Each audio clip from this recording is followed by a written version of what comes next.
All right, ladies and gentlemen, we're back.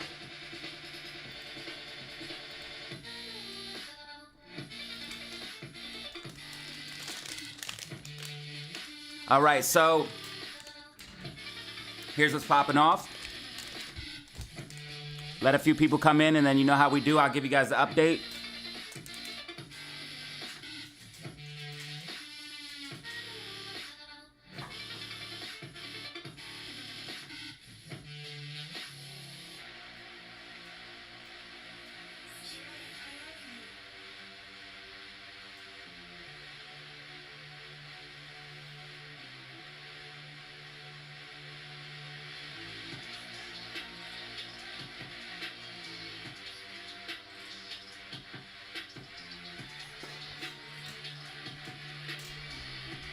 Get rid of this.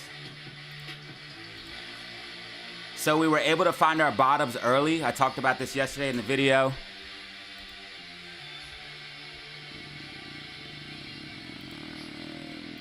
Channel.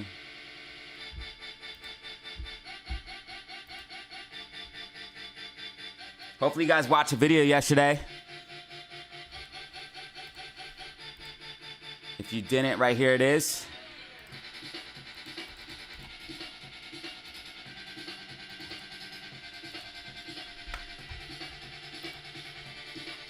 So GameStop approaching that $25.93 price target. And I told you guys, don't be surprised. Told you, don't be surprised if we see a pump.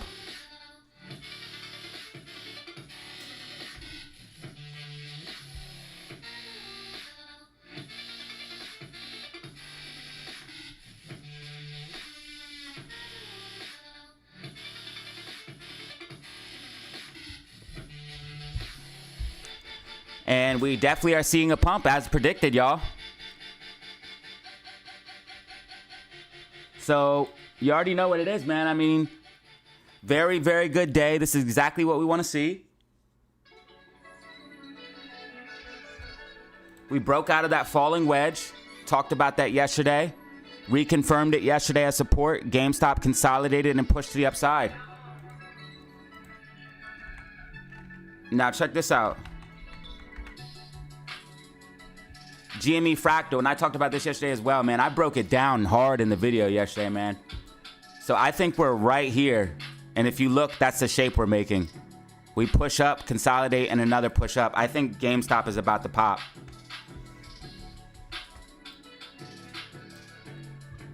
Not financial advice. I'm not a financial advisor. And we didn't really even need the fractal. We just needed technical analysis on this one. We just did the falling wedge. We didn't even need the fractal. We had the falling wedge breakout with the price target of $25.93 and $30. So we're going to hit these price targets. You already know what it is, man. Make sure you hit like and subscribe for accurate technical analysis. I told you guys we'd be popping off. A lot of people didn't believe. A lot of people doubted me. But, man, all you got to do is trust the charts, facts, and data. Do this, man. AMC broke out of the falling wedge as well. We talked about this yesterday and into today. And the fact this is all happening on Friday or Thursday and Friday is great. Now, GDP did drop. This is something you want to be aware of. Let me get my economic calendar.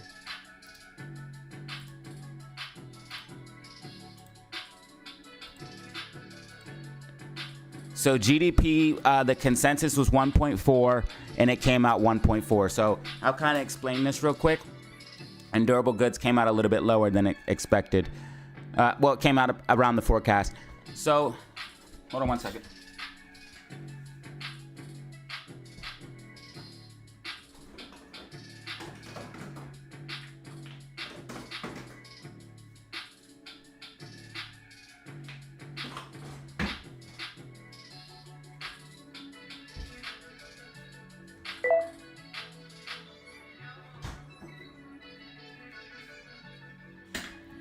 So, durable goods came out and GDP came out. GDP came out as forecasted. This is not good, though. This is not going to make the market necessarily dump, but it's not good at all. It's literally showing that GDP is dropping while we have high inflation. This is not good at all, ladies and gentlemen. GDP is dropping while we have high inflation. So this is not what you want to see for the economy. SPY kind of digesting the news accordingly. It seems like we kind of got this push to the upside, but it looks like we're coming back inside of support. You want to make sure that we hold this level. Remember, I told you if you confirm 545.78 as support, you would see a decent pump to the upside here on SPY. And I thought it was making a move to the upside. It looked like it was going to. But the thing is, GDP is not good, guys. And the economy is not good, even though they're trying to say it is. You can literally look at the data and see that it's not. So that's why I believe we're in a bubble. And that's why I say the things that I do. I think we're actually in trouble. Now, banks and reverse repo, man. If you guys missed that yesterday too, man, I talked about reverse repo. Banks and reverse repo is going down. So banks are going down. Reverse repo numbers drying up. They're running out of cash. And this isn't going to be able to continue. AMC is definitely going back to $5, just so you know. AMC is definitely going back to $5. And I mean, like, we just, we just do this shit because I knew DZ came on after the stocks started ripping. Hey, you're welcome, that dude. No problem, bro. At least you guys appreciate me. Some people were mad that I decided to take time to myself yesterday. Like, I don't think people realize just how much I work. I do an 8-hour live stream every single day in a video. Those videos take at least, at minimum, 2 hours to complete. At minimum, it takes at least 2 hours to do those videos. So I'm working 10, 12, 14 hours a day. Some days I gotta just do my thing, you know what I mean? Like, I'm a hard worker, that's what I do, but some days, man, and it keeps me going is the dedication to you guys. I feel obligated to you guys to make sure you guys got the charts, effects, and the data. But sometimes, man, you gotta chill. You get burnt out. And shit, it's all bad for everybody, so sometimes you just gotta chill, you know what I mean? But hey, we back.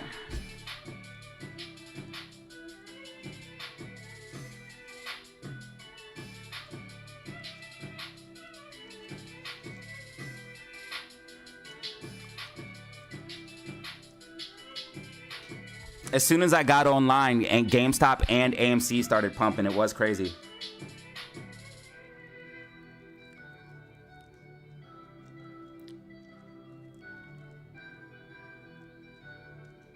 Did it start pumping because I got online, or did I get online because I had the technicals and knew that I was going to start pumping?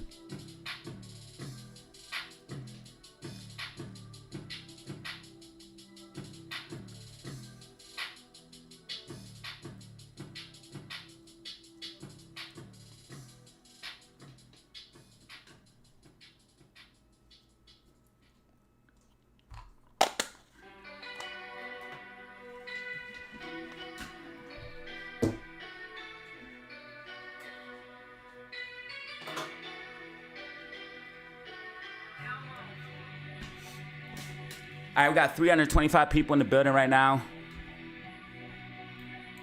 How many people expected AMC and GME to pump? I'll tell you exactly how many people expected this. 1,630 people. Because when this happens, only a few who watch this video will be ready. And what happened the very next day?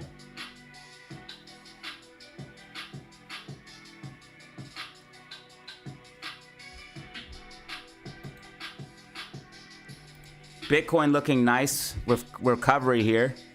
Bitcoin back above 61K. This is looking good. That's what we want to see. Bitcoin back above 61K. I think SPY is going to start topping out soon. I think this is almost over. Nvidia's been falling. Yeah, it's only a matter of time, bro. It's not too much longer. They're running out of money. The market's about to correct. Verse repo's running out, bro. If you guys really understand what's going on, it's almost time.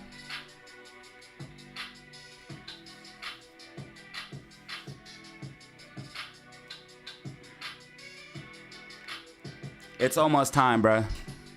The banks are going down. They're running out of cash. Interest rates are high.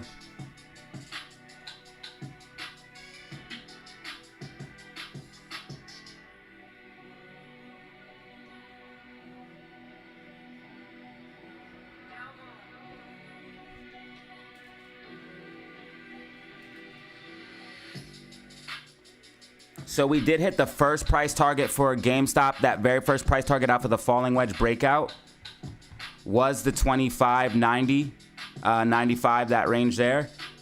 And then we have a second target, which is $30.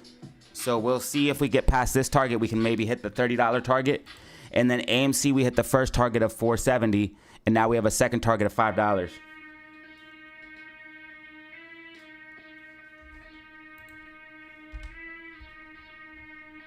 Only 300,000 short shares left. 650,000 left on GameStop.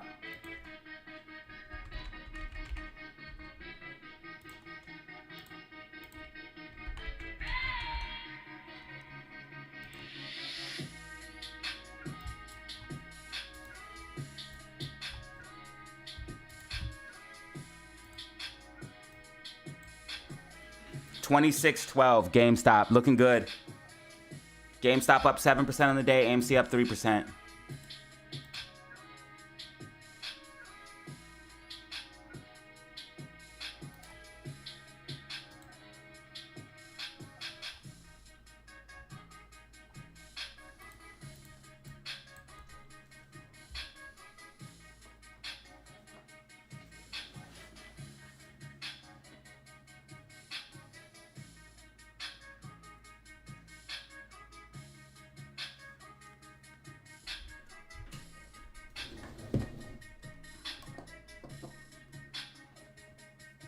So if GameStop holds this 25.97, if we hold this level, we could definitely push the upside. RSI getting overbought though.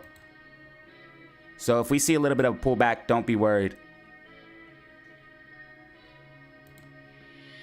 GameStop RSI overbought.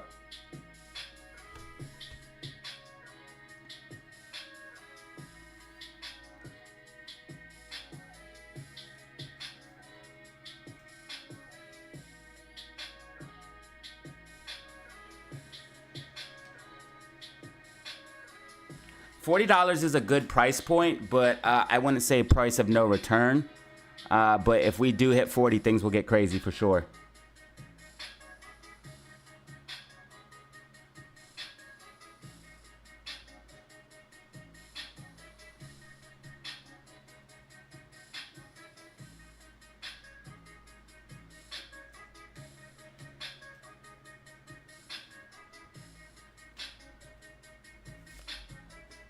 Little bit of pullback is all good. It's all good. Healthy pullback. RSI way too overbought right now.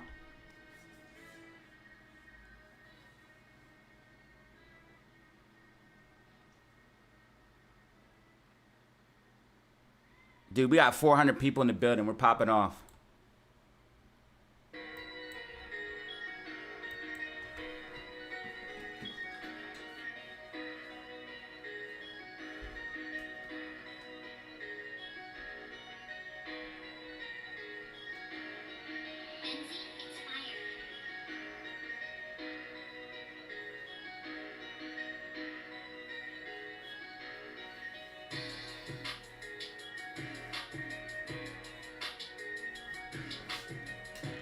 Yeah, so anybody who watched the video, who was following the channel, you guys were all prepared for this move. You already know what it is. We knew this was happening. We knew this was going to happen. And just, don't you love it when a plan comes together? AMC hit the first price target perfectly. Maybe going to hit the second one here shortly. GameStop hit the first price target perfectly. Maybe about to hit the second one shortly. Don't you love it when a plan comes together? Falling wedge breakout perfectly. It's a falling wedge. It's a falling wedge. Hey, if you bought the dip, you're up. Everybody who bought the dip, who bought the fear. If you weren't scared, you're up now. They tried to tell us it was over. They tried to tell us it was dead. Technical said nah.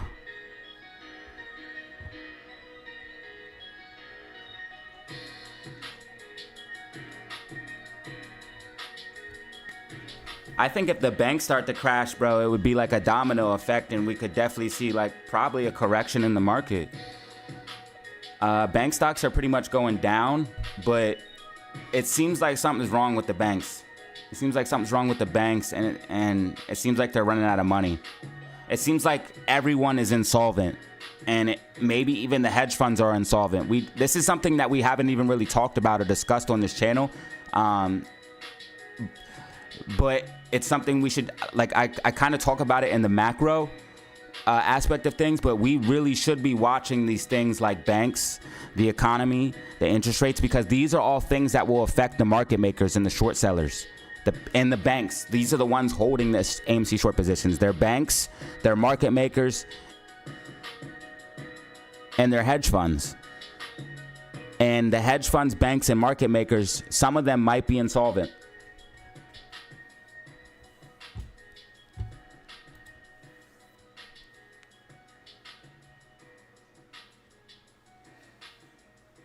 You bought the dip because yourself, brother. You made the move. I appreciate the credit though, but you made the move. You did the action. You did what you needed to do. I could only lead a horse to water. I can't make him drink.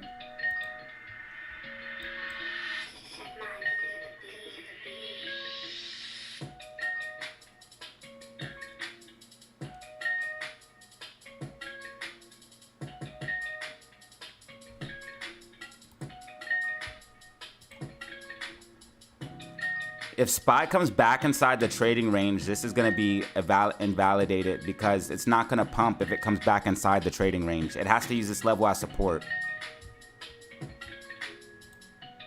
If it just comes back inside the trading range, it was a false break of this range. And it's still, this overall range is still in play. And we already have one support here. Like, I could literally draw a line, like, here, and so it's like a false break unless it gets back over this orange line. I want to see GameStop break and hold 25.93 because that's going to be our first level to take us towards 30, and AMC needs to hold 480.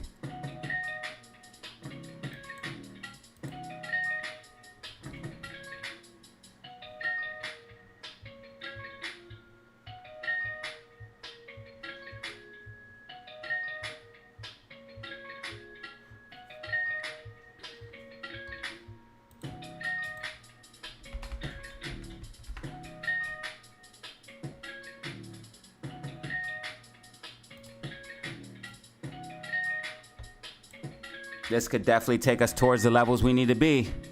I like it.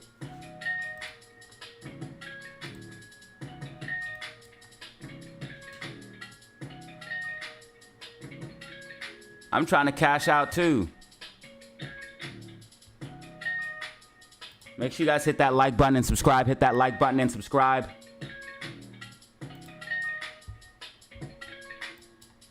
We the best. Falling wedge, we call it out. Falling now. We the best. Falling wedge, we call it out. Took a trade, now we balling now. See that falling wedge, we call it out. Took a trade, now we balling now.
Hello, what's up?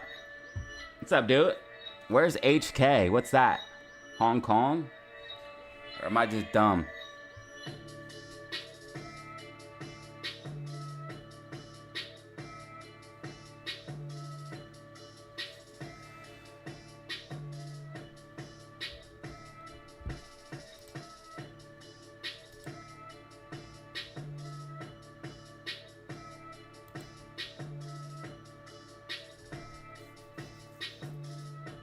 Let me see.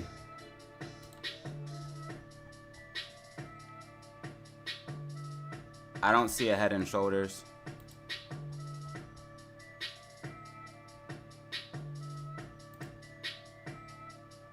Maybe right here, like if we don't get back above this level, yeah. Like you have a shoulder here, a head here, and a shoulder here. If you don't get back above the 454.72, whatever. The level I gave yesterday, it's 545.78. 545.78.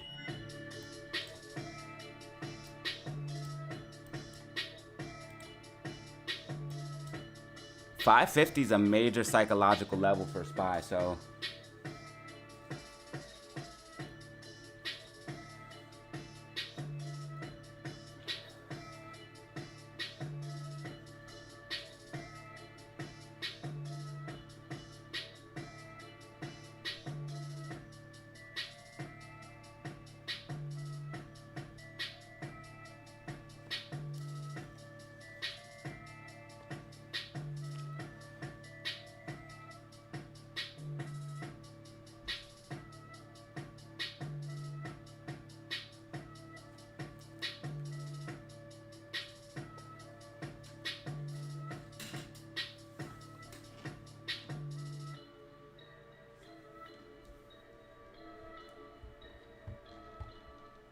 all right, how many people we got here? 394. Make sure you guys hit that like button and subscribe if you haven't. Helps out the channel. You can support for absolutely free.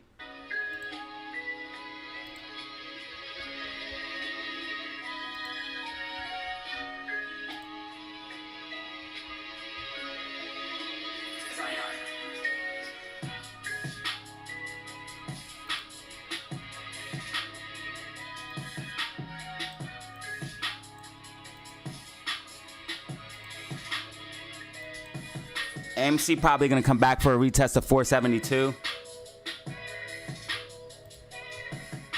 GameStop probably going to come back for 25. Don't be surprised. We're making higher lows. It's all good.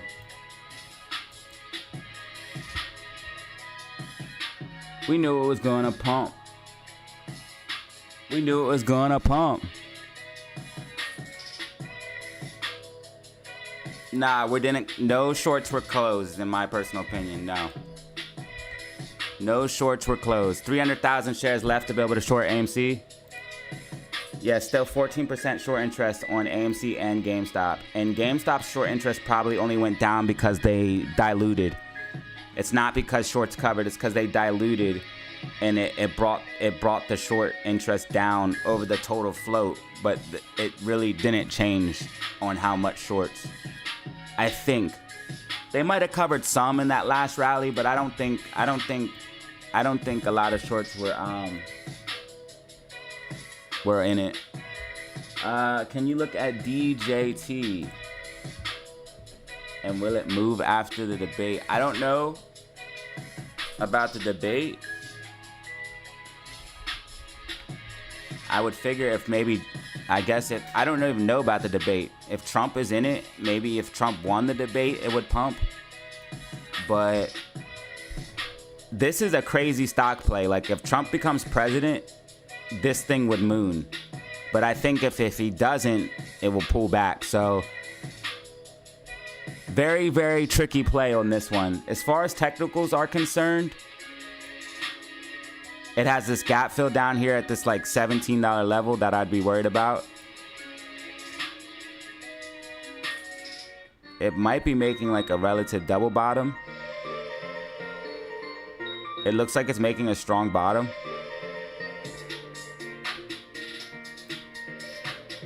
But you have to break back above $58 to see this thing really pump.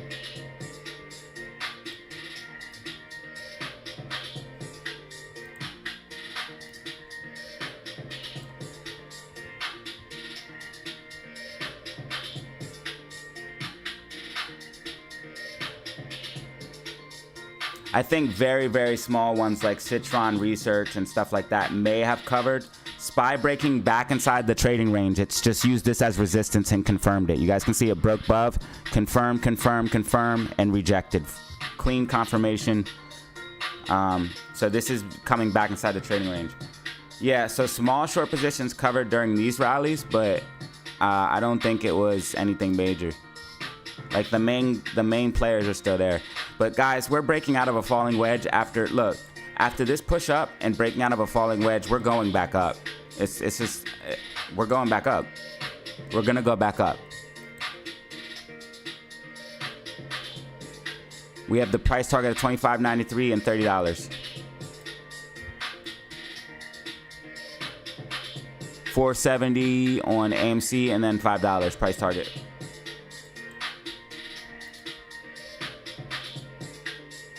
See how AMC just confirmed 472 as support? That's bullish.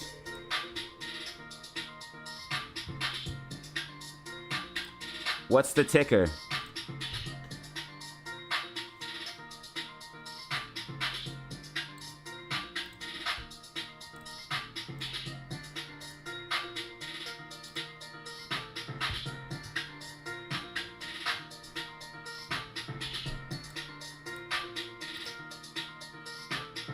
This stock looks like it has a little bit divergence to the downside, like a bearish divergence. It's been pumping a lot recently. And RSI is kind of trending down. I would take profit because this is clearly in an uptrend while RSI is trending down. You can clearly see RSI is trending down. It's making lower lows and lower highs. So RSI is trending down while price is trending up. That's bearish divergence. This thing's gonna end up flattening out and then correct. And it looks like it's already in the flattening out process. So this thing's gonna correct here and it's gonna come back down.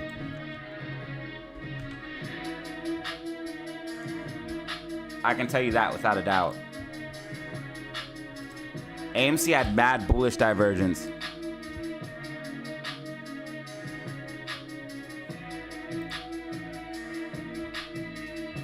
RSI started trending up while price was trending down. You guys can see RSI started trending up around 621. And price just kept trending down, down, down, down, down. And that's why that divergence played out. You guys can see we got this big push to the upside. Anytime you see price trending down and RSI pushing up, that's bullish divergence. And if you see the opposite, price pushing up but RSI trending down, that's bearish divergence.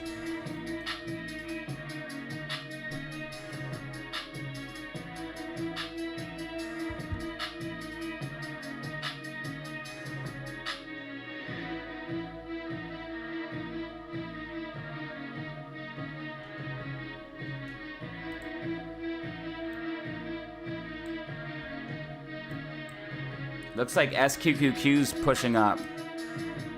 So NASDAQ's pulling back and that's gonna hurt SPY. Nvidia, bruh, Nvidia's killing the market. Yeah, Nvidia helped pump all that time, but now that Nvidia's correcting, it ain't helping the market at all. This thing just made a lower high. I try to tell people, bruh, they're like, Nvidia, buy Nvidia. Ride it. Bro, Nvidia, as soon as people started getting too hyped, literally I started seeing people post about it on Facebook, and the very next day, we dumped. I literally started seeing normies post about Nvidia saying this was the first stock I ever bought and shit like that. And no offense to them, but that's how I knew it was the top. They said it was the first stock they ever bought. So somewhere along the line, they heard about Nvidia and bought into this hype. And it's all bad. They're taking everyone's money. And now they're rinsing it.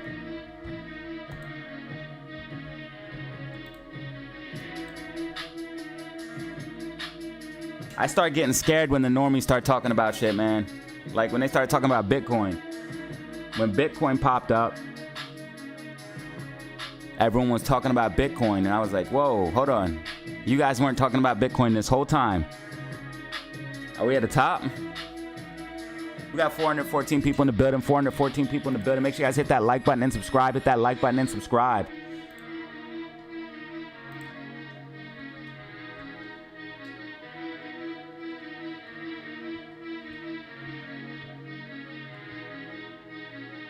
Instead of doing a face review, I'm gonna do a reveal. I'm doing a hat reveal. I'm gonna get 1 million subscribers or something like that. Make some type of goal.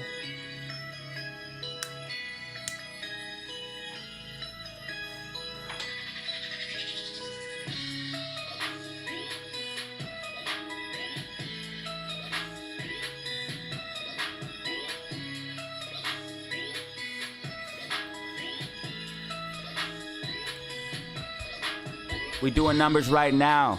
415, it's about to go down. Hey. Doing right now. 415 is about to go down.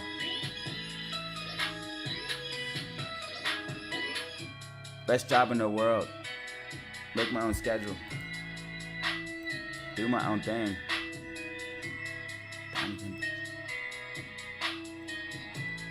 Counting the stacks.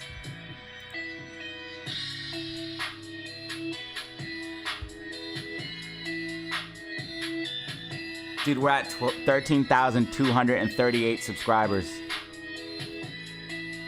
Dude, we are, yo, thank you guys, man. We're blowing up, bro. Every single day, bro. We just do numbers now. Thank you guys so much. Yeah, shout out to all the people listening at work. We got Red MACD right now, so you might see a little pullback. It's all good.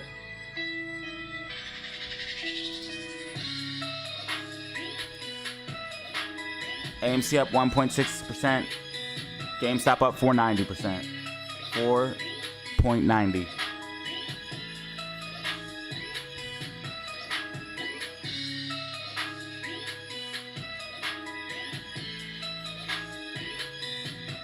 It was the falling wedge.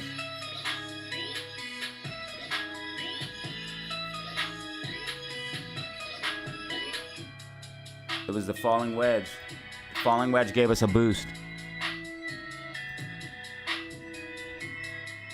And I said this in the video yesterday. I said it looks like we'll be in a position where we'll find the bottom early and just push up, and that's exactly what we did. I was watching this morning. I was watching.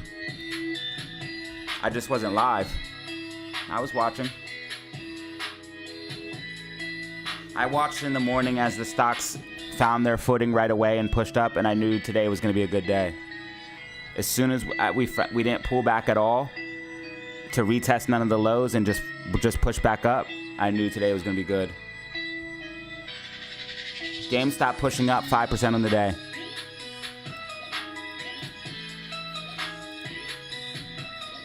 Meme stocks are back on, y'all.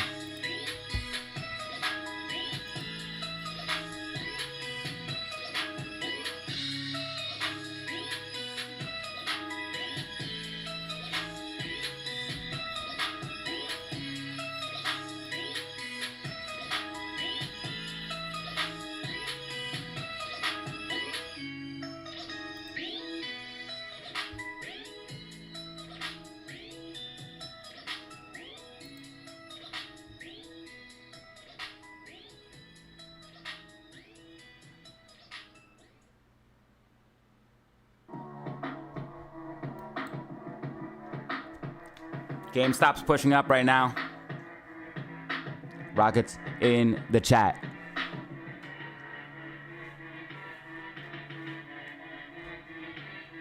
Absolute legends. Zelly Zen, Eric G in the building.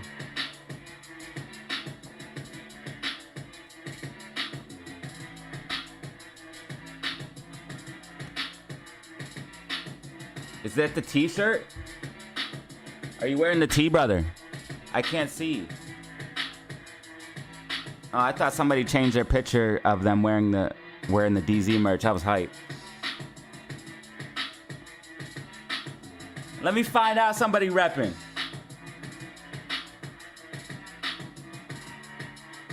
one day, we'll have like 20 people in here that will all have pictures of them wearing the DZ merch. We're gonna be popping.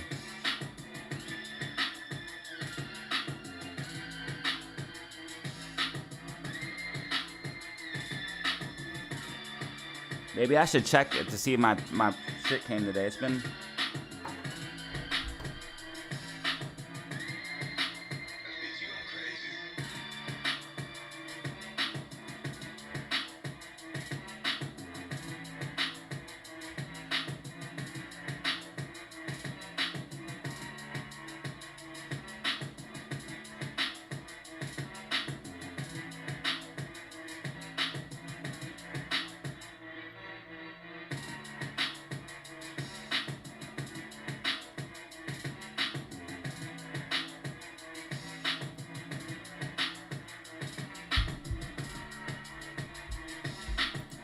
AMC 2568, or I'm sorry, AMC 476, GameStop 2566. Just use 472 as support on AMC. That's bullish. Want to see GameStop break above 2593.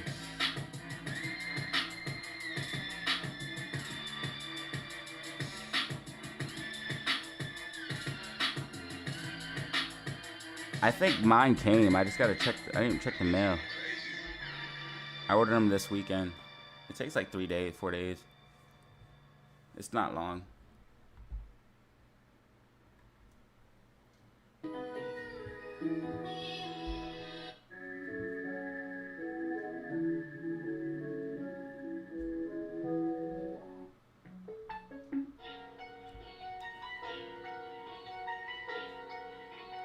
Thriving Thursdays, DZ live stream.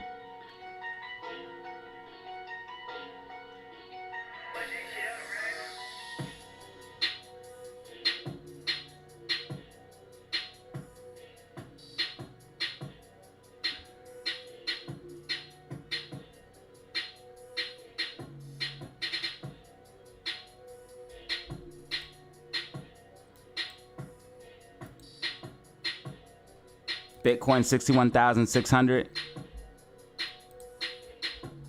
You want to see Bitcoin stay above the 61,500 level, 61,600, around that range. Critical.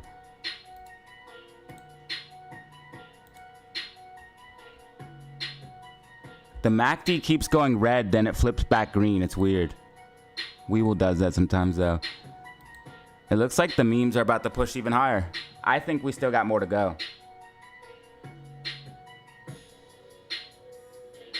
And of course, everybody who watched the video, you already knew this was coming. DZ fam was ready. We knew we were about to pump.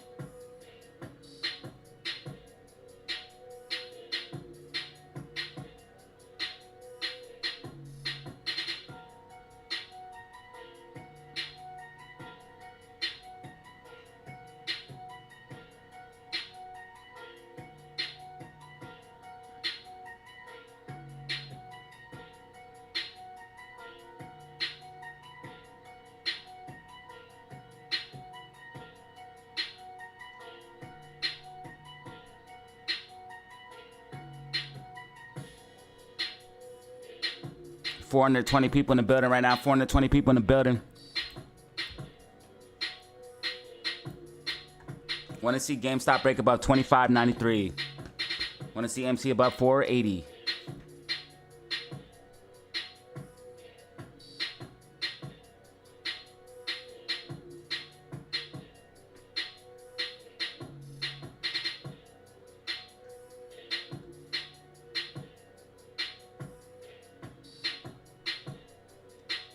Are we above blue medium line?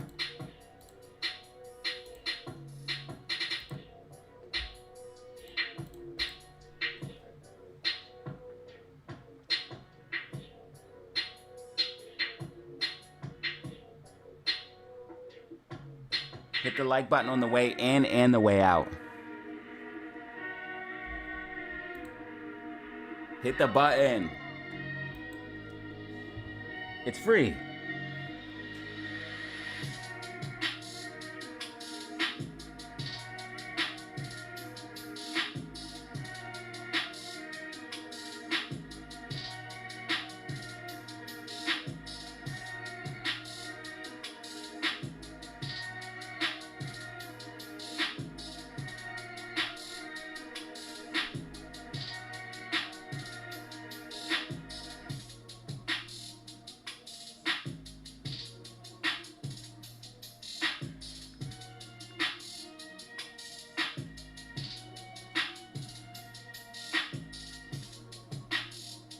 All right, MACD does look like it's officially going red on GameStop, so we might see a little bit of pullback or consolidation before pushing up, which is fine.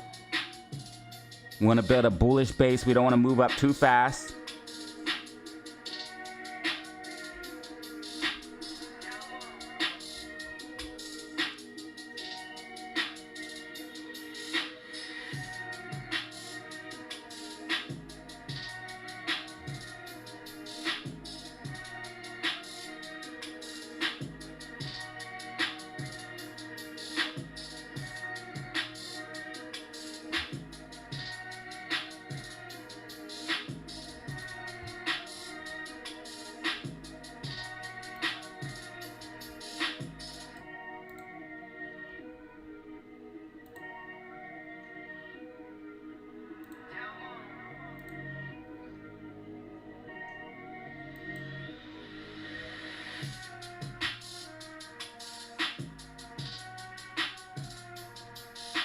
It looks like we'll either use this level or this level as support and then push up.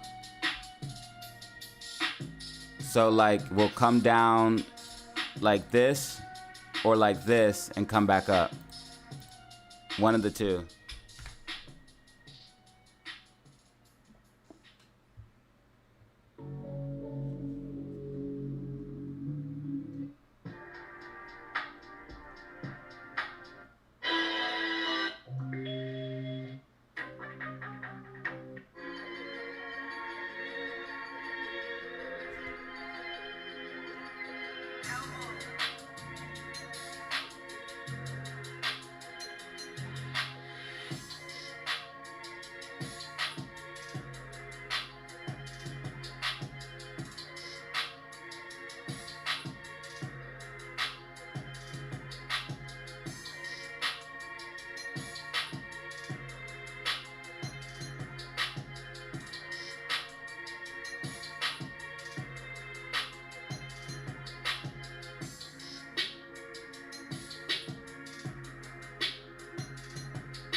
Looks like we're going to be consolidating.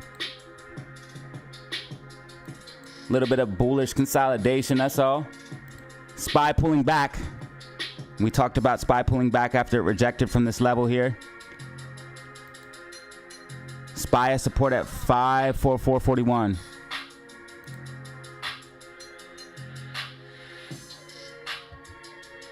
I need every single person to hit that like button and subscribe. Hit that like button, subscribe, help support the channel. Yeah. Run them numbers up.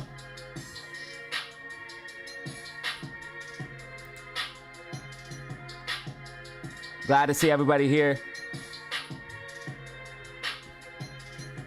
Just know we were prepared for this.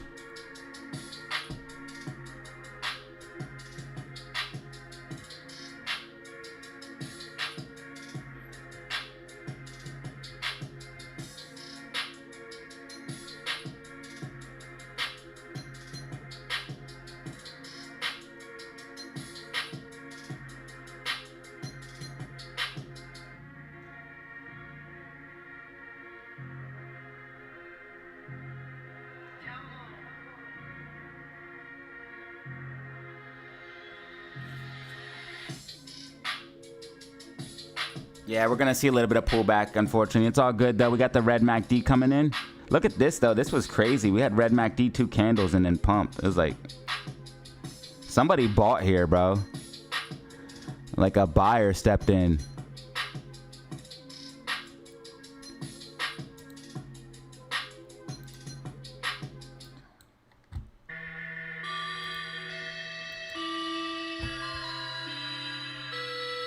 What's your favorite scary movie? 13,240. Welcome to the channel. Welcome to the channel. Shout out to all the new subscribers. Yeah. And we've been tracking this falling wedge. So if you're new to the channel, we already knew this was going to happen. We've been tracking this falling wedge. Got this pop to the upside yesterday, breaking out of the falling wedge. So we knew today would be bullish. And I told you guys plain and simple in the video yesterday, we're gonna be going up, and this is exactly what we wanted to see. So we're looking good, guys. Like, we can't really ask for anything more. This is exactly what we want to see for a continuation to the upside to get more bullish momentum. So all in all, it's a beautiful day. Plus Bitcoin recovering and the market pulling back. I love to see it. Yo, we got mad new subscribers, bruh.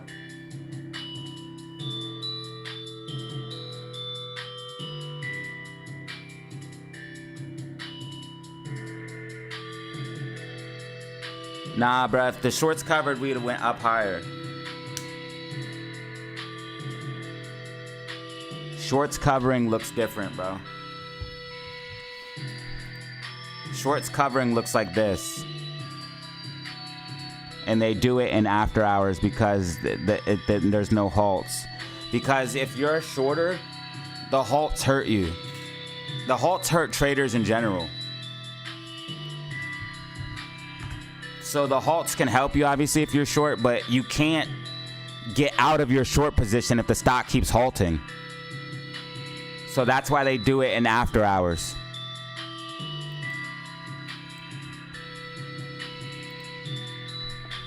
So they can just get out of their position. Plus, retail can't react as easily in after hours, so they like to cover their short positions in after hours.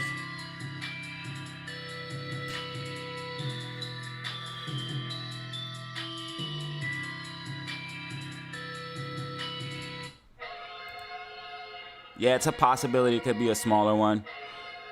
But I think if shorts cover, even if it was a smaller one, we would see more significant price action.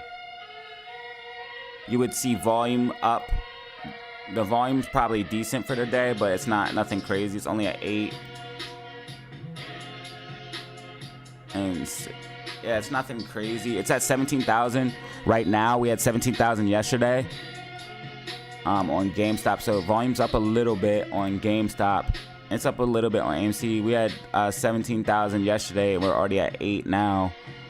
So, like, if we stayed on this path, we'd be like around 16, 17. So yeah, we're about the same. Like, if we literally stayed the same and got another like 8.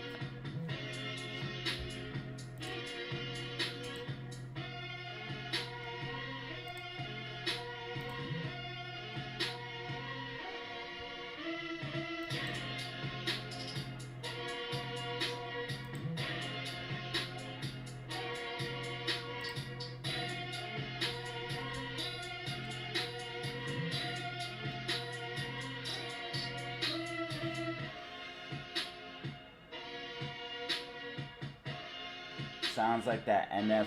It is. It's a Corday type beat.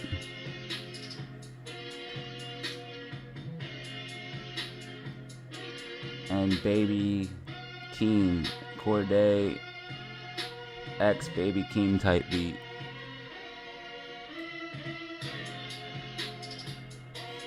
Susie in the building. Susie.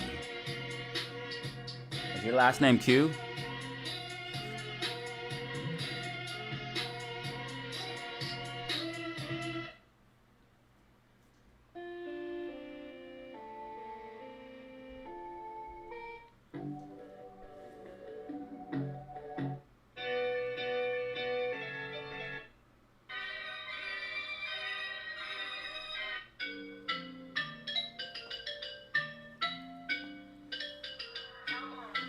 I think we're just seeing a regular technical breakout.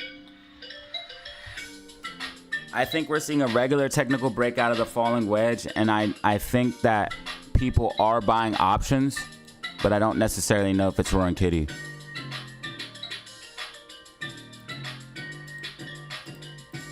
Okay, so Stonko Tractor's broken.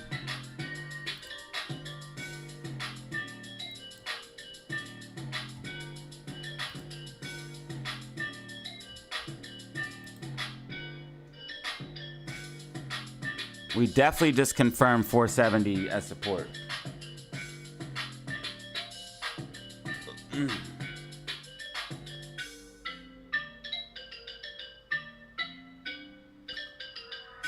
I don't necessarily think they're running out of shares. I think they're running out of capital. It's been 3-4 years. Interest rates are up. They're probably insolvent on the real. And if the market pulls back, I'm telling you, bruh. If the market pulls back on top of the interest rates being high, reverse repo coming down, all of the signs that I'm seeing, if the market crashed on top of this, listen, if AMC and GME are elevated like this and now start moving up, if the market crashes, bro, we'll go to the moon, bruh, because they will get so many margin calls.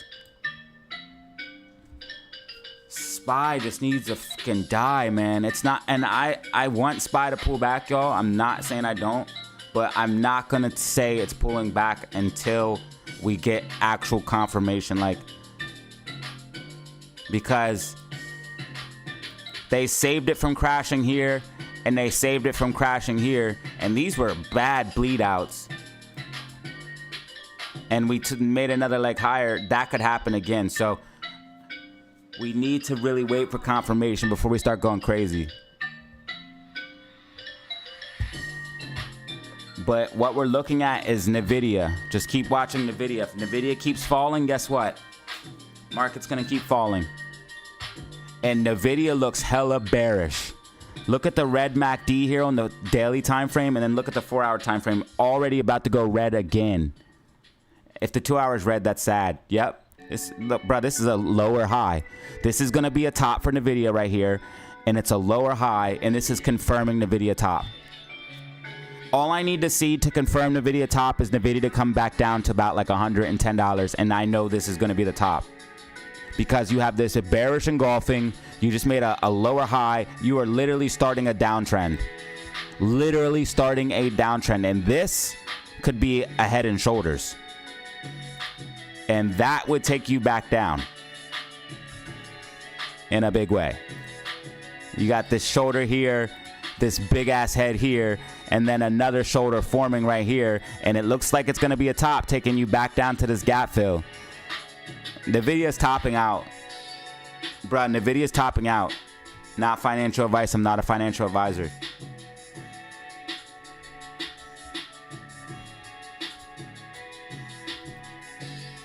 There could be some crazy momentum push, but I think this thing might be topping.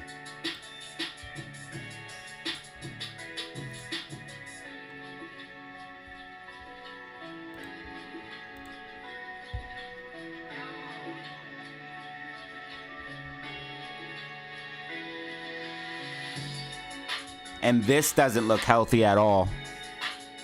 Apple. And I literally think they literally pumped this to save the market because NVIDIA started to fall back. Apple's another huge stock that's weighted in the NASDAQ and SPY heavily. I mean, they pick good stocks to hold the market up, but the AI shit's a bubble, bro.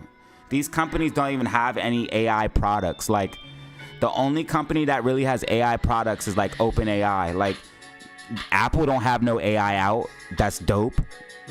That's like ChatGPT. Microsoft doesn't. Facebook doesn't. They just literally talk about AI and say they're developing it. Facebook, Microsoft, as far as I know, none of these people have come out with any like proof of concept of any real AI product. So this shit's all just hype, bruh. Now, NVIDIA went up because of valuations. They sold a lot of chips. But it's all hype.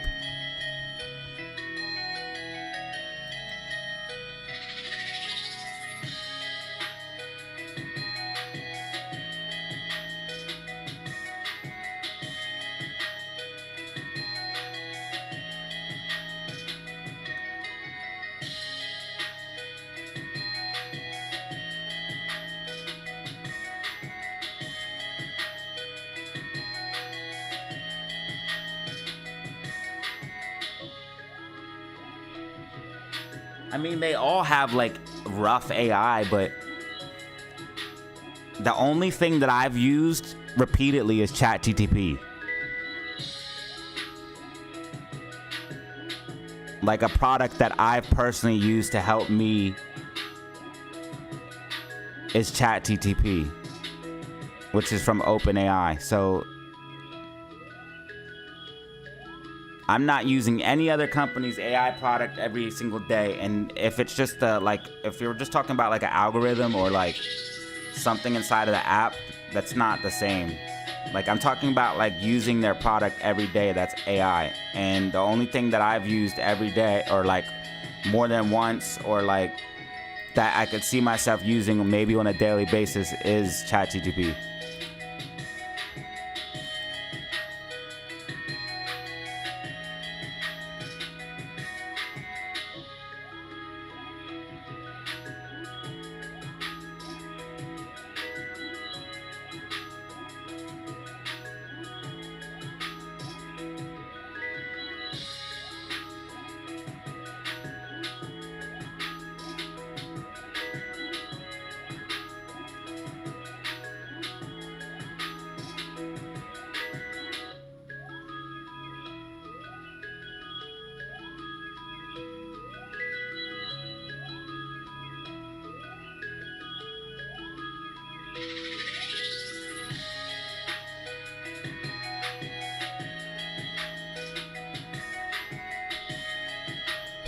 All right, so the fact that GameStop is pushing up while having red MACD is showing extreme signs of bullishness.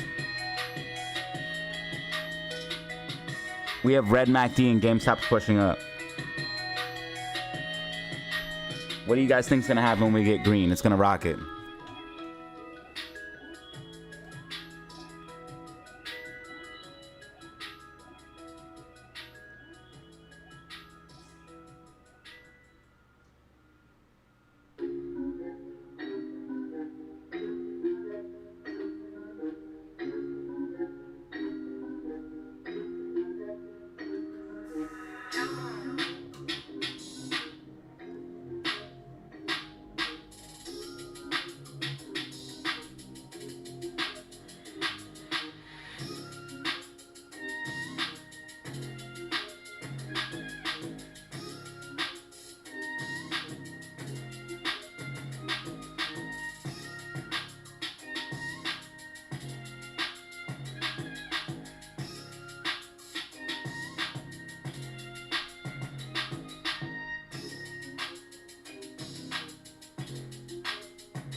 So it looks like GameStop's going to try to break that 25.93. Break and hold it. That's going to send us towards 30.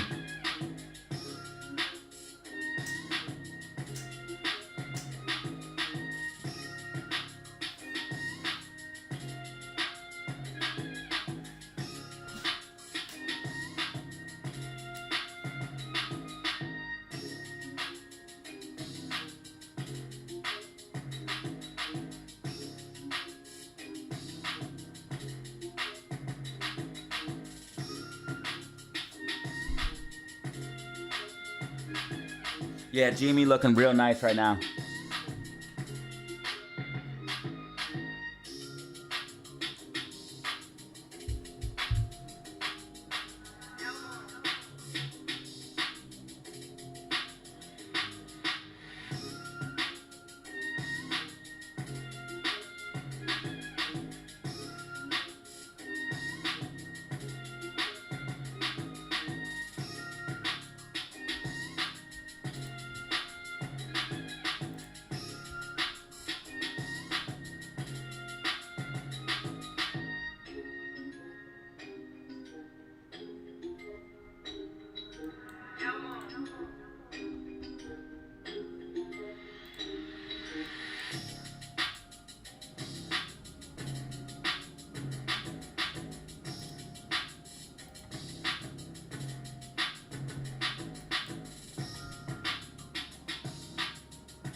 The hell is that shit?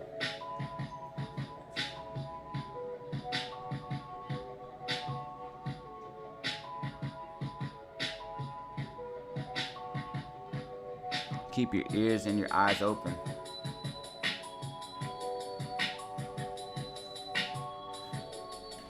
See a line.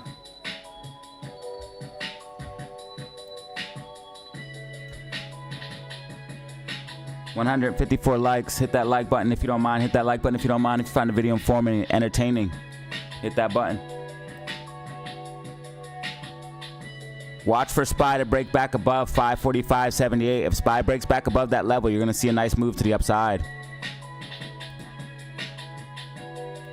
545.78.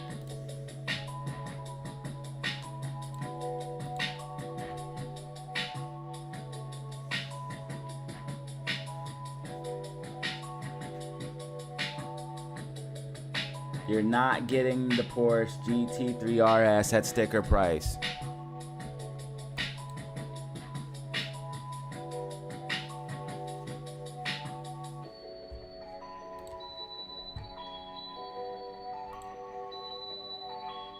We're on our way.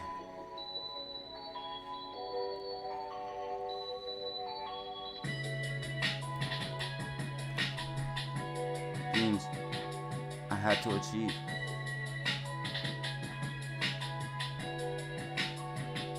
Are you rolling with me?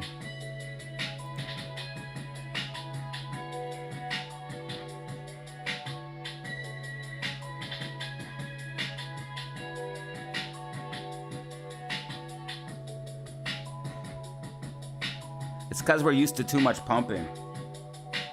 So when they consolidate, it's boring. But sometimes we have to consolidate. Like, I knew this was boring too. Like, this, when this was happening. But it's what we had to do. We had to build that bullish base all them days so we can get that push up. Now we're about to break back out of the top of the trading range at the, yo, so like this shit's going really good.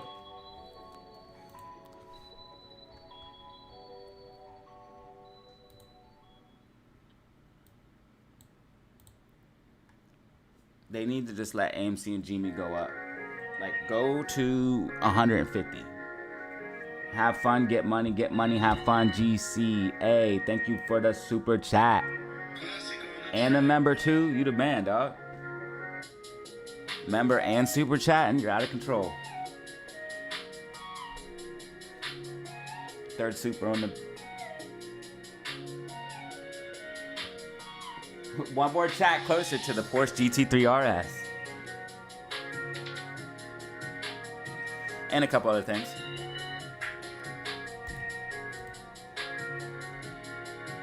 Can Inside Out 2 keep up its dominance? Inside Out 2 doing numbers.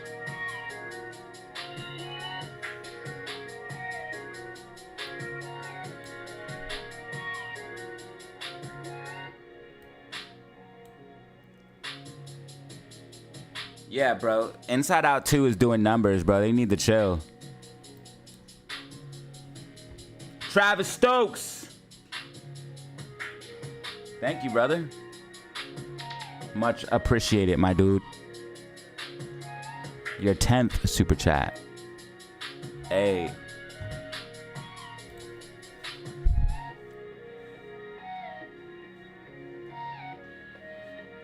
Supers give me life. Nothing like a good super chat to get you boosted. A little bit of pullback on the memes. It's all good. A little bit of pullback on the memes.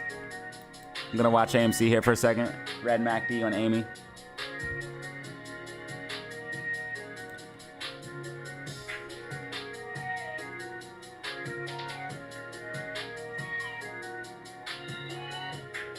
Well, that's what I was thinking. They're going to use that as a narrative. They'll be like, oh, the box office is doing good, and that's why AMC went up.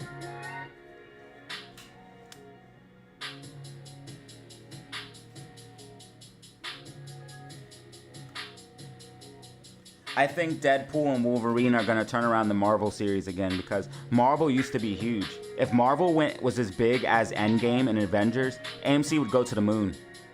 Bro, everyone and their moms watch Avengers Endgame, and they like.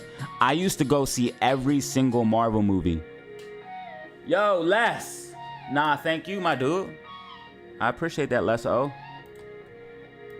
With the straight 10 in the building. Nice, dude. Thank you, guys.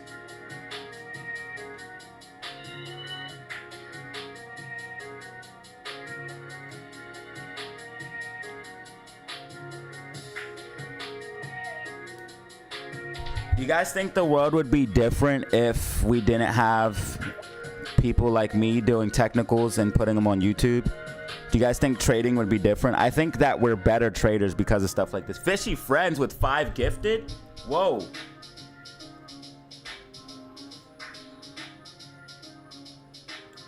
Fishy friends showing out. Yo, let's get some hype in the chat for that 5 gifted.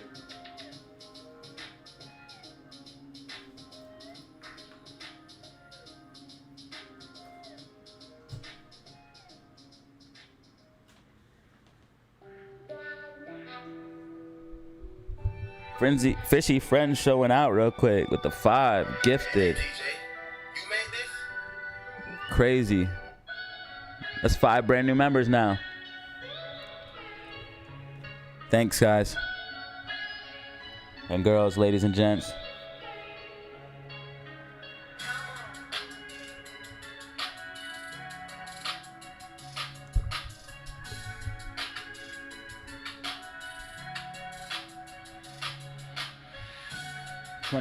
Wake up and get money. Now I'm up trying to get money.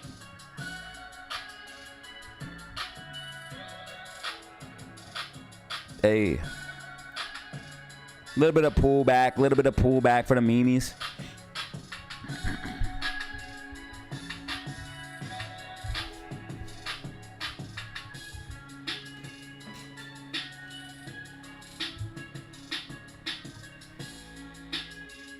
I wonder if they're shorting at all.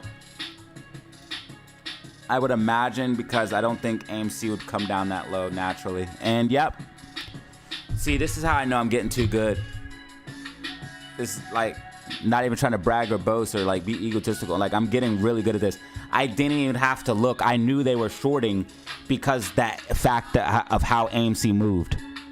Because I knew that the technicals were telling me that AMC would 100% stay above this level and consolidate, and then now that it's going underneath of it and confirming it as resistance, shorting. And if we look, just 29 minutes ago they shorted 50,000. So that'd be 5, 10, 15, 20, 25. So like right around here, yeah, like for here, because they know that AMC was about to push back up and go back towards $5. We're going back to $5. That's what they don't want, but that's what's gonna happen. I don't know if they like. I don't know if they know. They have to know something, bro. They have to be able to read technicals. I wonder if they just fight it because, like, I don't know sometimes, but I feel like sometimes they don't fight it. I feel like sometimes they don't. They go long and they don't fight it. But there's also like market makers and hedge funds sometimes play against each other too. So there could be like other people going long while other people are like trying to short it. Like other people wanted to go higher and then other people wanted to go down. But really, bro, just give the fuck up. Don't you see that we're like never for real ever gonna stop buying the stock? Bro, I guarantee you, people will be in their 90s and been buying. Bro, I guarantee you, bro, if you don't let the thing squeeze, I'm telling you, bro, people are just gonna keep buying and holding. We've done this for 3 years. We could do it for another 3 if we needed to. So there's nothing you can do but make it go to 0. So and I don't see that happening anyway legally. So you might as well just fucking cover the position, dude. Like, where do you see an end to this? Are you just gonna hold an infinite short position? Does that even make sense? Who holds a short position that long? They're bag holders, bro. Why didn't you cover? Because now we potentially, you're in a dangerous spot as a short seller. Because now if we bottom and start trending up and you're short down here, you're fucked. All the people that were shorting down here and not covering, if we start trending up, you're screwed. So what is your plan? I'm trying to figure out y'all plan. I'm trying to figure out y'all end game. I'm talking to you, Kenny. I'm talking to you, Kenny. I need to know your game plan, bro, because this shit don't make no sense. The Happy Kid was just gifted. Michael Sword putting us at 6 brand new members. Wild today. This shit don't even make no sense, bro, because, bro, I can understand if you shorted up here and held, bro, but the stock is getting green MACD now. It has volume spikes. It's bottoming. Get out of this stock if you're short. If you shorted up here and you came down here, take profit, bro, and be done.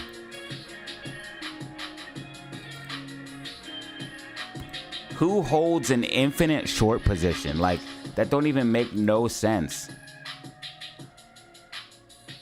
They're just holding short positions like a long, which makes no sense, bro.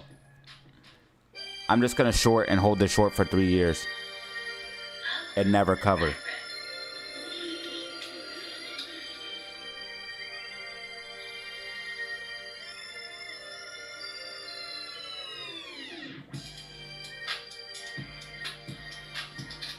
Dude, thank you guys for all the support, man. You guys are crazy. 6 new members.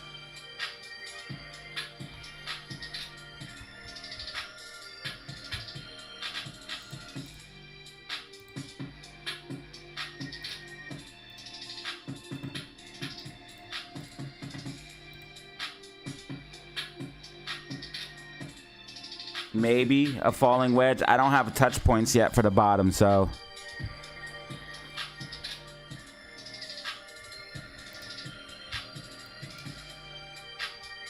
it's legal. It's literally like an ego hold at this point. Like if you're a gamer, you know what ego challenging means. Like if you play Call of Duty and you run up on somebody and you push them out of ego instead of doing it strategically. Like that's what they're doing with these short positions. They're like ego shorting right now. Like it don't even make no sense.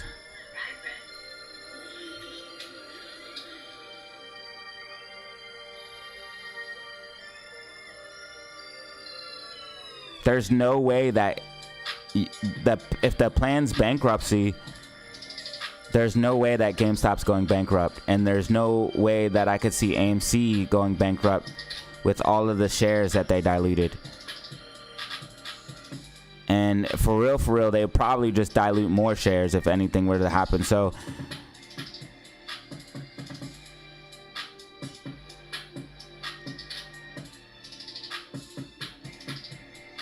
there's no way GameStop's going bankrupt. 100%. There's no way.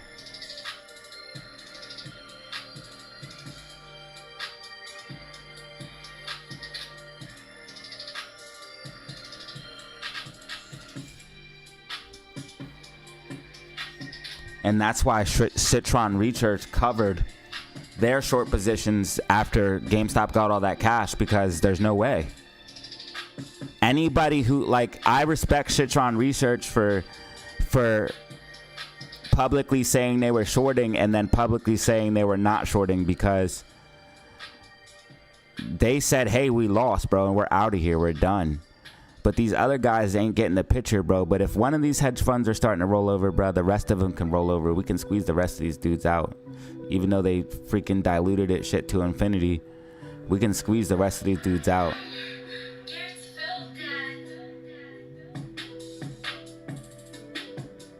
I wish dilution was not a thing, though. We would have squeezed like 100 times over.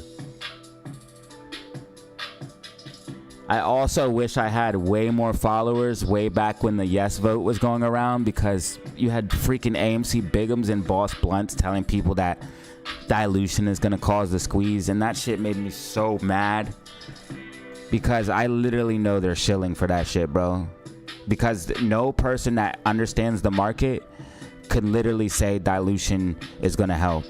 Like, if you understand the market and understand how stocks work, you cannot go on here and say that without doing some type of crazy mental gymnastics and comfortably say that dilution is going to help a squeeze in any way, shape, or form.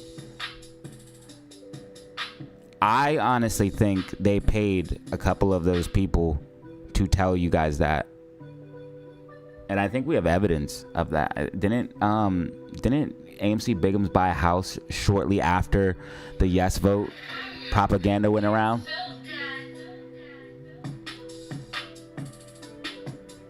I mean, this is just speculation, obviously.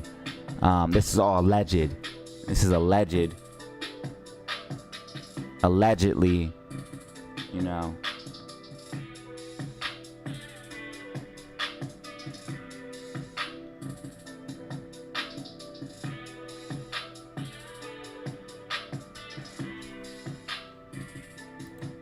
Well, if you look at all the sellouts, they're rich now. If you look at all the sellouts, they're fucking rich. Driving around in Corvettes and buying houses. Yeah, they're rich. Because they sold out on their followers. What upsets me the most about that type of stuff is that people still follow them, bro. Because, bro, they should have lost thousands and thousands of followers. And that's how I know some apes are lost, bro. And that's why I also had to get on here and spit the truth. Because I seen that a lot of apes were just lost, bro. Lost. They would listen to anything and anybody. And I seen a lot of apes going down the wrong path.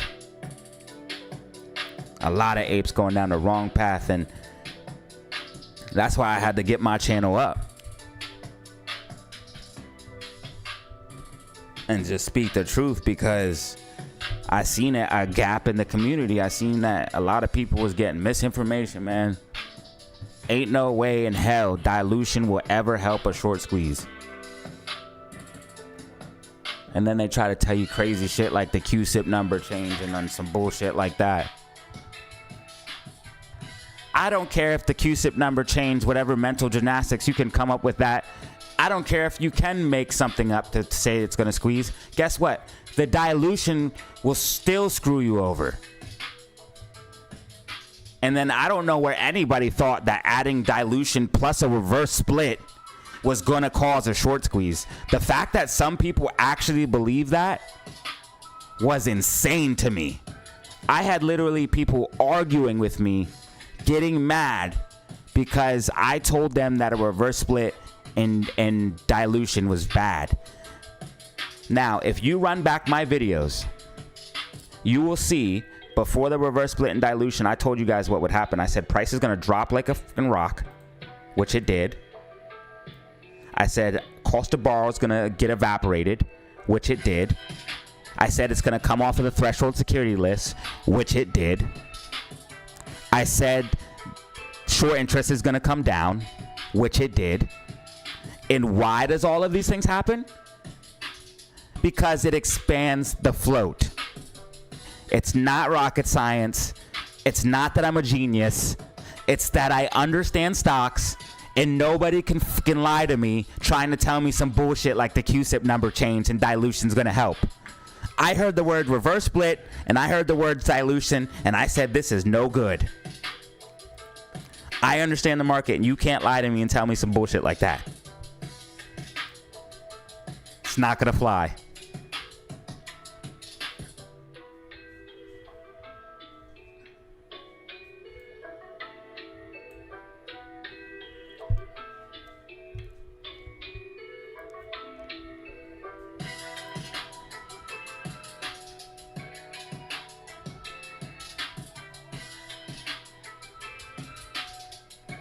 That was their strategy, divide and conquer. That was absolutely right. I knew what they were doing too. I tried to tell people that as well, man. I'm not a genius, bro, but I just see things for what they are, man. And I seen that they were doing that because as soon as I seen that they were breaking apes down in the two segments, yes voters and no voters, I said this is already all bad. And I wish I could go back in time, man. I could have maybe been louder about all of this, but shit, I thought I was as loud as I could be. But yeah, I said that the division in the community was a bad thing, because they were, as soon as I seen that people were calling themselves yes voters and no voters, that's a problem. We're all apes, first of all. And as soon as we start dividing ourselves down into smaller groups, we're less powerful.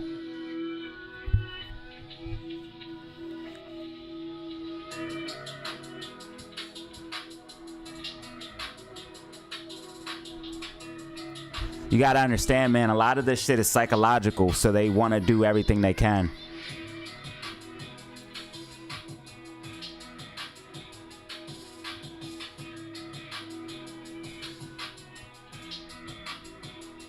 Nah, bro, there's no way you can do any type of mental gymnastics to say that dilution was good, even if it did help give money to the company. There's a million other ways they could have made that money.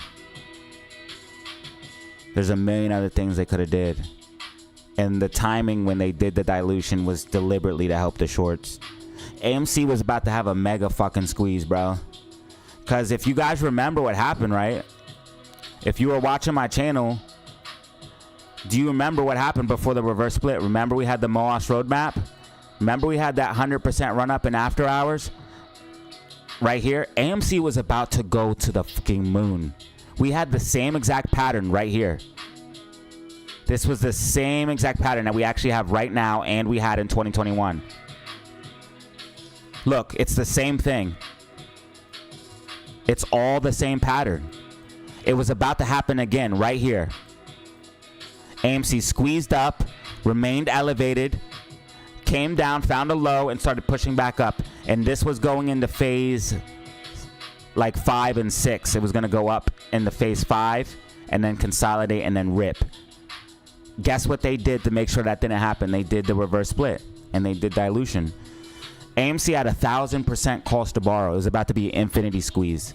AMC was on the threshold security list for 45 days. The shorts were in such bad shape here before the dilution. We were about to have infinity squeeze, man. Cost to borrow was through the roof. There's a reason why cost to borrow was that high. There's a reason why there were so many FTDs. There's a reason why short interest was at 30%. We were about to have an infinity squeeze right here. But what I find so crazy is after all of this, guess what? We're right back here. After everything is said and done, we're right back here now. The only thing about this is, because of the reverse split and the dilution, a lot of people that held positions either average down or they have a very high average. And we're going to need a lot of pumpage. We're going to need a lot of pumpage.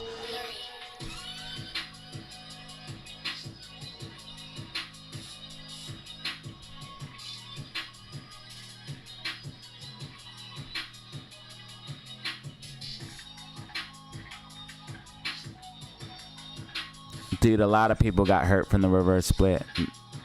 It makes me sick to hear the stories. I've heard so many stories about AMC and shit.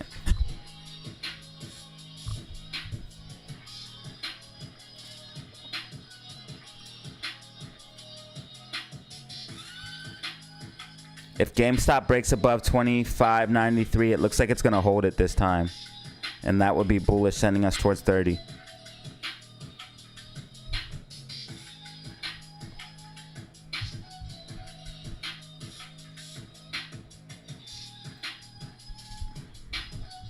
If either person dilutes one more time and we accept that, we're sheep.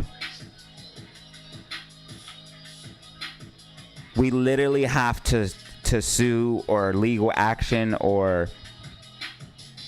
I mean, we all can't just sell our shares, bro, but I mean, something has to happen if either of them dilute again. No more dilution for either stocks, bro. The float is absolutely out of control. You can't keep doing this shit. If you dilute again, bro, If either of them dilute again, first of all, you would have to 100% accept the fact that they're trying to stop the squeeze. So anybody who has any doubt about either of them, if Ryan Cohen or Adam Aaron dilute again, they are 100% counteractive, trying to stop the squeeze. And I don't trust them. Real recognize real, and Adam Aaron and Ryan Cohen don't look familiar, to be honest with you. Adam Aaron looks like a straight little deviant snake. Ryan Cohen maybe looked like he's probably capable of some bullshit, but he looked like he's a Boy Scout type. Adam Aaron looks like he's a PDF file. I already know Adam Aaron is on some weird shit. Allegedly. This is all alleged.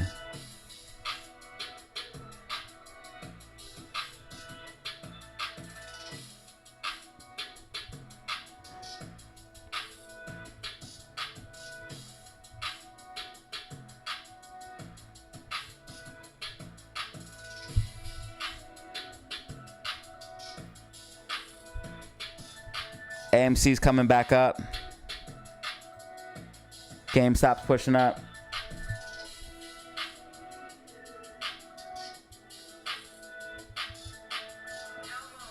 Adam, allegedly, bro, but Adam Aaron is 110% on some weird shit.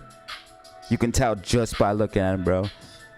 He's counsel for foreign relations. And not to get political, because some people, as soon as they hear certain names, they get all emotional, which is weird as fuck to me. The fact that you would, and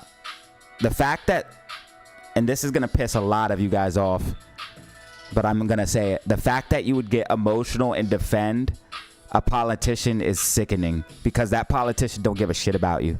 I don't care if it's blue, red, they don't care. And they're all part of the problem. We got to understand that. But that's neither here nor there. So Adam Aaron is counsel of foreign relations. That's a fact.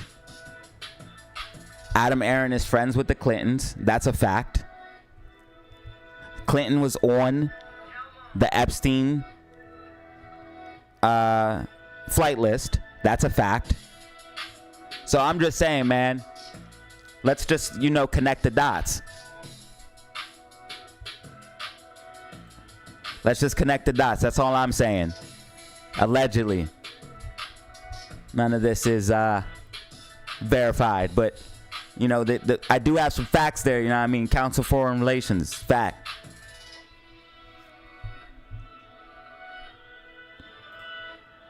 Hey, but that's neither here nor there, man. That's going down a different rabbit hole. But you guys know I like to pivot sometimes. If you rock with me, that's how I rock. GameStop, we want to get back above 25.90. What is this here? What is it? 90? I can't see. Because price is there. 94, I guess. We want to get above that.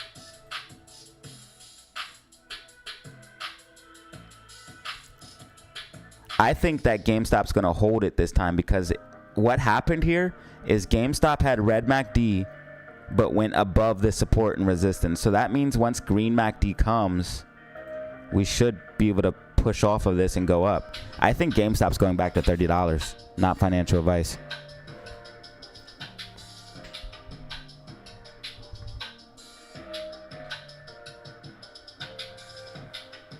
They don't want me to get rich.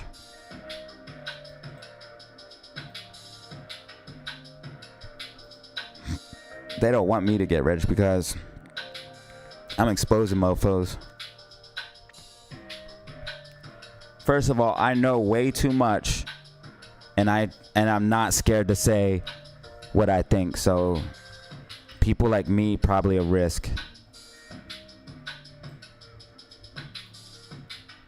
Cuz I don't care what people think, and I just say what I say.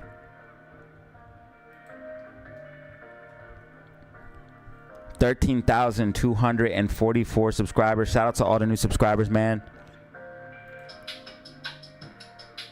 459 people in the building. Ho, thank you guys for watching right now.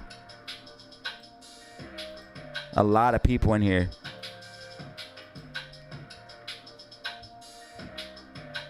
I gotta check the mailbox. I think my merch is here. Didn't I check it while on the live stream? I think I ran to the mailbox or something last time. I can't remember.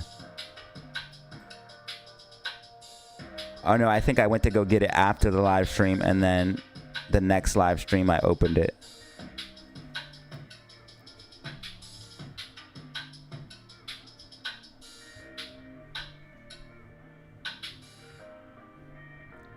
I want to be rich, man. I ain't gonna lie. I don't have to be like a billionaire, but I just need a couple M's.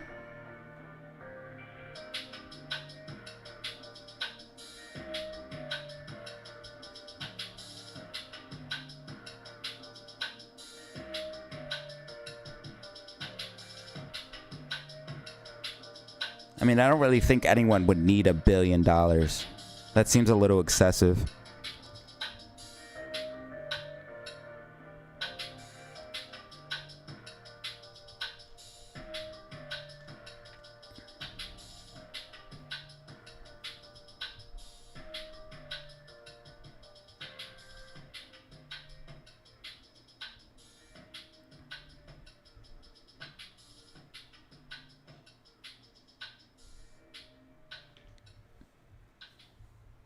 You're welcome. It's kind of wild that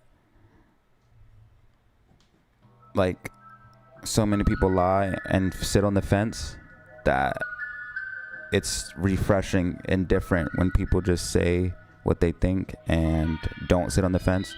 A lot of these YouTubers are scared to have opinions, and they'll just fence sit on everything just to make everyone happy. I don't give a either you're gonna follow me or not. Either you're gonna like what I say or you're not. And if you like the truth, if you like real, if you are able to like critically think, you're gonna rock with me, because only people that are like deeply indoctrinated would get mad if I said something that goes against their worldview. Because people who aren't sure of why they believe things, they get emotional when you challenge their worldview, because like when they start thinking about it analytically, everything starts falling to pieces. So they have an emotional reaction, like a defensive reaction, to make sure none of that shit even happens. So they don't even think about it at all. They just snap out and lash out. And this could be for anything, like politics, religion, how people think about anything. It could, anything. But if you're like able to critically think, then you can have your worldview challenged, and then in your head go through your logic and fact check why you believe what you believe. And if you find something to be not true, you can admit to yourself, hey, I might have been wrong here, or I had the wrong information here, and switch it up. Not a lot of people can do that.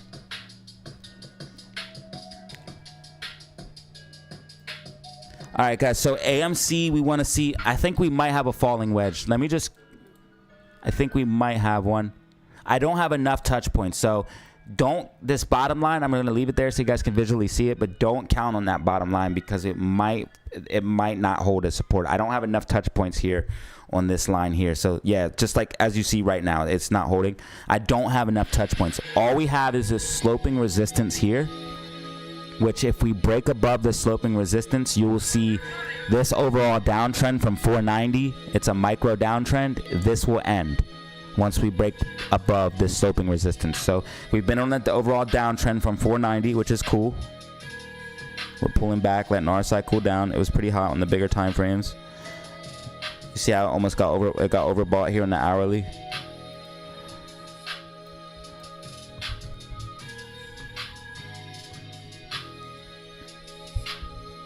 And I think I'm almost certain that AMC will close decent green on the day, probably like 1 or 2% at least. And I think what's going to happen here is GameStop's going to push above $25.93, and that's going to help AMC push towards $5.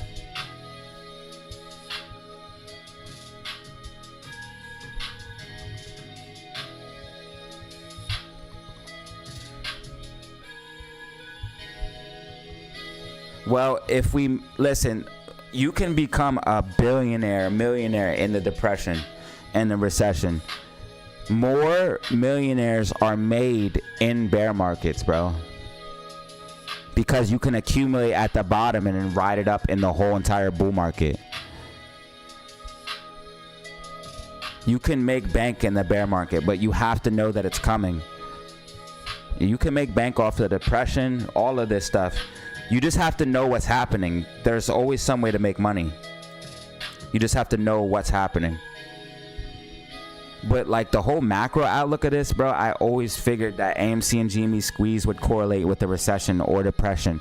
And if you ask me right now, we're in a recession, bro. I don't care what the government says. We already had 2 negative quarters of GDP growth, and I'll show you guys that here. This is when we officially entered the recession. And it's not me just saying that. This is literally, by definition, okay, a recession. And I'll show you right here. Right here in 2022 Q3, we entered the recession. Why? Because we had 2 negative quarters in a row of GDP growth. Definition of a recession. No matter what they say, the definition of a recession is 2 negative quarters of GDP growth. And what happened here? Now it has went up, but look, it's going back down. And we still had our 2 confirming the recession. We also have an inverted yield curve, which also confirms recession. So I don't give a what the government says. You can't lie to me. You can't tell me Bidenomics. You can't tell me soft landing. You can't tell me Build Back Better plan. You can't tell me whatever made up shit you have. You can't tell me that, okay? And you can't come on the FOMC meeting and just say the economy's strong, the economy's strong, the economy's strong. Because I can look at the numbers, and even though you guys are padding the numbers, which means that the economy's in a worse state than we even realize, because the numbers are fake. They're padding the numbers. So this means the economy is even worse than we realize. I think we all feel it as the consumer. We feel it.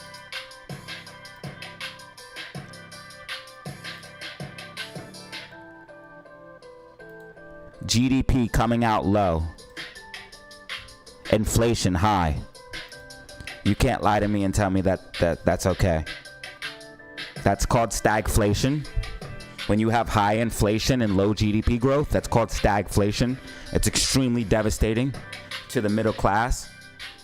And you're not going to come on here to the FOMC meeting and tell me, bro, that the economy's strong and me believe that shit, because I know it's not. That's a straight lie. GameStop did just reject from that $25.93, so this is something we want to pay attention to. I didn't even think about it. That even though we did push up on Red MACD, because we have Red MACD, that means we're most likely going to reject. I didn't even think about that.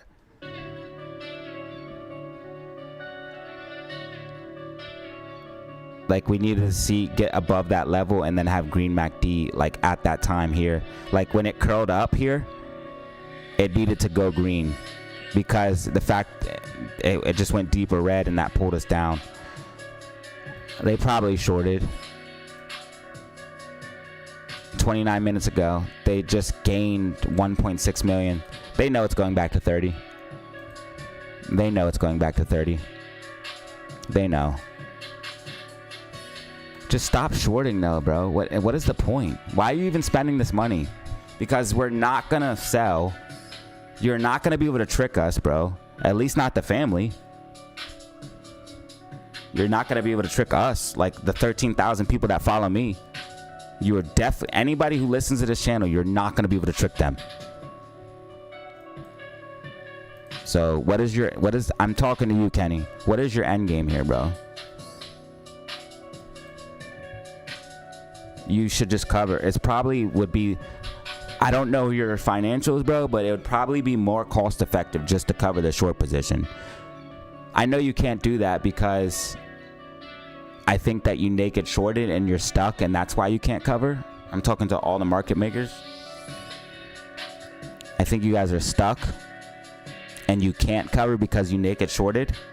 And I think that's why you're holding this insane short position that doesn't make any sense and not covering at these low prices.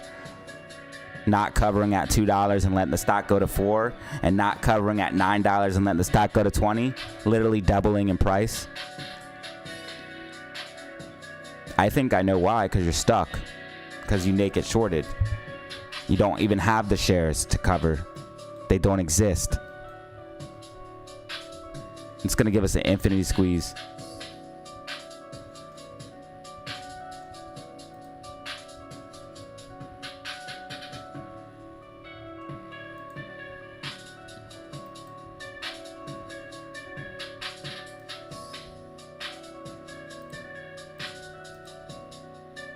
So SPY breaking back above that 545.78 is going to be bullish for SPY. SPY's probably going to see a push to the upside. It did confirm it as support here. GameStop slightly rejecting, but still hovering at the levels that needs to be. And we did hit the 25.93 price target. AMC trying to break above sloping resistance, ending the downtrend from 490.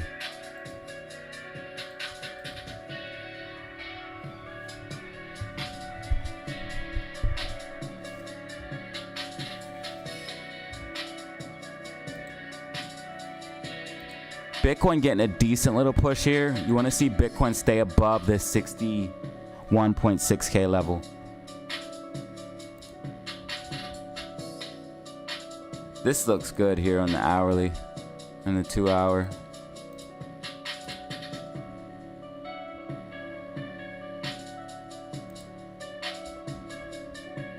Also, we talked about this yesterday too. I told you guys the Bollinger Bands were hella tight on the 4 hour with green MACD, and we are above the blue medium line. There was like 100 things saying that we're gonna break out yesterday.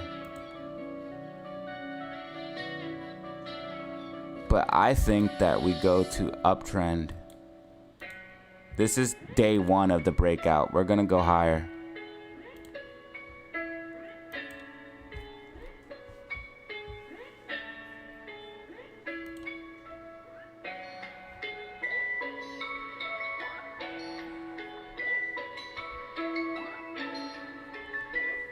How many people in the building right now?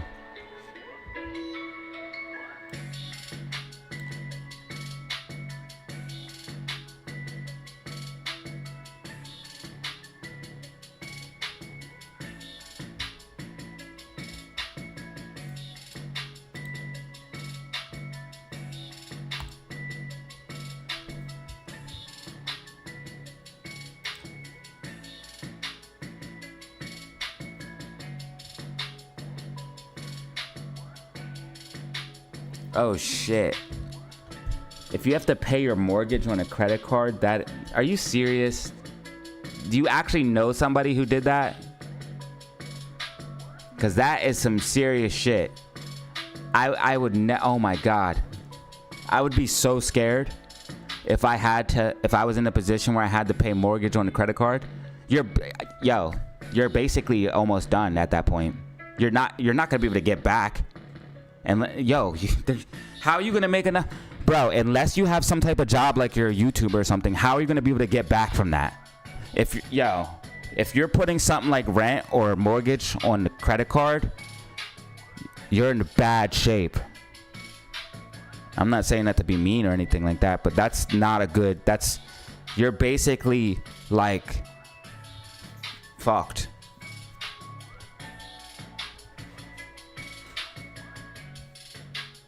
Nah, bro. If you have to put...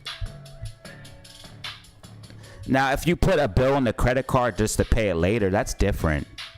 Like, if you put it on the credit card and have the money and then you just want to build credit or something like that, that's different. But if you, like, don't have the money and you have to do that. I mean, I understand to do it to have to live, but I would rather just, if it was me, instead of putting it on the credit card, I would do whatever I had to do to make that money.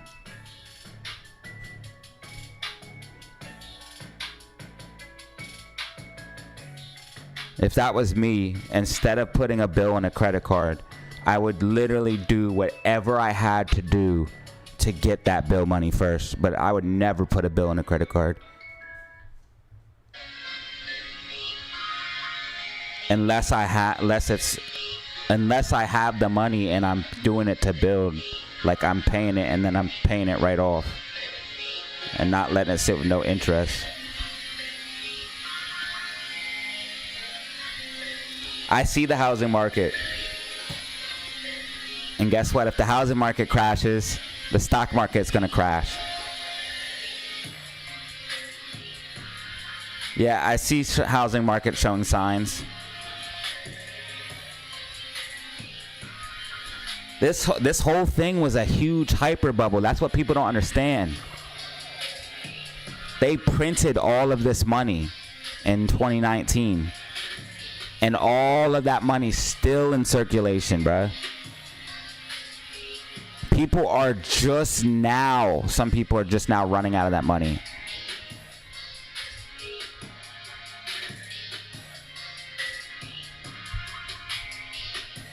Do you know what I did with my stimulus?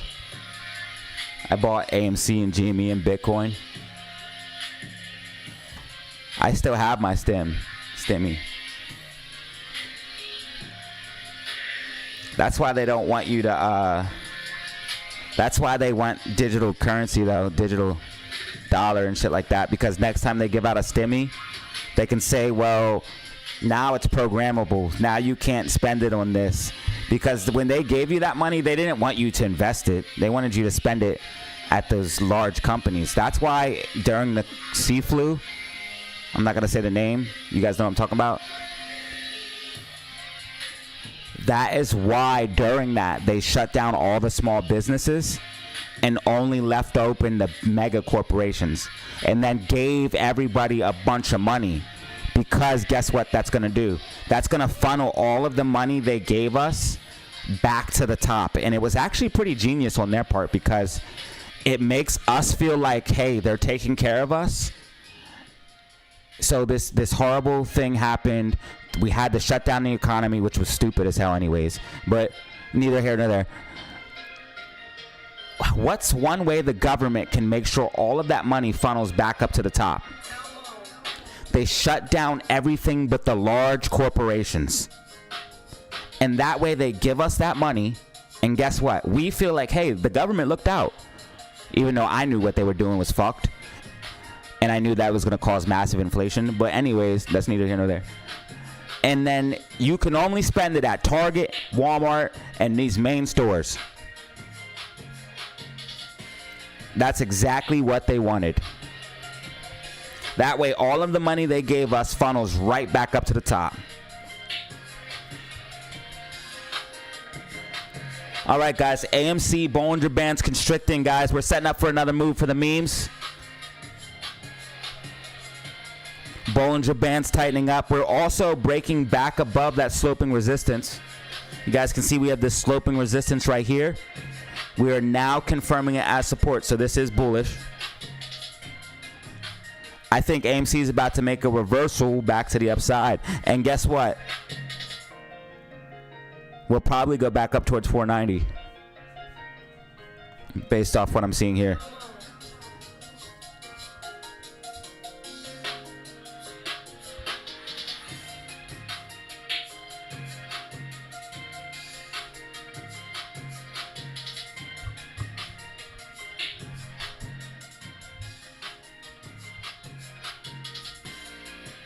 Yeah, they did us dirty with that stimulus package shit.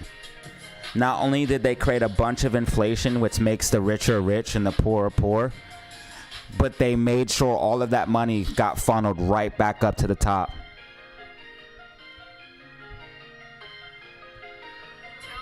But I kind of lost track and was rambling. You know, I do that sometimes. But I digress. Anyways, the whole thing is, this is a big ass hyper bubble, and it all started with that money printing.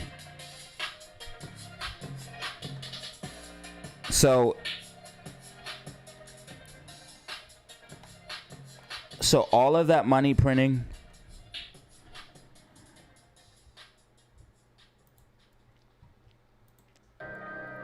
right here in 2019, 2020 caused all of the inflation that we see now.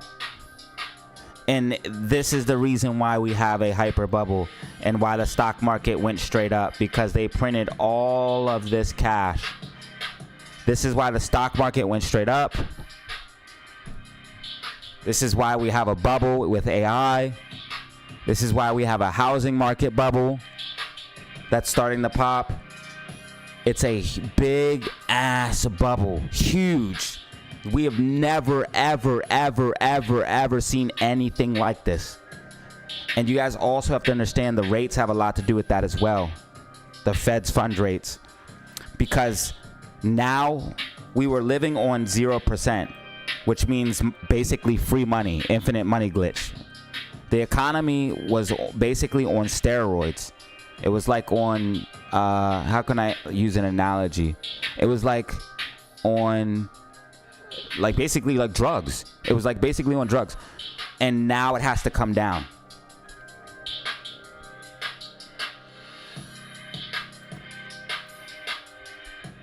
So that is why we have a hyper bubble. And I don't think people understand that.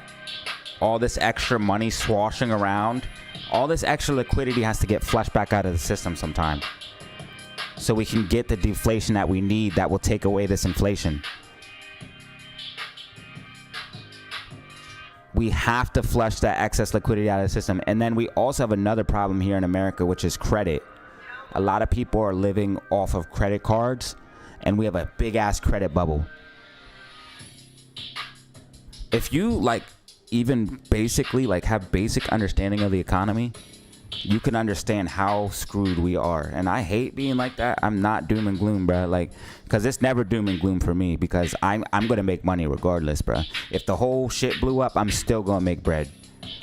Like, I'm gonna figure out what asset to buy, where to put my money, and how to move to make sure that I'm in the position that I need to be to get a bag.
All right, AMC pushing back up. I told you guys we're looking bullish after we broke above that sloping resistance.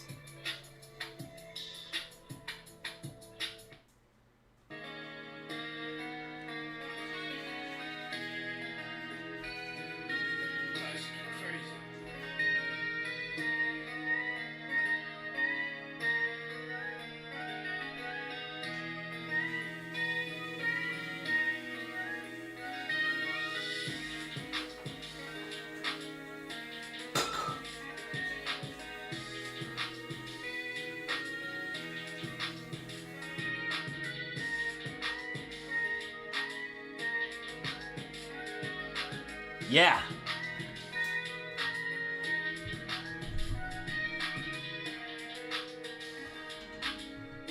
I'm not too worried about it.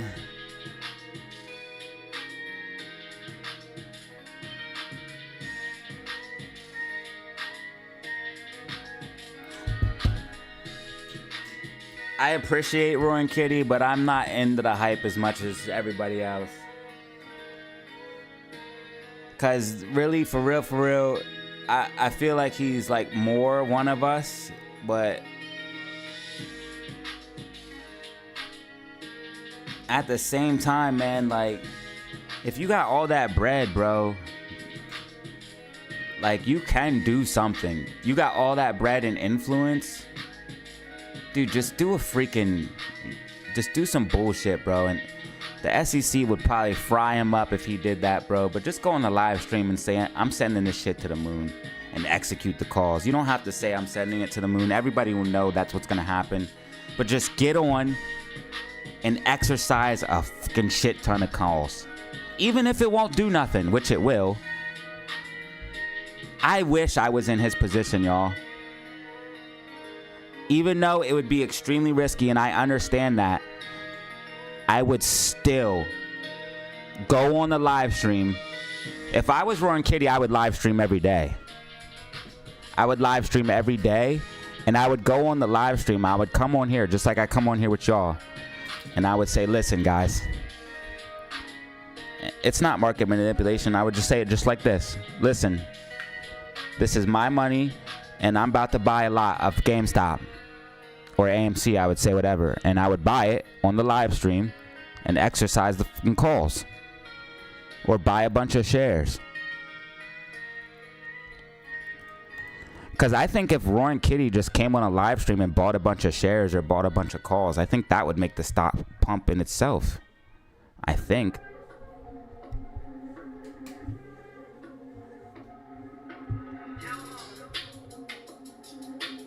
GameStop's pushing back up as well. AMC breaking back above that 472 level that we're looking for.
GameStop reversing in a big way right now.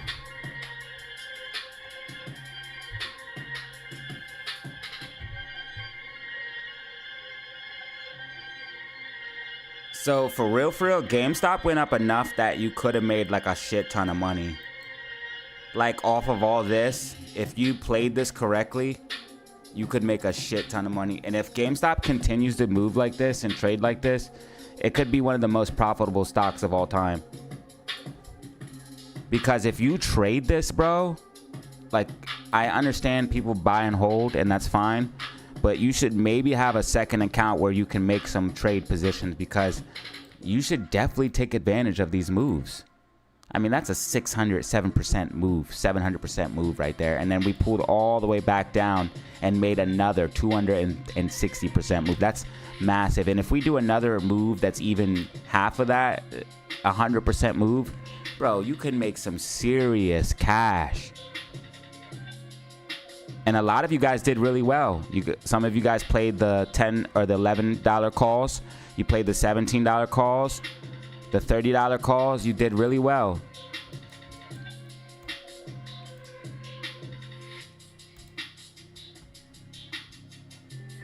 I'm not a financial advisor, and this is not financial advice. I'm just telling you what I'm looking at.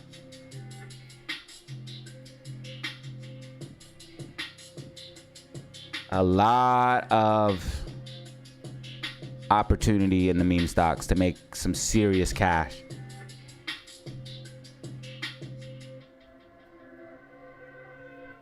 I mean, and you don't even need options with these types of moves. You can be safe as hell and do shares.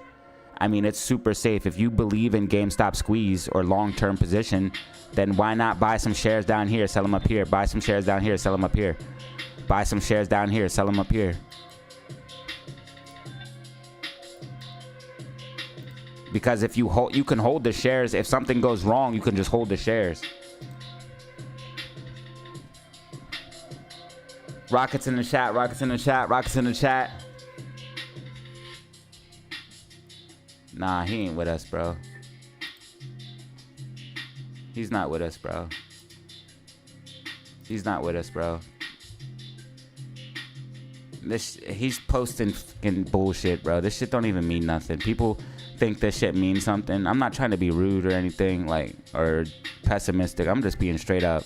You guys already know I don't pull no punches, bro. Like, this dude don't even post, like, this shit. What is this shit, bro? This is clown shit, bro.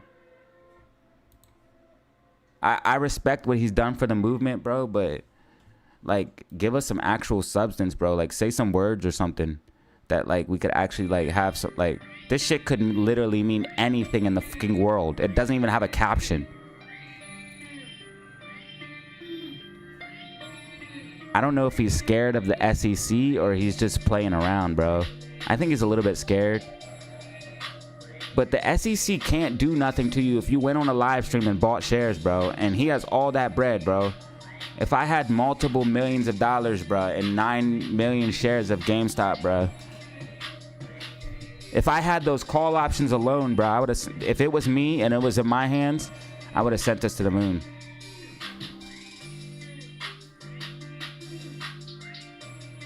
I exercise until I run out of cash. And it doesn't matter if the underlying stock goes up, you're going to get paid out anyways.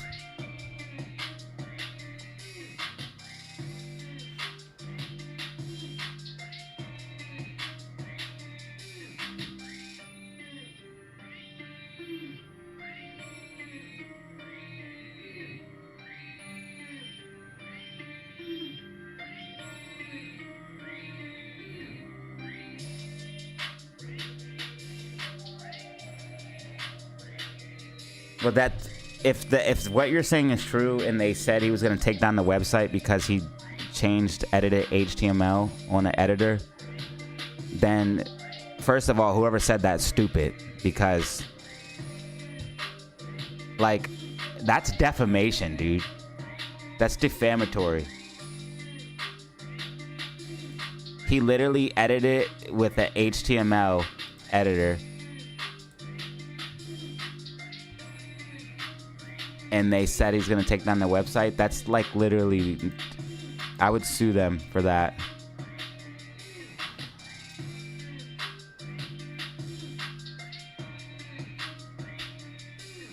I forget what.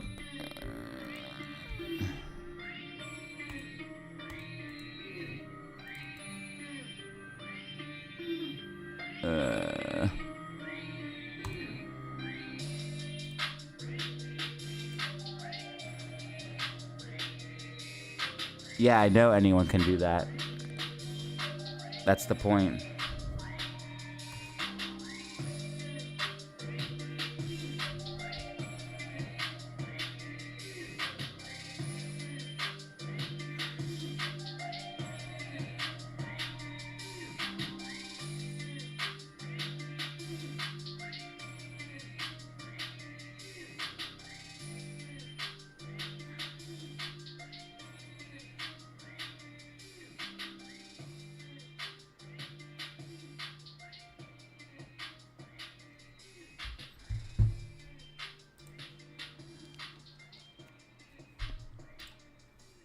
All he did was use one of these.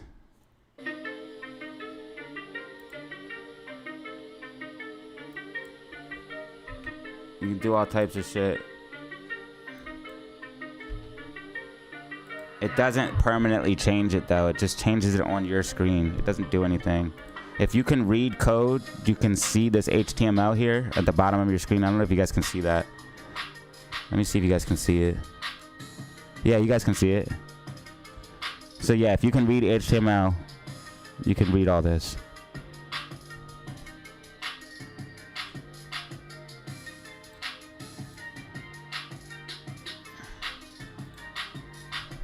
HTML and CSS.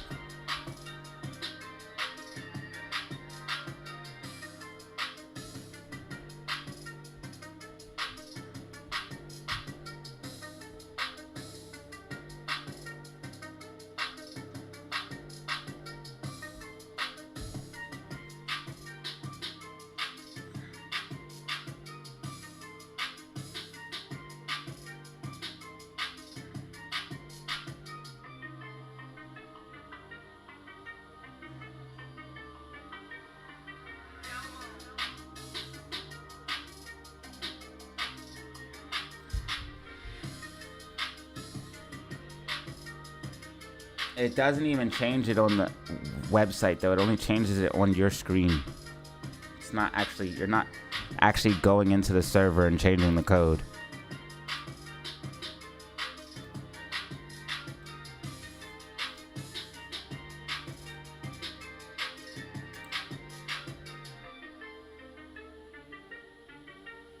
Oh, that makes sense.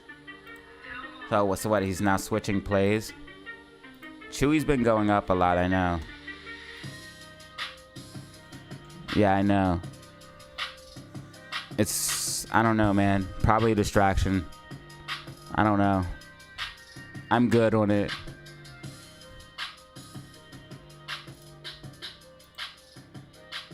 Yeah, I'm good. I'm good. I'm good on it.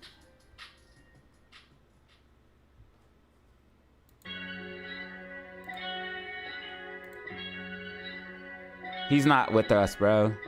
Especially if he's talking about Chewy now.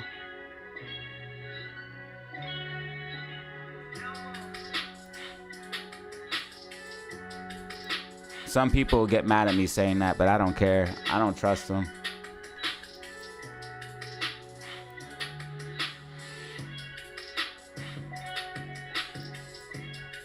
He's too rich.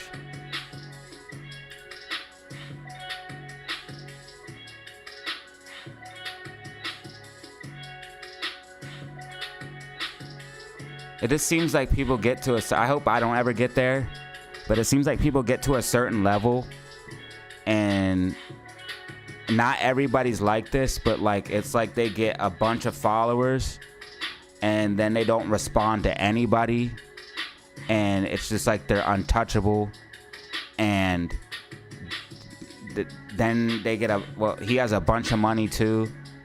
So like he has a bunch of money and a bunch of followers and don't respond to nobody. Like I don't ever want to be like that. I'm very, very involved in my community. I talk to you guys. I comment back to you guys. And even if I got huge, I would still want to interact with the community. Seems like people get to a certain level and it just, something changes. And I don't know what it is, but I don't ever want that to happen to me.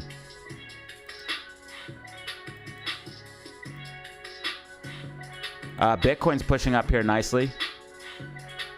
Finding support off that 61K level. 61.6.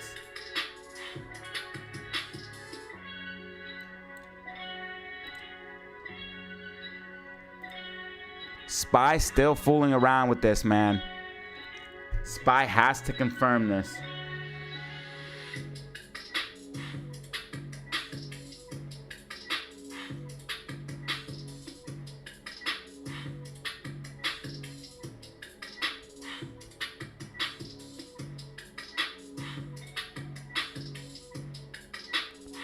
Why Chewy though? Why Chewy in GameStop? Why not AMC in GameStop? What is Chewy and GameStop gonna do together?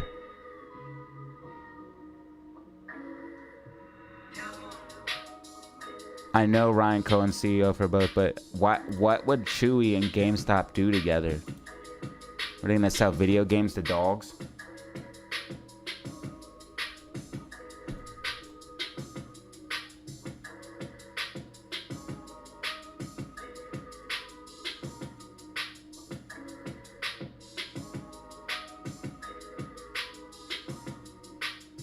I could see that.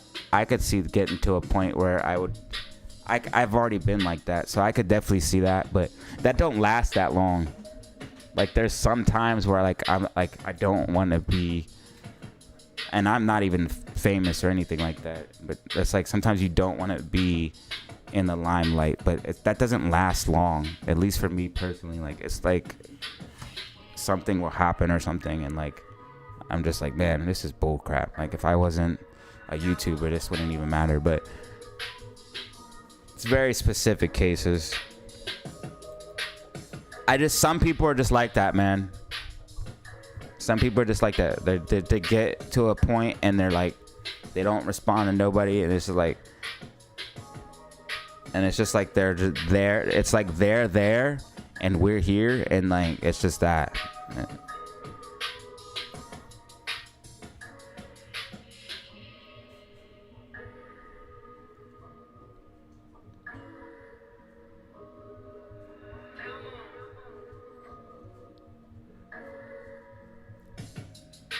I would like to see AMC and GameStop combine forces. That'd be sick.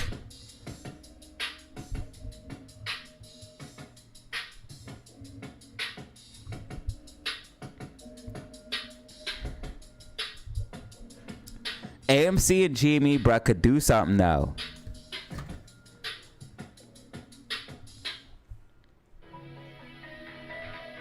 GameStop could buy a bunch of fucking things. I wonder if GameStop has enough money to buy let's what Steam's value. I put Steama.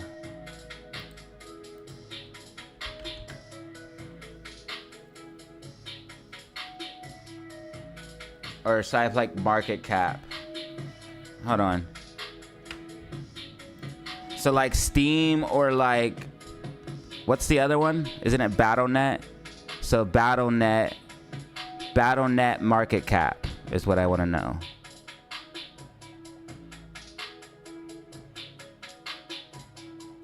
Oh yeah, you need a lot of money. And how much is Steam worth? Cause like, could you buy these things outright? Could like GameStop buy Steam? Cause that would be like the power play right there.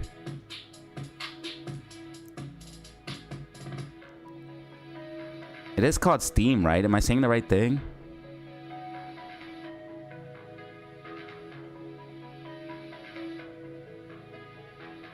It's Steam, right? Or is it something else?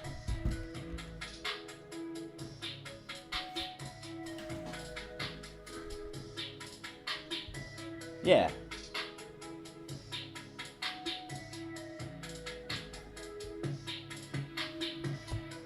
All right, so buy Steam.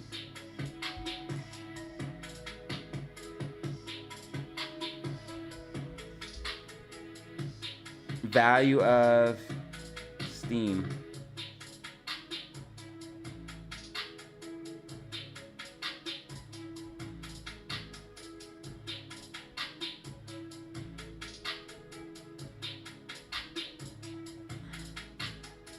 $7.7 billion.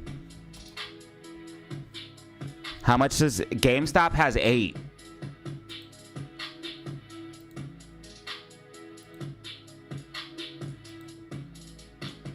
They're not like us. Oh, go away, go away, go away. They started twerking and shit. God damn it. I'm just trying to get back to my homepage. I hate Twitter.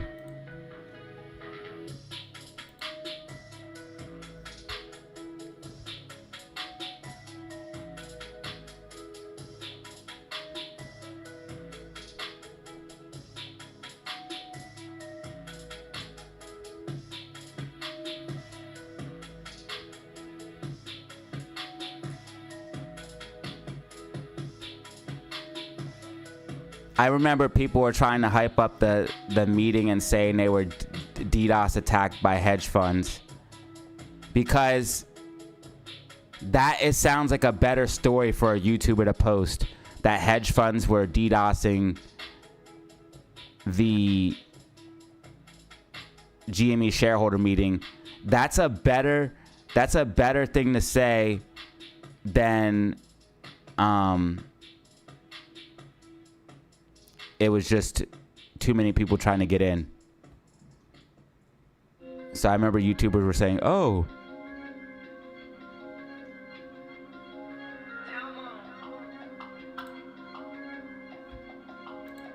I seen down here they had 8 billion in cash.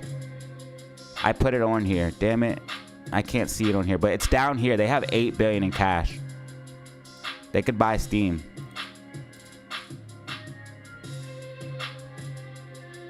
I gotta slow down. I type too fast and do too many typos.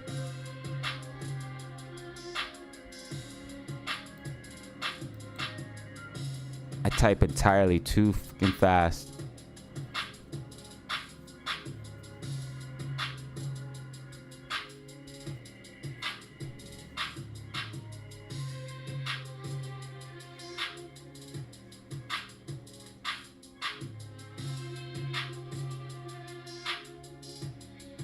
Foreign Kitty just posted a picture of a dog. Yeah, I know. What does it mean? What does it mean?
It means he's not like us.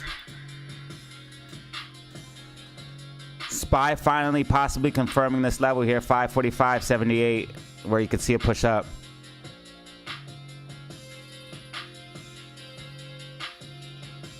I think the fact that it came down and came back up means that almost 100% it's going to go higher. Because it wouldn't have came all the way back down and came back up if it wasn't going to keep pushing up. So Spy's going to try to go up. I'll be so happy when Spy starts to crash, bruh.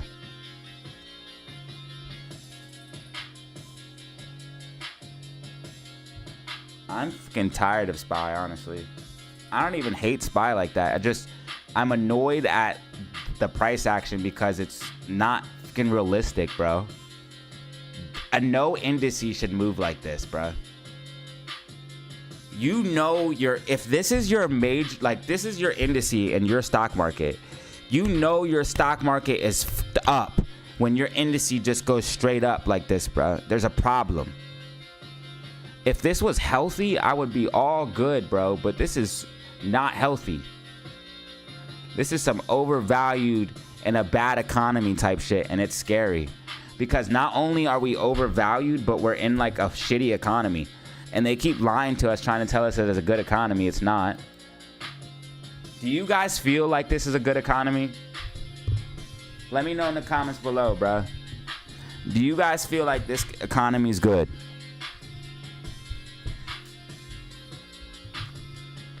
Do you feel like your money is going the same as it would 4 years ago? Are you able to buy the same thing with the same amount? Are you able to live with the same amount of money? Or did you have to make more money in the last 4 or 5 years? Did you have to make more money just to stay in the same place? A lot of people are having to make more money in the last 4 or 5 years just to stay in the same place. So you're telling me the economy's healthy, but people have to make 2-3 times their income just to stay at the same level? That means quality of life is degrading rapidly. You can't lie to me, bruh. I listen to the charts, the facts, and the data. But most of all, I'm a consumer in this economy. And I talk to people. Yeah, none of us feel like this shit is fucking... None of us feel like this is... like the economy's safe, bro. Nobody's saying yes. Not one of you.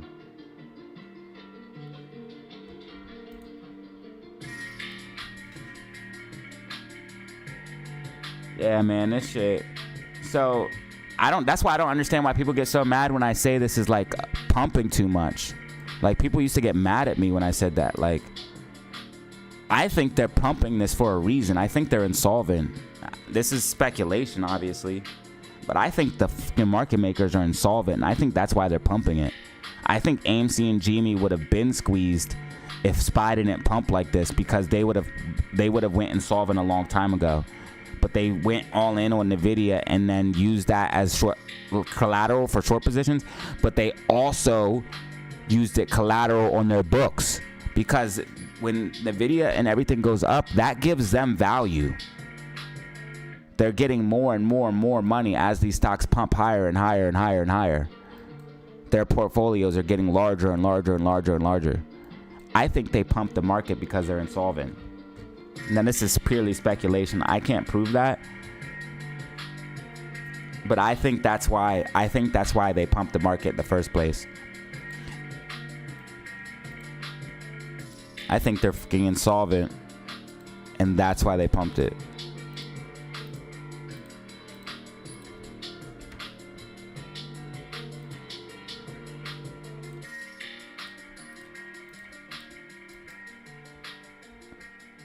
Also, another thing that's really disturbing, and this is why people sometimes say I'm doom and gloom, but I'm not doom and gloom. I'm literally just pointing out the facts here. Like, check this out, dude. Almost 35 trillion in debt. You guys remember when I was talking to you guys the other day and I showed you how, like, basically they're robbing us, like, because they're printing money, and then they're robbing our future selves, and they're robbing our children as well. Because, yo, we should fucking be flipping, bro. People are sheep nowadays, even me, dude, because, like, what am I, like, dude, I know all this shit. I should be mad. People should be flipping the fuck out, bro. They're literally robbing us and our kids because they're printing the money. So even though you have $1,000 in your savings account, because of inflation, because they print the money, that $1,000 doesn't buy you the same thing year after year after year. So they're robbing you that way. And then they rob our future selves by taking out debt and loans. So they rob our future selves and they rob our children. And it's all, when I say they, it's the political class and the hyper rich. They're parasitic, bro. Like, some people look at them as they're above us, but really we are above them because they literally live off of us. And I know that doesn't make sense to some people, but the politicians and the super rich live off of us. And if we weren't all around, the workforce and all of us, they couldn't be where they're at. They extract money from us in multiple different ways.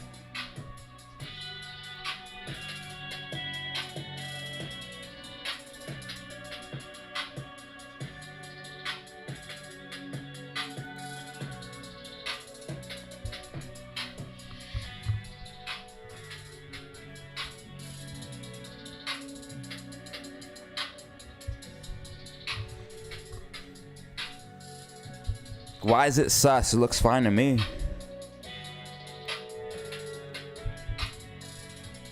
I sometimes ramble. Either you like it or you hate it. It's gonna happen. And it's all about the economy.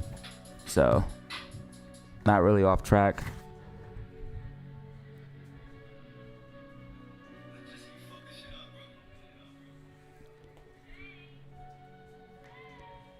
This channel is the Illuminati. It's to enlighten you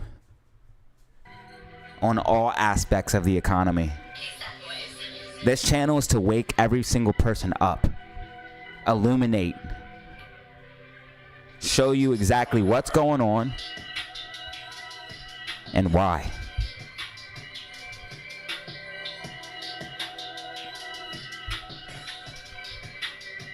GameStop looks fine. It just looks like they shorted a little bit.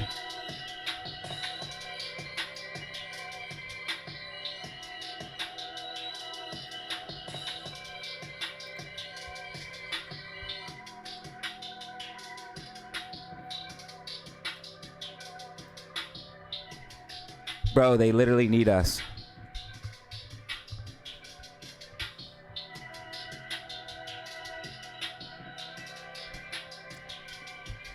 I know, but listen, Chewy's a distraction. Anything that takes focus away from AMC and GME is a distraction to me. I'm sorry. And AMC and GME are about to start running, and it's ironic now this fucking Chewy's running. Don't fall for the shit, please. If you're gonna do it, go in and out, bro. Oh, man, I hate this shit. I hate this shit, bro, because it's the same thing over and over again, guys. And then I have to repeat it over and over and over again. How many times did we see this same shit? TOP, Megal, HKD, PHUN, FFIE, all pump and dumps.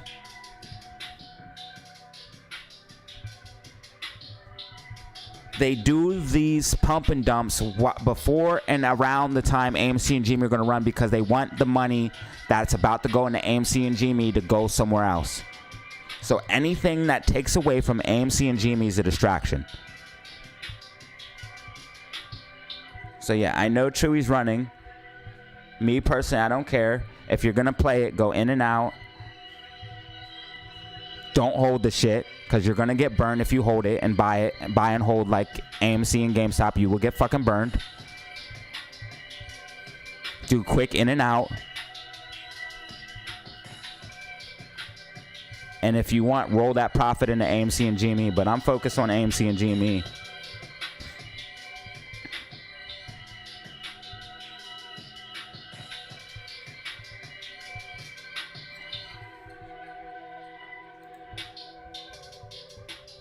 AMC tracking, AMC tracking. Yeah, I'm focused on AMC and GME. There's always a stupid ass stock that's I know Chewy's associated, but I also noticed that it wasn't even us talking about Chewy. It was them. And when I say them, I mean market makers. I mean journalists that Rudders and all the ones that spread FUD about AMC and GME, they started calling Chewy a meme stock. I never heard any AMC ape call Chewy a meme stock. I'm in the community. And you guys can tell me if I'm wrong, because I might be wrong, but none of you guys have ever came to me and said Chewy's a meme stock. All of a sudden, we started seeing articles talking about GameStop, AMC, and Chewy. Why specifically those three stocks? It's another distraction. This one's a very smart distraction. It could be more long-term because Ryan Cohen is CEO of Chewy.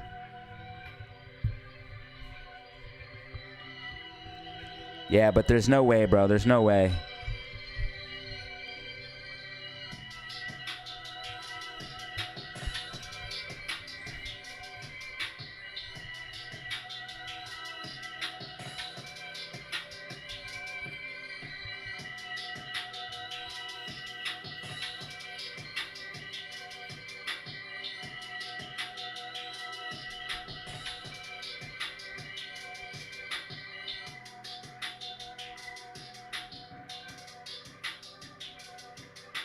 $3% back on your card is what you're saying?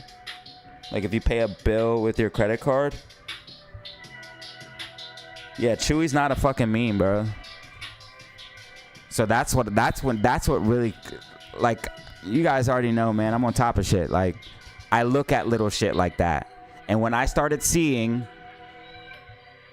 the fudders start talking about AMC, GME, and Chewy at the same time, calling Chewy a meme stock, I knew that it was messed up because ain't nobody ever called Chewy no meme stock. In this whole movement, I never even heard that shit. So when I read that article, I think it was from Reuters, and then there was another one that came out. I don't know who it was, but a couple articles came out all around the same time. Like, it was last week. It was this week and last week. So I'm sure they're pumping this Chewy, whatever the fuck it is. I know what it is, but they're pumping it. It's outside the Bollinger Bands. RSI's overbought. They're pumping it. They want you to look at it. They want you to be distracted by it. They want you to put your money in it so they can pump it up and then take all your money when they dump it down and flush it. Just like they did FFIE. Yeah, remember this one? Remember this pump and dump? Look at that. And look what they did. Flushed it right back down. And then what was another one? HKD. That was one, right? Remember this pump and dump? This also happens because I think they need liquidity, but that's another theory. I think it's a distraction and liquidity for them. What was another one? TOP. And this is a straight pump and dump, dog. Look at this. It went from like $12 all the way to $2,555 and then all the way back down.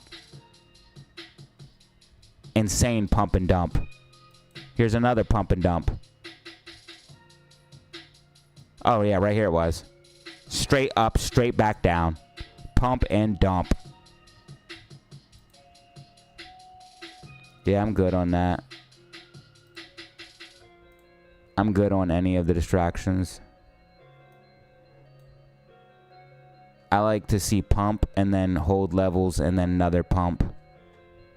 That's what I like to see. Yahoo Finance posting now? What, about Chewy and AMC?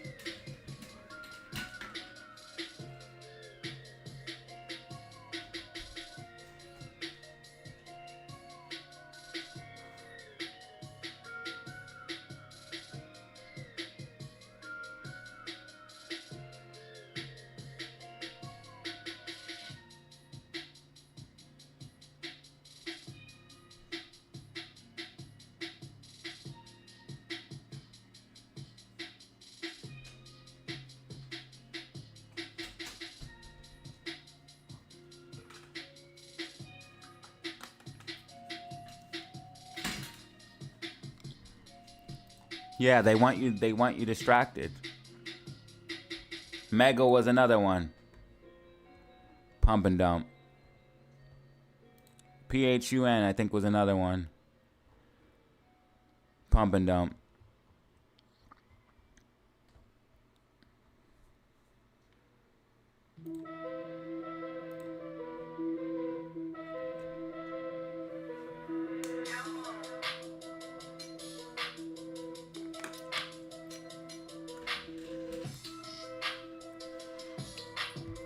Isn't it funny when you understand what they're trying to do, though? You guys got to question everything. And I know that sucks, but you have to question everything because when it comes to stocks, a lot of things are psychological. And these people are attacking on all fronts. They're attacking multiple vectors. So they are going to try to socially engineer you into doing things and believing things that are not necessarily the best for you. So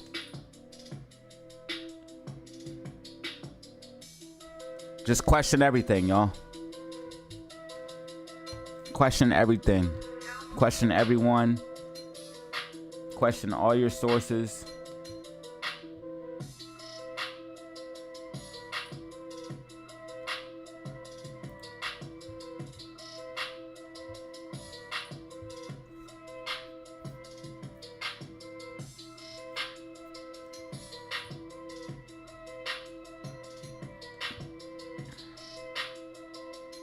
Hey, if you guys don't mind, hit that like button and subscribe. Hit that like button and subscribe.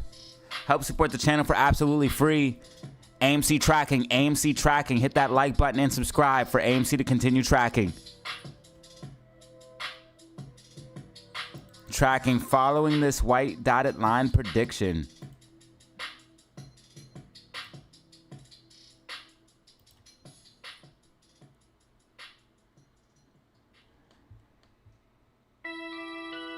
Yeah.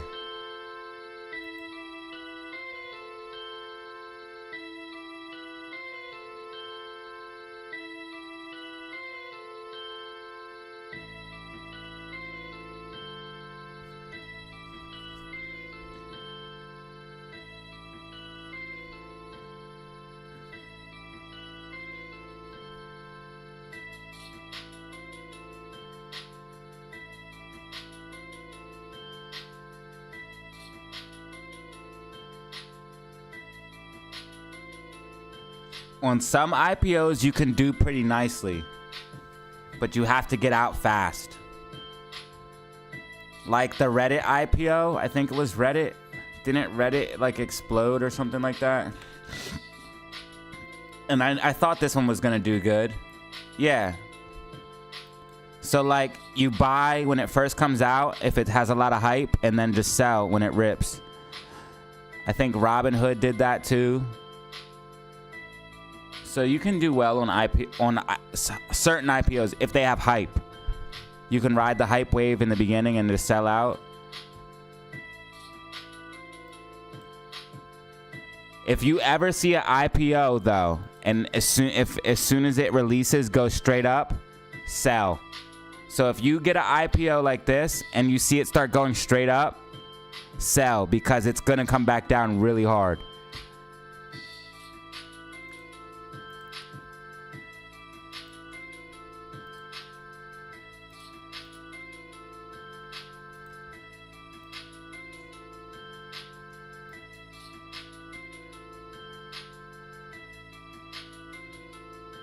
SPY's volume is like on a downtrend. At least on the daily, like the 5-minute time frame.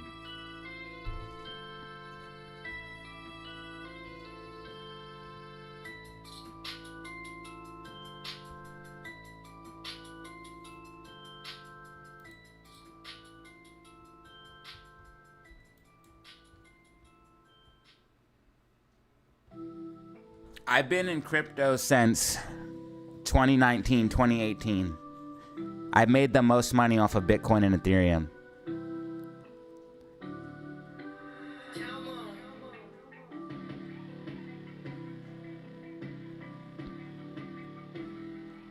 I made the most profit off of Bitcoin and Ethereum.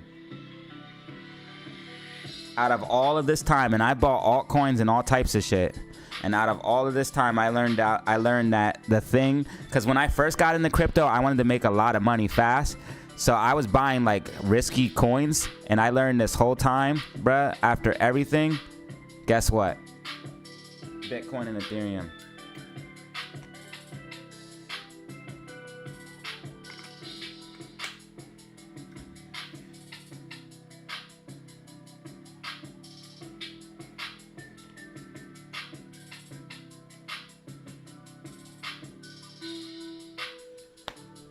In my personal opinion, anyways. That's just off my experience. I've made the most money off of those two coins. 3 EV stocks.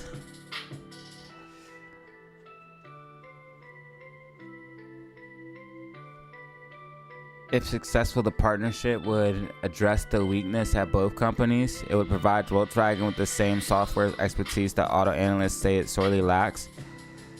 First of all, Volkswagen is Porsche and Audi. So, I mean, I'm not an auto expert, like auto industry expert, but I'm pretty sure Porsche and Audi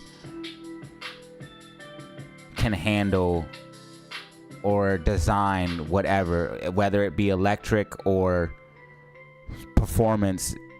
I mean, have you seen the Porsche GT3 RS? Have you seen it? Have you seen this marvel of engineering? I mean, come on. I think they can do fine.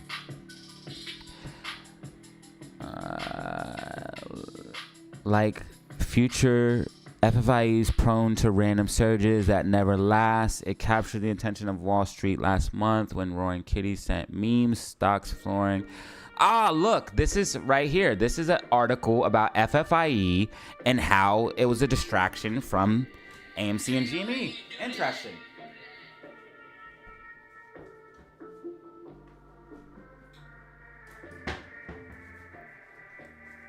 We were just talking about this, gang. We were just talking about this. FFIE surged by impressive margin yesterday and is still in the green today, but current trajectory suggests the momentum is already running out. It's because people are still interested into it, but I don't know why.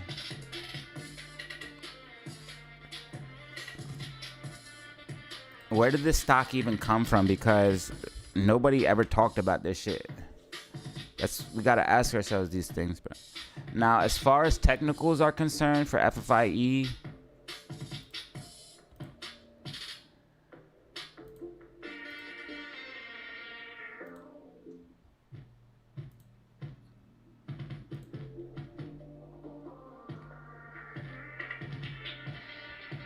it's probably gonna go up a little bit, bro, but this isn't like what you guys think, bro.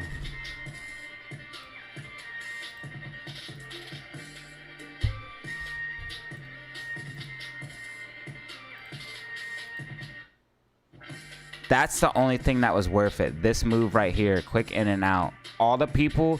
So the reason why that it didn't go all the way back down to 38 cents and it only went back down to 56 cents is because I guarantee you people are bag holding this thing right now. And that is why it didn't go all the way back down. I guarantee you people are bag holding this thing and they're in the red thousands of percent because this thing went up 8,000%. So it went down. It went down what? Oh, almost 2,000%.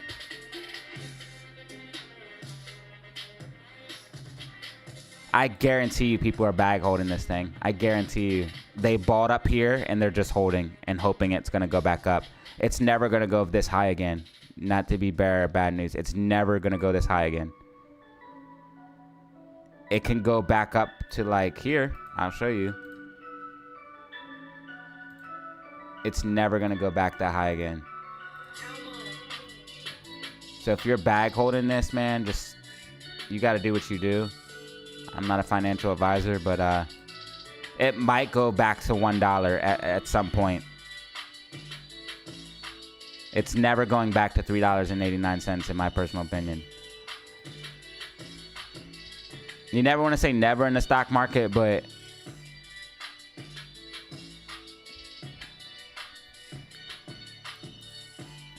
it's not likely.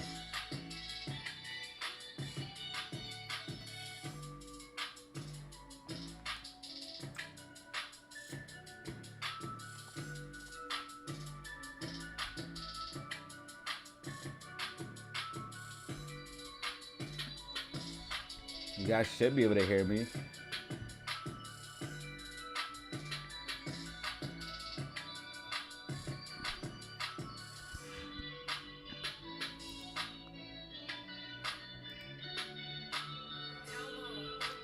I don't think it's gonna be able to go back up to $3. It might go to $1. Maybe if AMC and GME start pumping.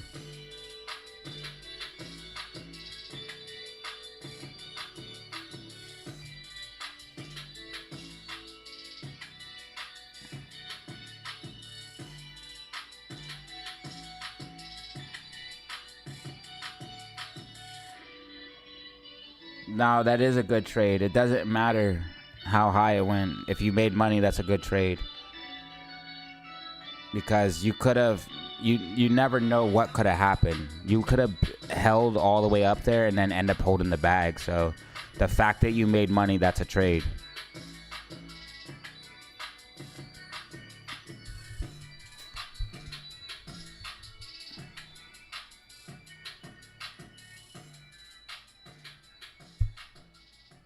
FFIE stock split coming. That's the first thing they do to those types of stocks to screw people over. That's the very first thing they do. They did it to AMC and GME, and then they reverse split after that, and then they dilute. It's like the playbook for fucking up short squeezes. They did it to AMC and GME, and they do it to everything else. If it runs up, first you reverse split or dilute. Or first you split it. You just do a regular split. Then you reverse split it. And you dilute it.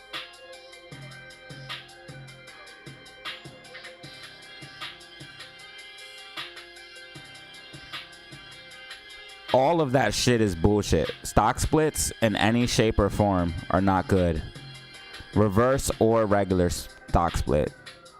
You don't want no stock splits, and you don't want no dilution. You don't want the float to change around at all. You just want the float to stay the same.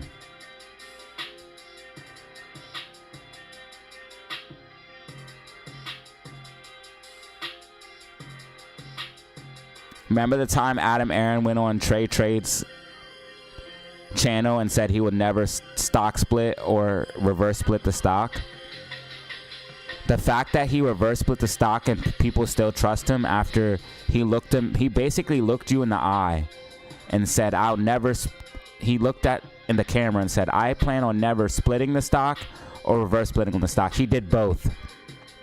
If a man is willing to tell you something and then straight up just go against his word, and you trust that man, that's on you, bruh. That's on you. You cannot trust a man that straight up tell you they're not going to do something and then go do it and then still trust them. You're literally going against his actions. His actions are louder than his words. And his actions, he literally said he'll never split the stock or reverse split, and then he did it. You cannot trust that man, dog.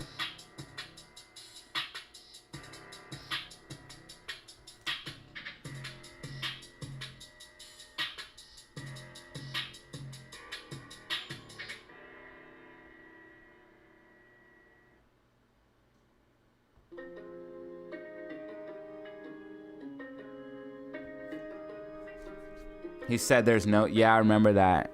He kept saying how there's no proof.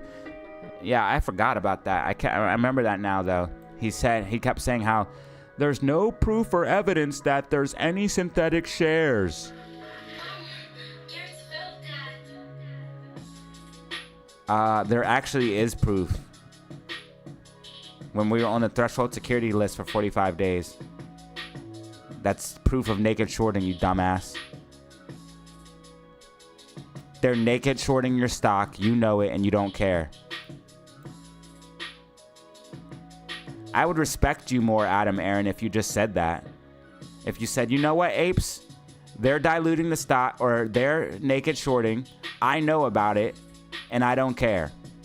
I would respect you so much more. But the fact that you're a snake, bro, just be man about it. Don't be a bitch. Just be like, yeah, I know they're naked shorting, and I'm helping them out. I'm helping them destroy the stock. Just say it straight up, dude. I know they're naked shorting, and anytime they need me to dilute, I dilute for them.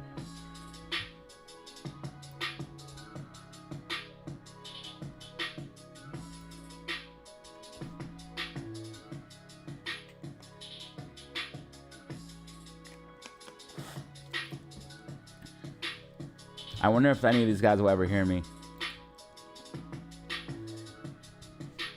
Adam Aaron, Ken Griffin. Will they ever hear any of my live streams? My little comments to them. Maybe one day.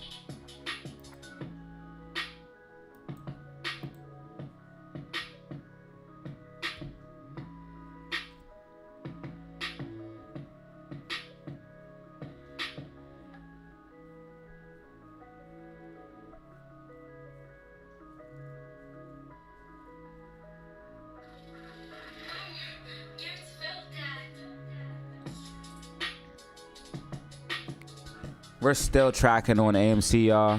I think AMC is setting up to push above this 473.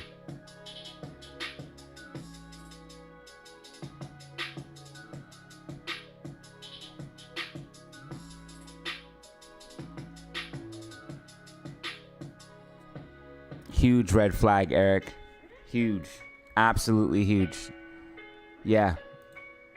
Yeah, right here. The fact that he diluted right here is a huge red flag because,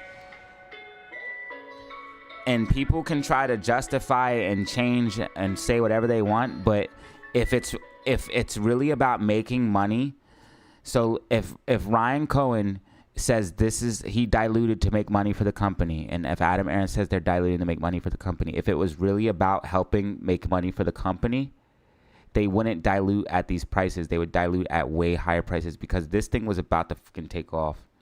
And Adam Aaron don't even play no games. He just dilutes down here. He don't even care.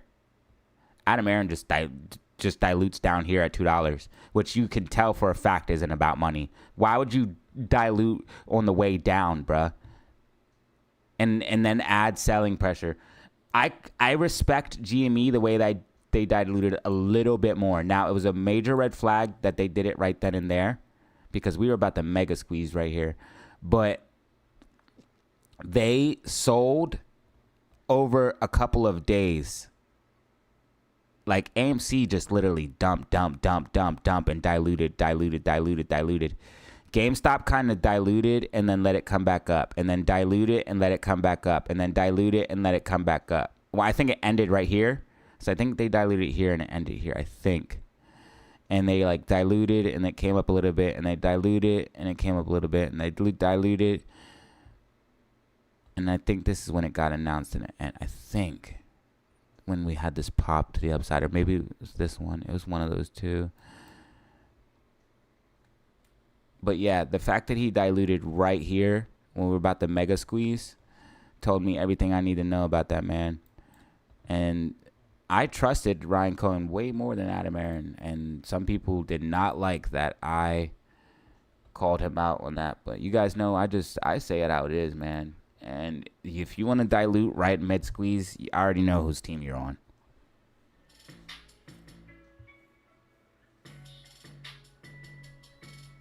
Yeah, I'm pretty sure they sold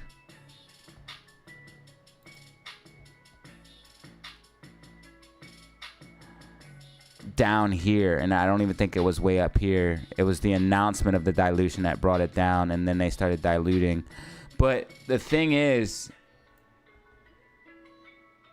you could, if you really wanted to make money, dilute into an uptrend.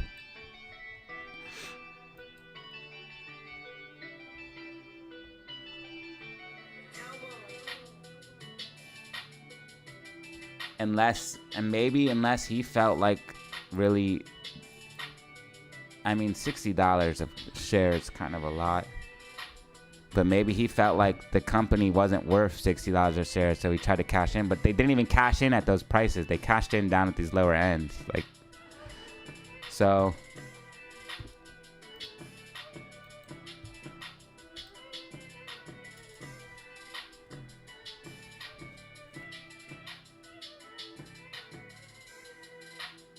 it's all pretty suspect to me, man.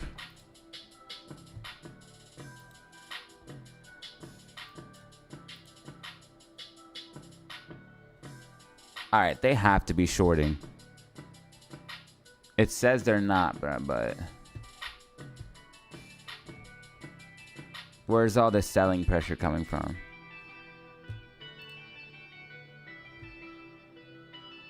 I know they're shorting, bro, or something. There's like a lot of selling pressure. Just it says they're not, bro, but I don't. I think sometimes I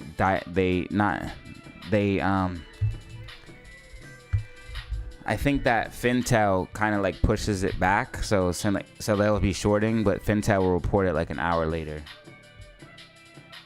which we've seen before. They got 1.6 million to short GameStop, 250,000 short AMC.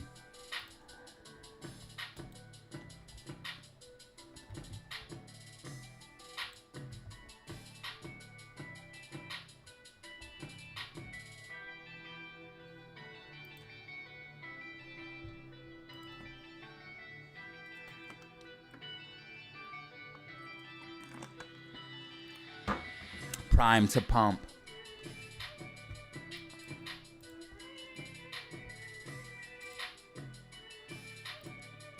Oh, wow.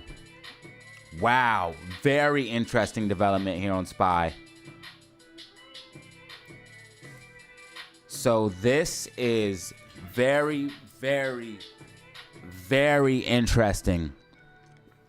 So SPY got its push to the upside and failed. It's showing more signs of weakness. I think we're almost done. I need to see if this consolidation goes to the upside. If not, if we break down, it's over. Because, SPY might start. That 550 is a major psychological level. SPY might start topping out. Completely topping out. Apple's red right now. And Apple, let's check the RSI real quick because I still think it's pretty overbought. Yeah, it's an overbought territory here on the weekly time frame. Apple's overbought, okay? It's outside the bands. This thing's going to come pulling back. It's pumped too high. They pumped it because NVIDIA started pulling back, and they don't want the market to completely crash.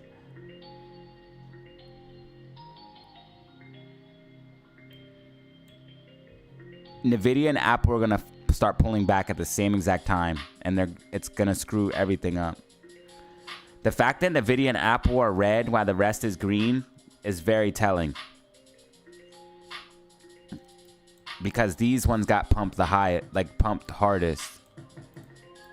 Meta got pumped pretty hard too, but Apple and NVIDIA got, especially this recent pump on Apple. Because what? Because they're quote unquote integrating ChatGPT. Does that even matter? They already have Siri. That's what I'm saying. This is all just hype, bro. What the does it matter if they have ChatGPT on the iPhone and integrate it into the iPhone? You can literally go to the website on the iPhone. What does it matter? Unless I missed something. I didn't watch the event, so maybe I should do a little bit more research, but I don't see how this caused a pump from 163 all the way to 220. 26% increase in value because of what? Because they got another AI system on their phone. Apple already has Siri. It already has AI. So I don't really get that. And NVIDIA pumped extra hard because of it makes the chips, and it was making the chips for all the AI and blah, blah, blah, blah, blah, blah. They were making money, but those profits are not sustainable. That's the problem with NVIDIA. So NVIDIA was making money and doing really good earnings, but it's not sustainable. And they'd have to give really, really good forward-looking guidance every single time in order to keep these valuations. This valuation is not sustainable. That's the whole thing about NVIDIA. The valuation is literally unsustainable. So, yes, it pumped high because of those earnings. But those earnings numbers aren't going to stick around forever. They're going to start receding, and then the price is going to pull back.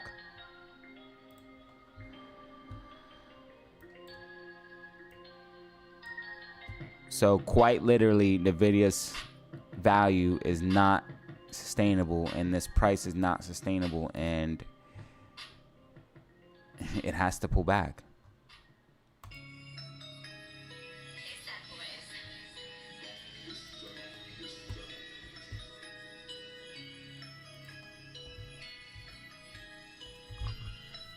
It's easy to get short shares for GME right now because of the dilution. When they dilute shares like that, you'll notice there's a very easy abundance of shares. You'll notice that cost to borrow drops down as well because there's an abundance of shares. It all has to do with supply and demand, brother. So when the float gets locked up and there's less float to be utilized, cost to borrow goes up because there's more demand to short that stock because there's less, and it's also harder to short that stock. So that means the price has to go up because there's not as many shares around. It's not as easy to get shares to short. So that makes cost to borrow go up. Cost to borrow comes down because Ryan Cohen introduced a bunch of new shares into the float, and now they have shares, and they literally sell those shares to the hedge funds. So the hedge funds not only have an abundance of shares, but they have them on deck, and that is why they're able to get these constant shares to short. I don't have the 8K filing, but I'm pretty sure if you look, it probably says like Goldman Sachs or something like that, or Citigroup, and Citigroup is the one shorting and Goldman Sachs are the one shorting. They literally sell the short shares. Like AMC's 8K and 13F literally said they were selling to Goldman Sachs and Citigroup and Barclays, which are the same people that hold the short positions. So that is why when we get dilution, you see a couple things. You see short interest come down because the float's bigger. You see cost to borrow come down because there's more shares available to short and the float gets unlocked. And that's what you need to only understand about a short squeeze. So anytime anybody tells you dilution will help a short squeeze, just slap them in the face because it will never help a short squeeze, ever. Because you add more shares. A short squeeze is simply, okay? If you don't know what a short squeeze is, it's a lack of liquidity. It is, I'll say it in another term that's easy to understand. When shares get locked up, like when one side holds all of the shares. So for retail, for example, holding all of the shares, and then all of the other shares were held by the short sellers. So there was very few shares available left that were free. That's what causes a short squeeze, when there's less liquidity. There's not that many shares available, freed up in the float. The utilization is high. So that is why you can simply say dilution will never help, because dilution adds shares to the float, which frees the float up, and by doing that, it erases the conditions that you need for a short squeeze. A short squeeze needs a couple conditions, and lack of liquidity is one of those conditions. And when you dump liquidity into the stock, you get rid of that short squeeze effect.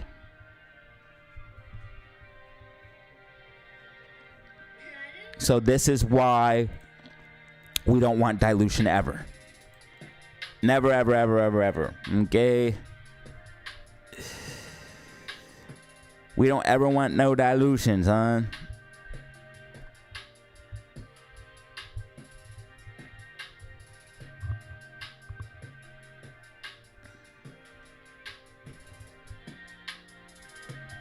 AI, kind of like .com was in 2000, right?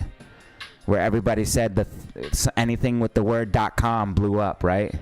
Kind of like now, anything with the word AI blows up, right? All bubbles have similarities. I'm not just calling this shit a bubble because I'm just pulling that out of my ass. I'm calling it a bubble because it looks like a bubble. It has the characteristics of a bubble. AI, just replace that with .com and go back to 2019 and the year 2000. I'm sorry, the year 1999 and the year 2000, and just replace .com with AI. Can you look at SING briefly, sir?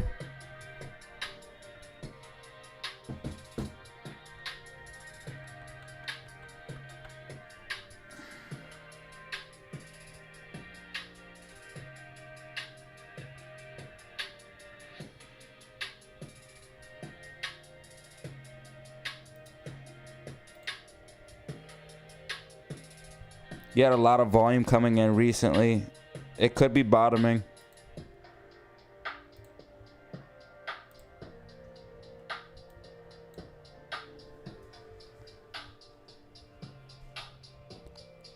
You want to see it get back above 50 cents and it would be, you would see a bullish move if you can get back above 50. It might be bottoming.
I hate when my prediction tracks and then at the very last second it decouples. I hope that's not the case here. We got red MACD on AMC, so we might be.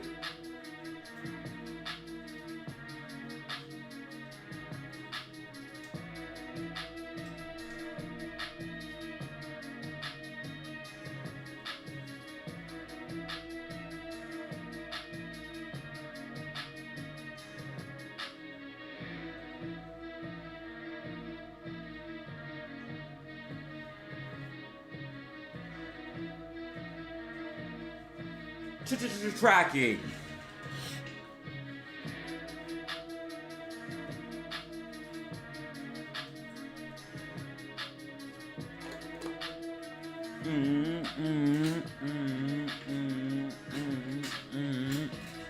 We got 370 people in the building. I need every single person to hit that like button and subscribe. Hit that like button and subscribe. Help out and support the channel for absolutely free. Hit the like button and subscribe.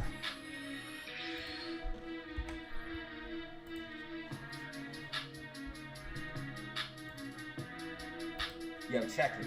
Look, we got more views. 1,700. Structure that we got before breaking to the upside, and now we have this falling wedge on GameStop, and we are tracking. It looks like we're going to see a push to the upside, in my personal opinion. Right now, as far as where we could be at on the fractal, it looks like we could potentially be at this segment here. If you watched yesterday's video, you were prepared for this. And then, hey, that DZ shirt looks good. GameStop make any type of bull flag. DZ got the keys. DZ got the keys. Now, we could see that potentially the upside. As you can see right here, you kind of have this bullish consolidation before pushing up, and that is James with the gifted. This bullish consolidation here, that was a bull flag, push to the upside. So if we get another, no way, James with the gifted, bro. That's putting us at 7 brand new members today. 7 brand new members, and we got the super chats. Yeah, yo, thank you guys, because you guys went kind of ham today.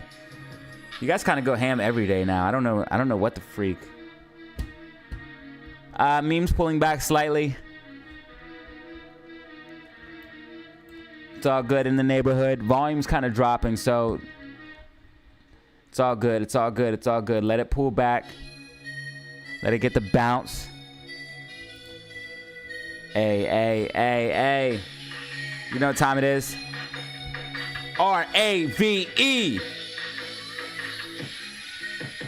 Hit the like button and subscribe. Like and subscribe. Like and subscribe. Like and subscribe.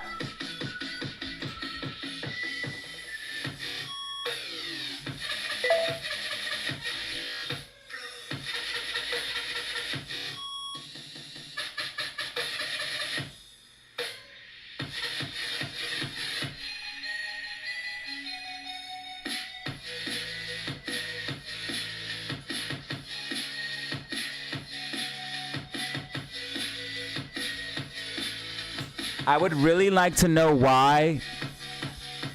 Do you guys like watch the video after I like show you on the channel or something? Because every time I do this for some reason, so I'll look And I don't know if people are watching the video while my live is on, because why wouldn't you just watch the live stream? But every time I do this, so we had 1,600. We literally got like 129 views, right?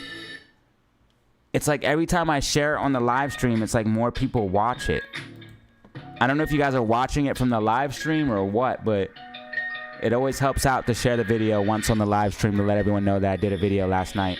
And if you guys did miss yesterday's video, check it out, because I did talk about the falling wedge and price targets for the falling wedge. And you would know exactly what's going on today if you watch the video.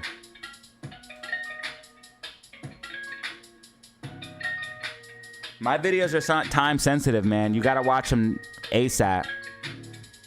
They got time sensitive, valuable information. The information in my videos can literally make you money.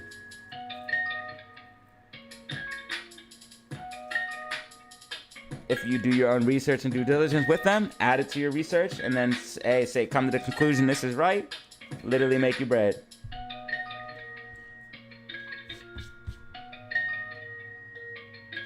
This is a fat blizzy, bro. It's like a 2 grammer or something, bro. 2 grammer hammer.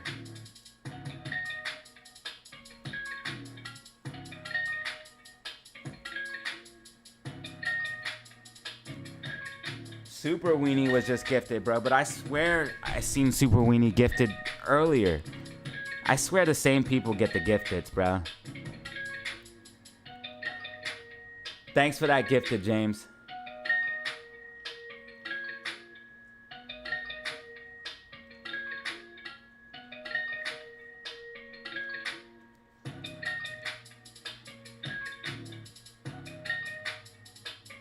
Super grateful that you guys are able to look out, and the people that can afford to look out do, man. I really appreciate it. And thanks for giving back to the community, showing your love and support. I really appreciate it, y'all. Memberships and supers help out a lot, so I just want to say I'm very grateful. They help out a lot.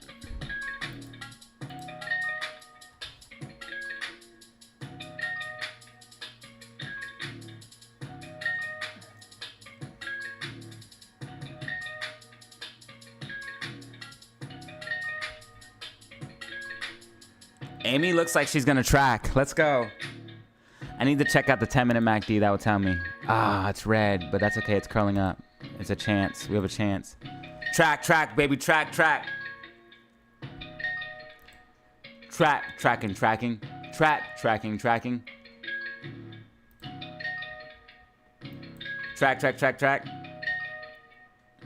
Running back.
Bruh, look at this idiot, bro.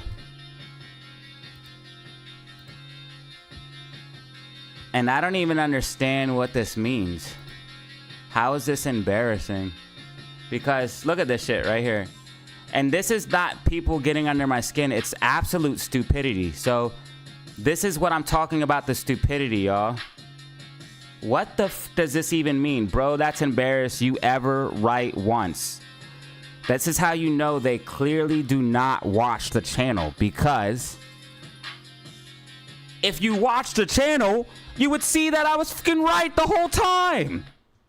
It's absolute stupidity like this, bro. This is why I can't even read some of the comments, because people are so fucking dumb.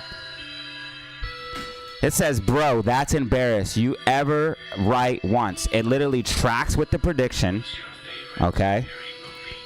And then on my video, I talk about the breakout of the falling wedge pushing up to the price target of $25.93 on GameStop, price target hit, and $4.70 price target hit on AMC. Literally doing exactly what I said, and we've been tracking this thing for fucking days. So you are not watching my videos if you think that my predictions are not right, bro.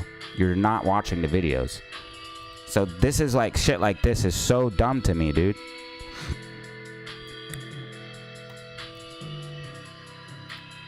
It's literally people just trolling because they can't even be watching my videos. They can't even really be watching. What do super chats do for me? They help out immensely, because ad revenue is just simply not enough. Especially for the time that I put into the YouTube, it's just simply not enough. So people, that's why YouTubers build businesses and they do things like sell merch and stuff like that, because ad revenue is not enough. You can't live off of ad revenue. So people giving back via super chats and stuff like that helps out. Helps keep the community alive, helps keep the channel going. Especially times during when views are down.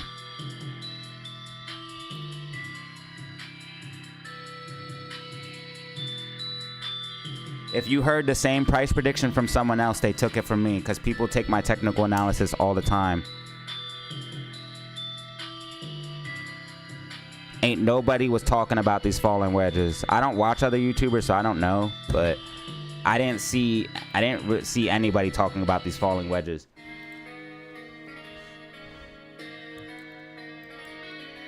I literally called, bruh. I could go back 6 months and all of the calls that I made. I called this move for GameStop before it happened. I called the rally for GameStop. I called the Bitcoin pump before it happened. I called Nvidia pump before it happened. I called Apple pump before it happened.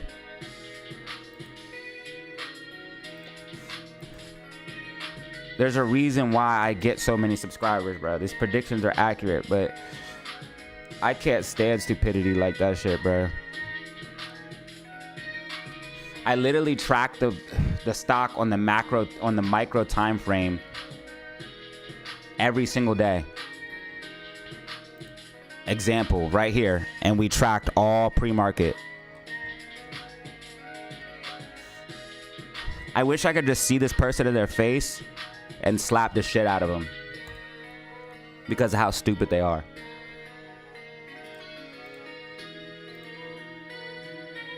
I wish I could just slap the shit out of them, bro.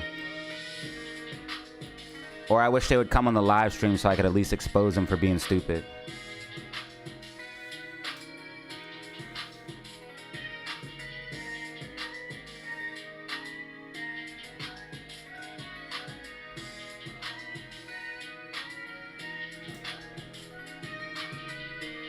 I was just trying to show you guys some of the stupid things people say that make no sense. I'm gonna delete his comment.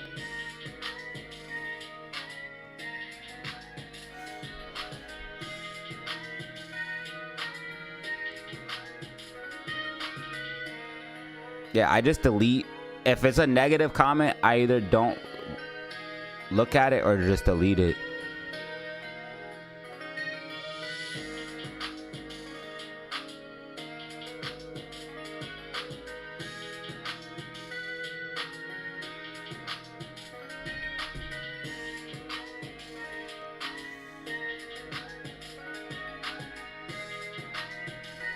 Dude, people be so confused when I get on the live stream late because they're so used to me being there all day. They're like, yo, I can't find your live stream, but it's because I wasn't on the live. It's not that you can't find the live stream, it's that I wasn't on it. Oh, look, another one of my predictions tracking out right now, right in front of our faces. Look at this. AMC tracking. But guess what, guys? I am never right, not even once. I am never right, not even once, y'all. It's so stupid. Mike R. Think no one cares, miss a payment? What's that mean, brother? Thank you for the 10 spot. Much appreciated, my dude.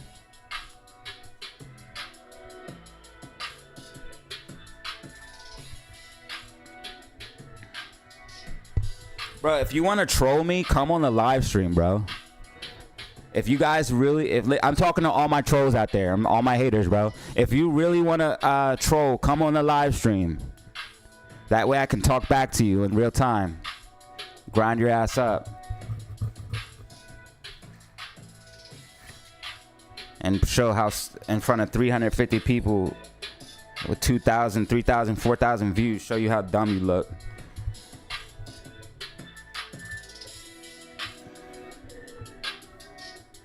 The party starts when I arrive, unfortunately. And I'm not trying to say that to be like, oh, well, it's like all about me and F you guys, because that's not the case at all. The reason why I work so hard is the dedication to the community.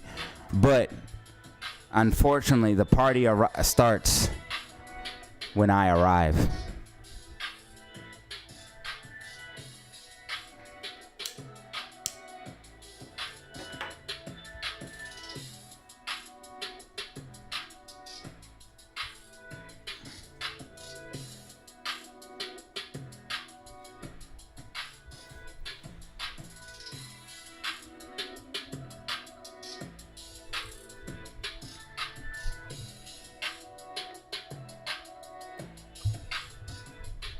I'm going to start pumping the stocks. I'm going to get on and then pump.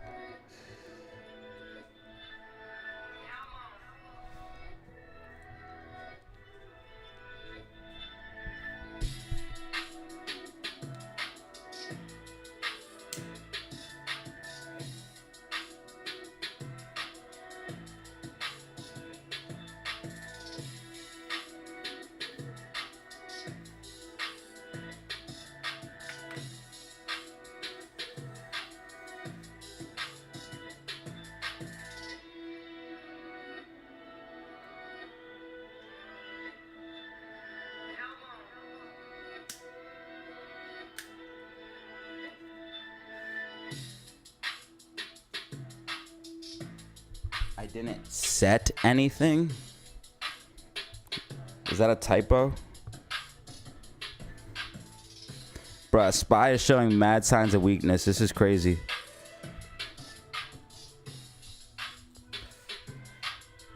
Could SPY actually be done?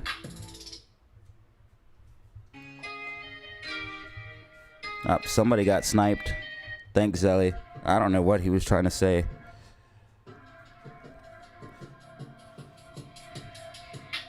I don't know what he was trying to say. I didn't set anything. I don't know.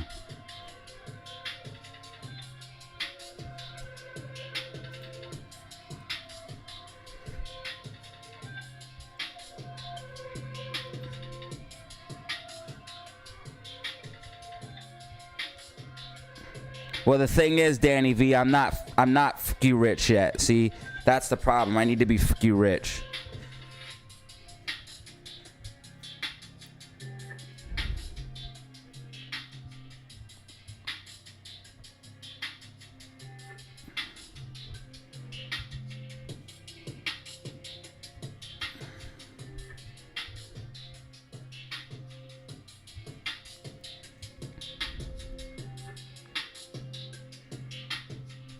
Sometimes calls are not good to hold. It's good to take profit on calls.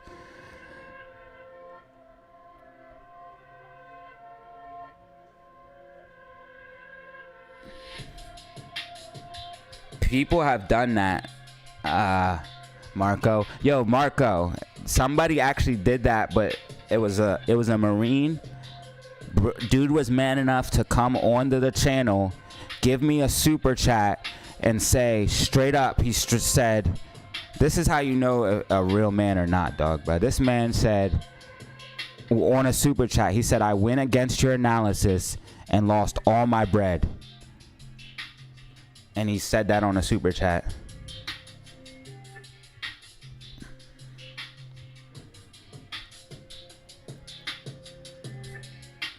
I will never forget that shit.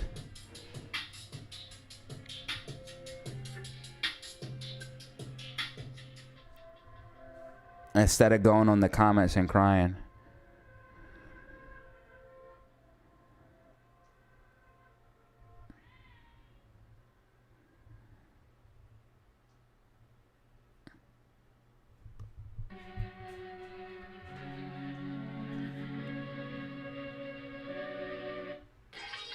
His name's Marine or something like that. He used to come on a lot. I don't. He hasn't been on in a minute. He used to come on a lot though.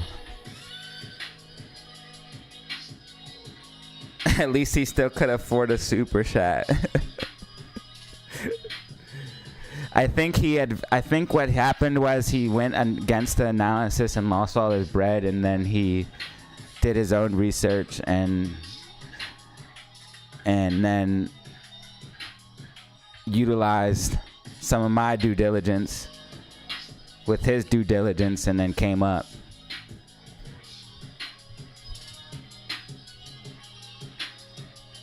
I was in AMC when Trade was a leader. We need another leader. I'll take the place.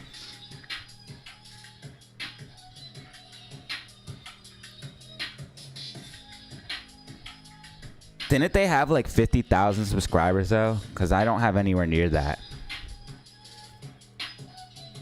I was trying to take over Matt Kors and Trades on the down low, to be real with you guys. But Matt Kors is like barely around, like he's still here, and Trades disappeared. I just wanted to become like the more like, because I seen what they were doing, but just some of the things they said were fucked up. Because they kept telling people to buy and hold and it's going to the moon, and they weren't telling it. They didn't, and they never like once said about the downside risk. None of them ever said that. I don't remember. I might be wrong, but I don't ever remember Matt or Trey, and I could be wrong, saying about, hey, this could flush down and you could lose everything.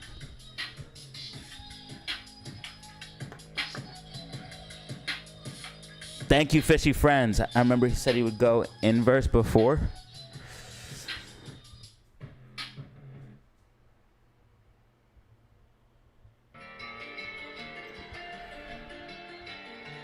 Hey, TJ, you made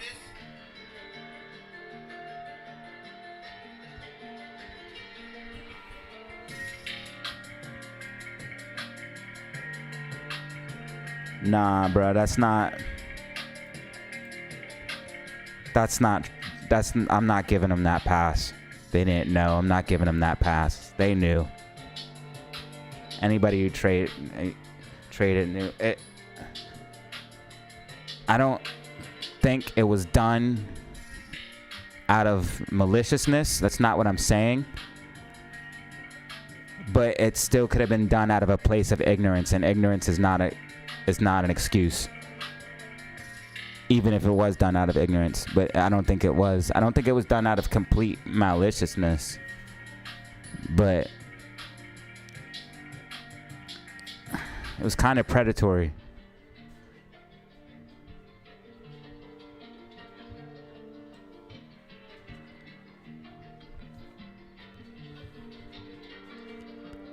And I didn't like how they moved as far as like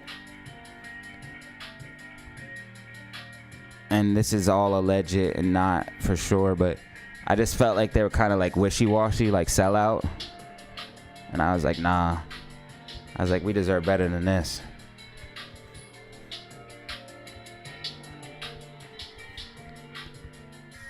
Well, I think that's why Trey quit, because people were coming at his neck saying they lost all of the money because of him. But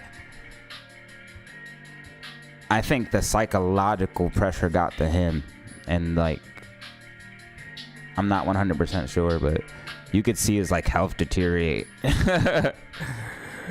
It's crazy. So AMC still consolidating on this fucking line, man. GameStop had a slight pullback to the downside. We found support off of, whoa, hold on.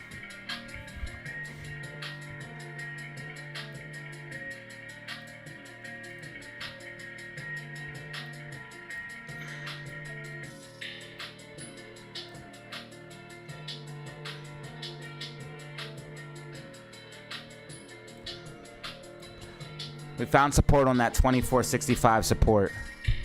GameStop starting to get oversold, so GameStop should get a bounce around these levels of 2465. I should bounce around that level. 250,000 shares left to short AMC, and then they dumped 100,000 on GME. 150 or 1.5 million left to short GME. They just dumped 100,000.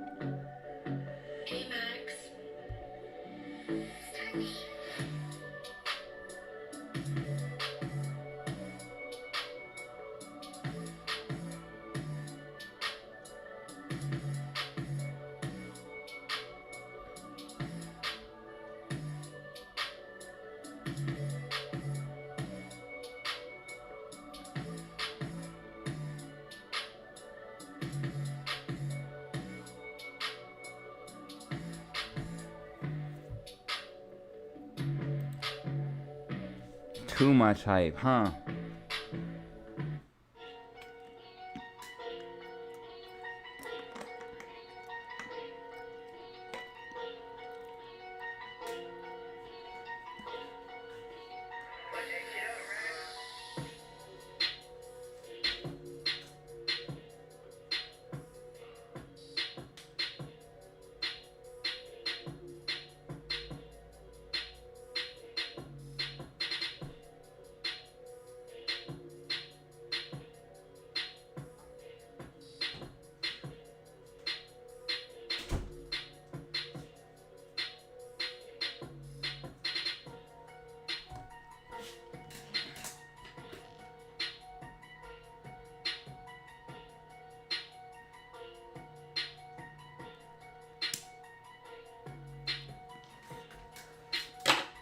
I wish I could be more hype, but I can only tell you guys what the technicals tell me. So I can only hype the stock as much as the technicals hype the stock.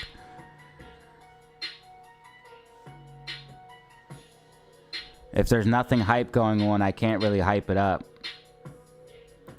So I kind of just got to go with the flow. I can't make up hype like some of these other YouTubers can. Like, some of the other YouTubers can like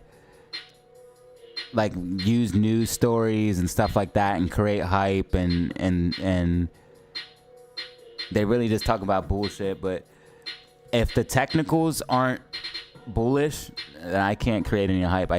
There's nothing I can tell you. I'm gonna have to say it's gonna go down, and how's that gonna hype anyone up? Like, oh, GME might pull back, or AMC pull back to this level. Da, da, da. How's that gonna hype anyone up? Or we're gonna pull back to this level, you know?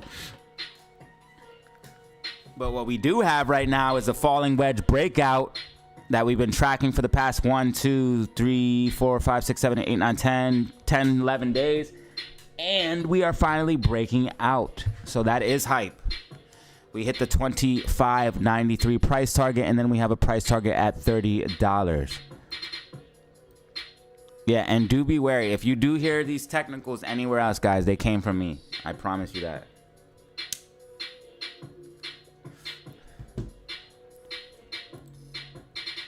I'm not saying every single technical analysis is stolen from me, but I know for a fact people steal my technical analysis and use it on their channel. I know for a fact.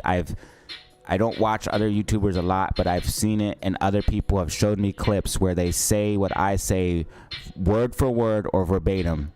Like, they literally repeat what I said. So we know that people, I know for a fact that other YouTubers are watching my channel and taking some of the information and using it on theirs. I don't care as long as I get my view. They should just give me some credit though, man. No one believed me, but I swear Meet Kevin stole some of my Bitcoin TA, and I think I'm not gonna say some other names, but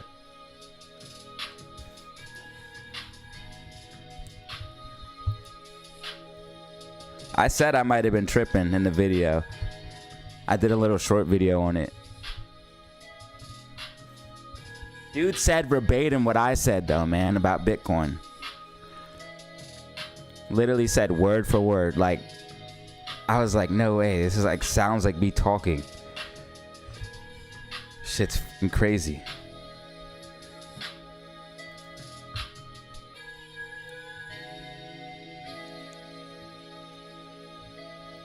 Yo, we got the man. Thanks, TM. Just doing my best, man.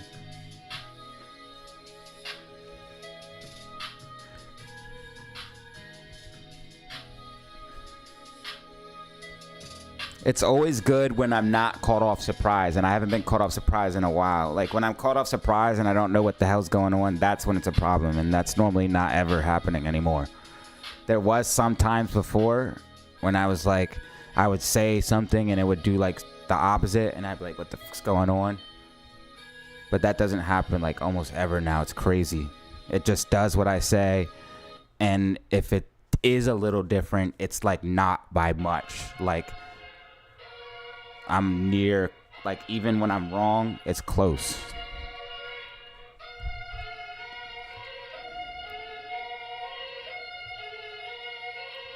What is talk? Why do people keep saying that?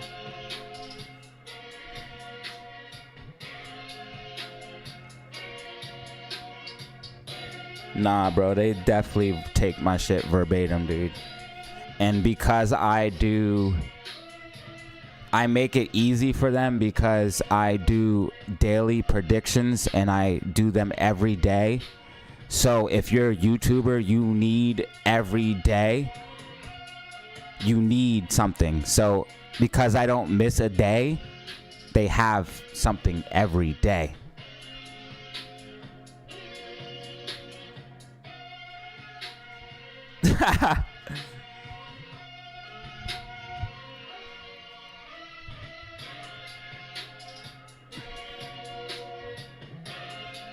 If you're gonna steal it, bro, just either give a little credit or like change, say something different, bro. Don't make it so obvious and say the same exact thing. So you guys can see GameStop is getting that bounce off that 24.65 level. We talked about this. I told you guys RSI was getting oversold, and GameStop is getting a bounce off of 24.65, hitting a low at 24.71. So we use that level as support, and now we're pushing back up on GameStop. You want to see GameStop break back above $25 though. AMC still consolidating. We want to see AMC break above $4.72.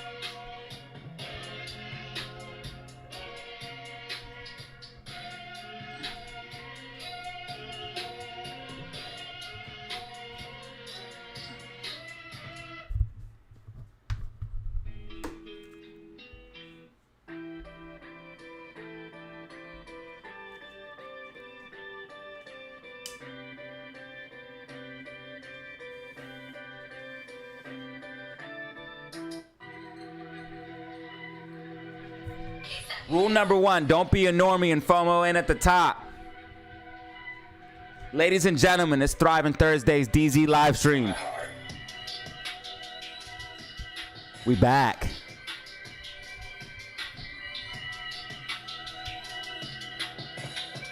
357 people in the building, 357 in the building. Make sure you guys hit that like button and subscribe. Help support the channel for absolutely free. We got 7 brand new members.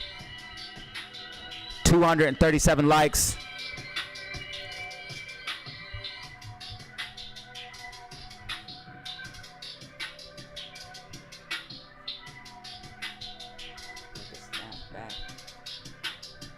Like a snapback. Don't make me snap back. Get my double strap like a backpack. Easy, all we do is fish straight facts.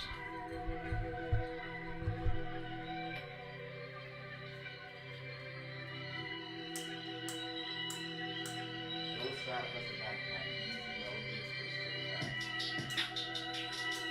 facts.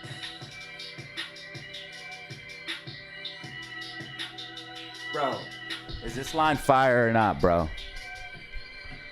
All right, double strap like a backpack. DZ, all I do is spit straight facts. Is that something I should remember?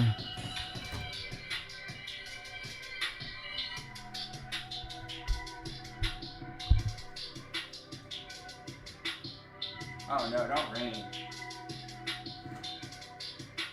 It's the rainy season in Florida, bro. It's been raining every afternoon for like 10 minutes at least.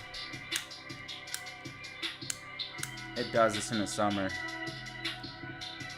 It will rain in the afternoon for like 10 minutes.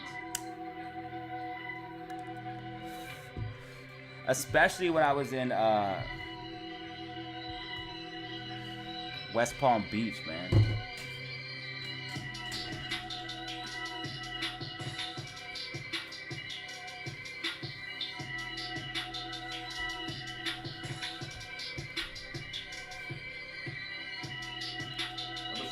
Like a backpack.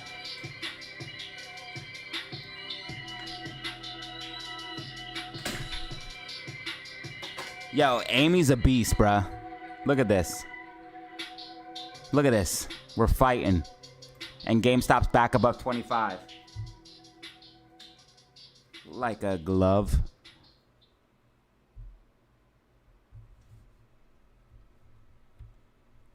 Let me play some DMZ after this.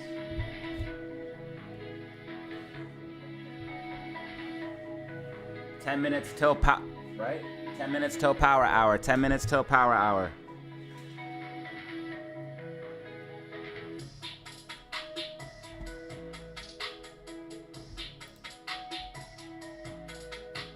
They can steal my TA, but they will never steal my talent.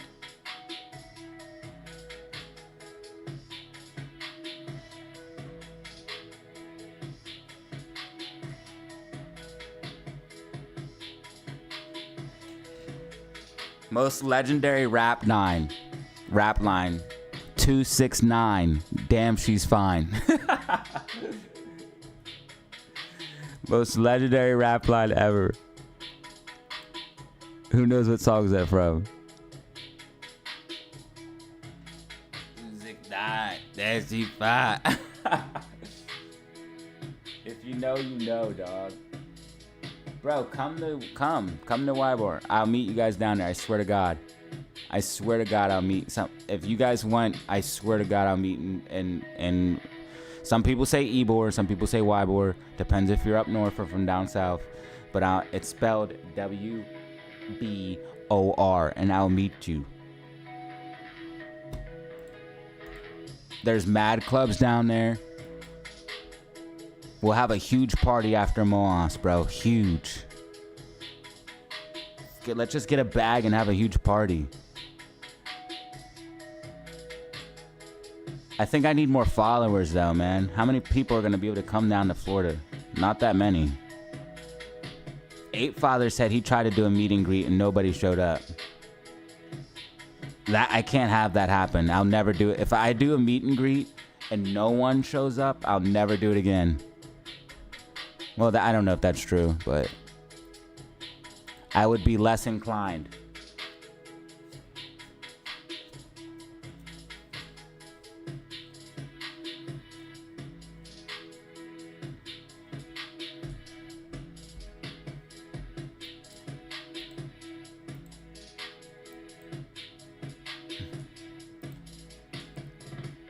Yo, check this out, guys. What if Bitcoin dude, this would be the best, right? If like Bitcoin exploded,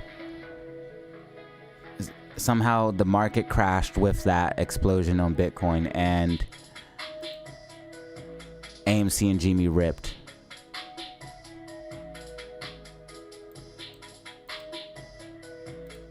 I need Bitcoin to go to 100,000. I just need Bitcoin to go to 100,000. If Bitcoin ever does go to like 150,000, like even if it takes 10 years, I'll be straight, bro. I just need, if Bitcoin goes to 100,000, even if it took 10 years, bro, we're not that far away. We're going to 100K, bro. We're gonna do it. We're gonna do it. Bitcoin is gonna go to 100K. And it's not gonna take 10 years.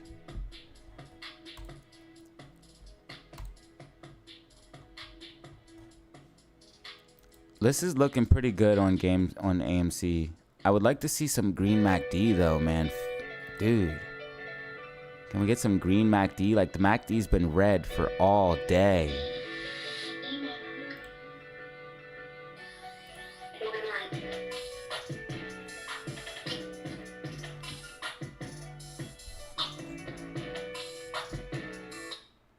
Hedgies won't show up. Not in Florida, they'll get blasted. It's like, nah.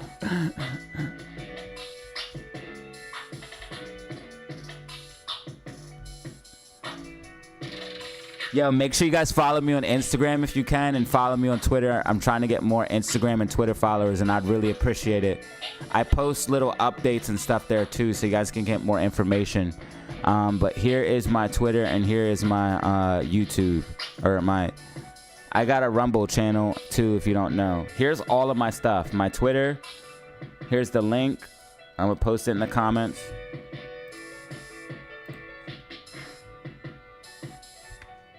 And then here is my Instagram. I'm gonna post that in the comments. The link's not gonna work. You have to go to the description. It's in the description of the live stream. And there's my email, my business email, and here's my Rumble channel if you guys want to check out my Rumble channel. I also have a backup YouTube channel. I don't know if you guys know that, but like if anything ever happened to this channel, I would use this channel here. So if you guys want to follow my backup channel, you can. I don't think a lot of people know that.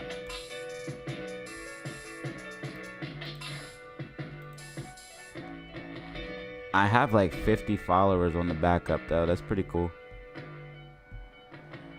They'll know if I have to switch though. Hopefully nothing like that ever happens, but yeah.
You know what would suck as a YouTuber? Like to see a channel have only like 500 subscribers and you had like 10,000 and then see that same channel pass you.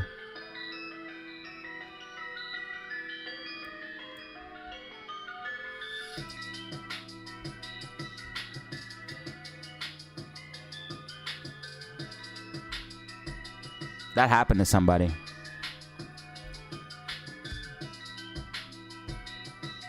His name starts with an M and ends with Rants.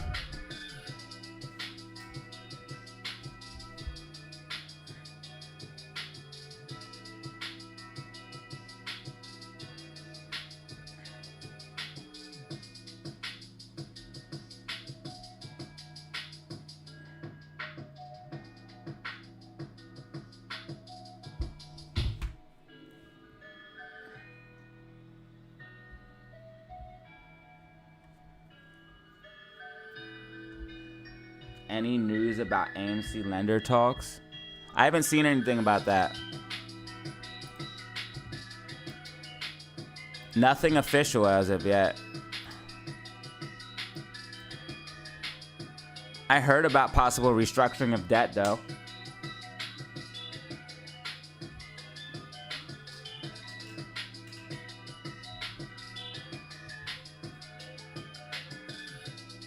Yeah, he tried to, I don't know if you guys know this, but he tried to like attack my channel. And then, but when I didn't really know, I did it anyways, bro. But I should have probably, if I did it now, like I'd be way more prepared. But I did like a interview on his channel. It was wild.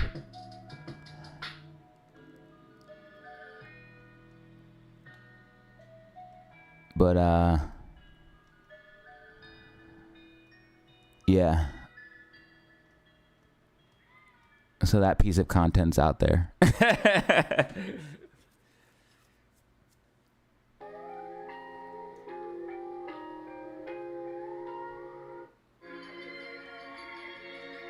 It feels like nowadays you need a job that increases in pay constantly because of just how much the prices go up. Like it feels like you need a job that constantly gives you more money. Like if you're not getting a raise year over year, like it's not even worth it. And you really need a raise like every 6 months. It's kind of crazy.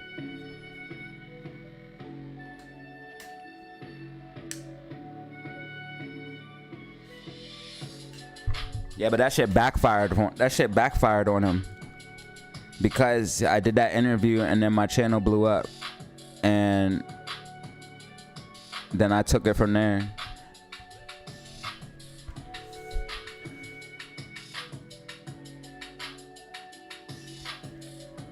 And now I'm at 13 and he at 12. But that's all I'm gonna speak on that. That's it. We just had to run a victory lap. That's all. Feels good. The numbers speak for themselves.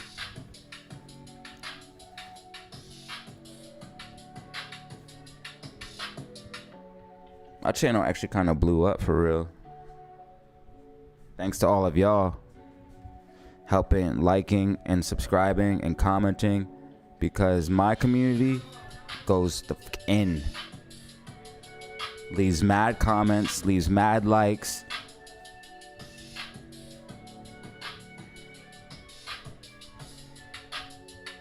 From the very beginning, bro, we fostered a strong community of like a strong sense of community here, and also like supportive. Like I was always encouraging you guys to hit like and subscribe.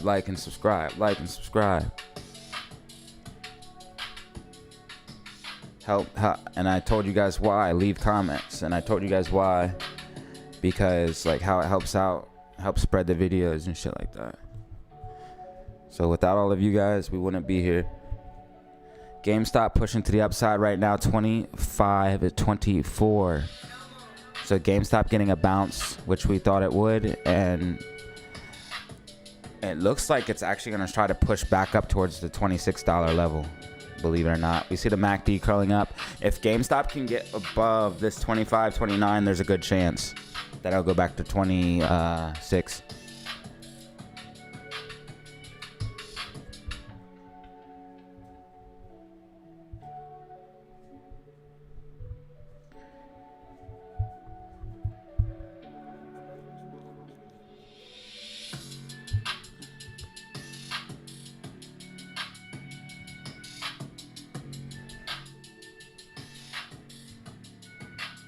Oh, we need one more like. Come on. We got 249, so we need one more like to hit that 250. I know we got that. I know we got that.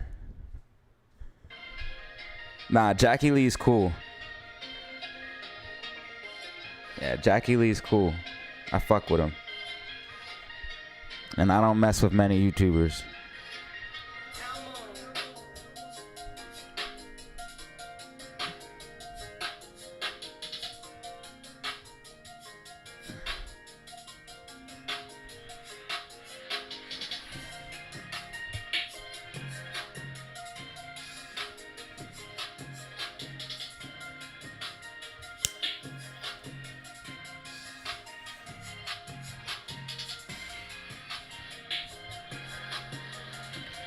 Well, not everybody can read charts. That's the thing. He told me that he doesn't believe reading charts is real. But yeah, he told me that he doesn't believe that you can actually read the charts. Or maybe he meant that he thought that I couldn't. I don't know. But the way he said it seemed like he thought in general that technical analysis was not real and it's made up, which I don't know how anyone could say that. And I have heard that before, where people think that you can't read the charts. Bruh, if you think that you can't read this, you're I'm not trying to be rude, bruh, but if you think that you can't read this, what it's telling you, the data, if you can't study it and learn how to read it, you're mistaking. Because even with just one of these things, RSI, MACD, Bollinger Bands, support and resistance, bruh, it literally gets to a point where you have price dialed in and it can't really escape. Like, you have price so dialed in that it can't really escape from the zones that you are expecting.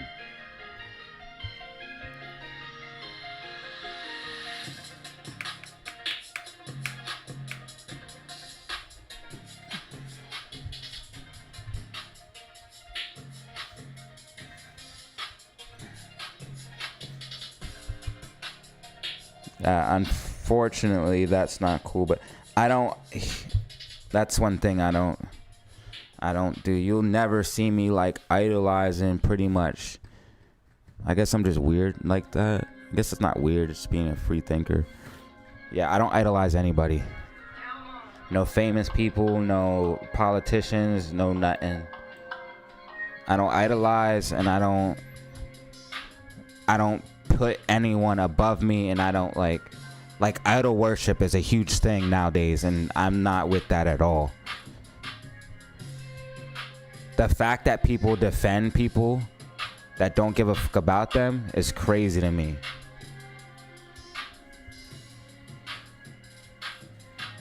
Like, these people literally fight. If you talk about their favorite movie star or actor or rapper or whatever, or politician, they will fight. They will fight. But the crazy thing is, if you were dying and you only needed $1 to live, hypothetical of course, and you literally only needed $1 to live, you could beg that person that you worship. You could beg them, write them letters, and they would never respond. They don't even know who you are. So I can never be like that.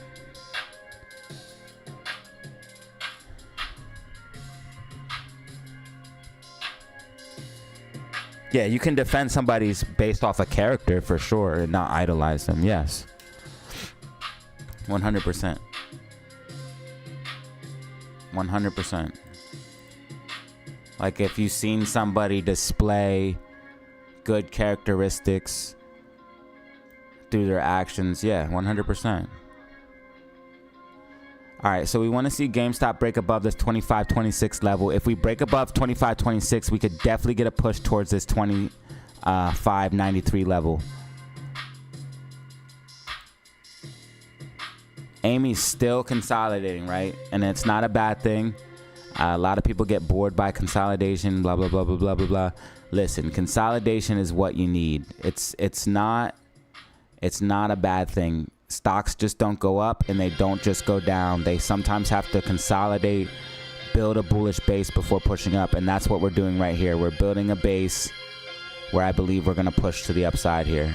Sometimes you got to build that shit out and it takes some time. Sometimes it takes days, minutes, weeks. Like Bitcoin's been in the range for what, how long now? Months? It's been in this 70 to 60 thou range.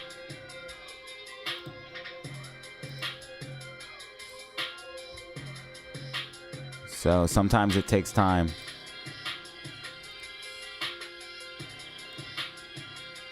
You guys should look at consolidation and not, it can be boring for sure, but not look at it as like bad. You should look at consolidation depending on the context. So you see how we have this push up? That's what I mean by context. If we were moving down into the consolidation, then this could potentially be bearish. But since we push to the upside and we're also above support, this is going to be bullish.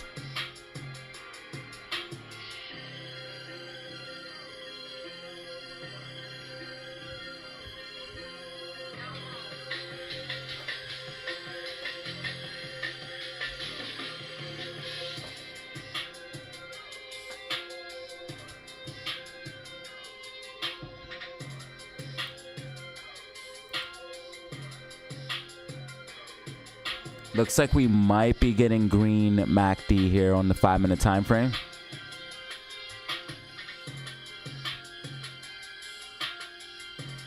Oh no, don't do it. No Chewy, no Chewy. We've already talked about the distraction.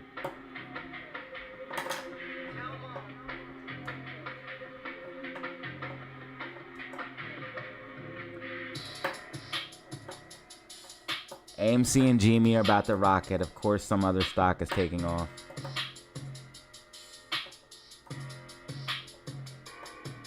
Yeah, consolidation is gas. Think of it like that. It's fueling up. Or maybe you just mean like gas like fire. I don't know. Either way, I approve of that message.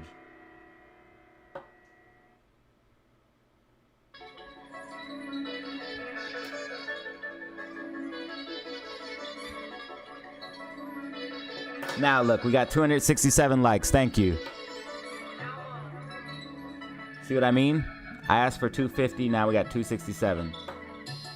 Wonderful people. Thank you.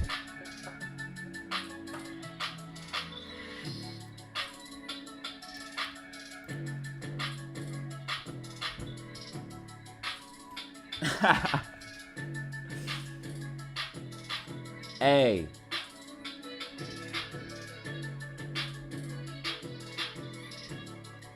Definitely could have did like a 4K banger today, maybe a 5K.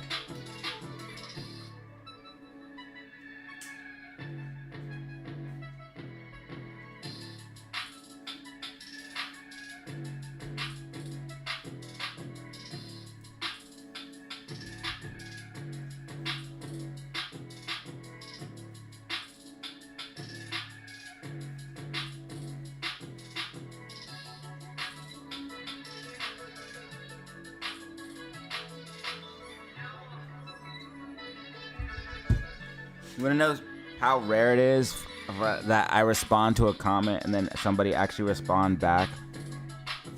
I respond to a lot of comments, but people don't normally respond back after I respond.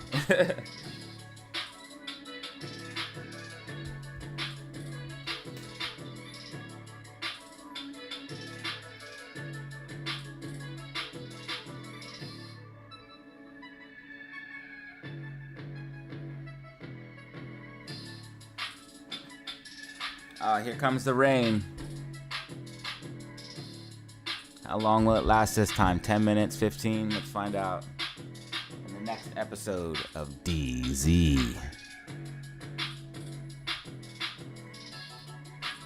Run it back. Spy. What are we doing today? Because you just did a shifty move, bro.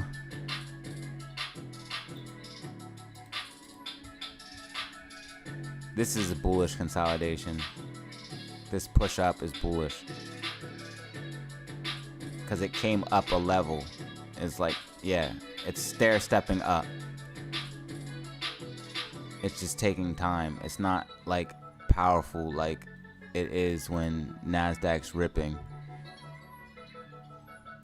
Apple turned around. Nvidia is holding flat, so it's not the worst for NASDAQ. What's up with these guys here? Mostly green. Actually, no, all green. Remember Rumble took off real crazy? Remember, I think we made a bag on that. Or not me, but I did a play on it. I called out a falling wedge or something. Or a bull flag. This bull flag right here. It was this bull flag.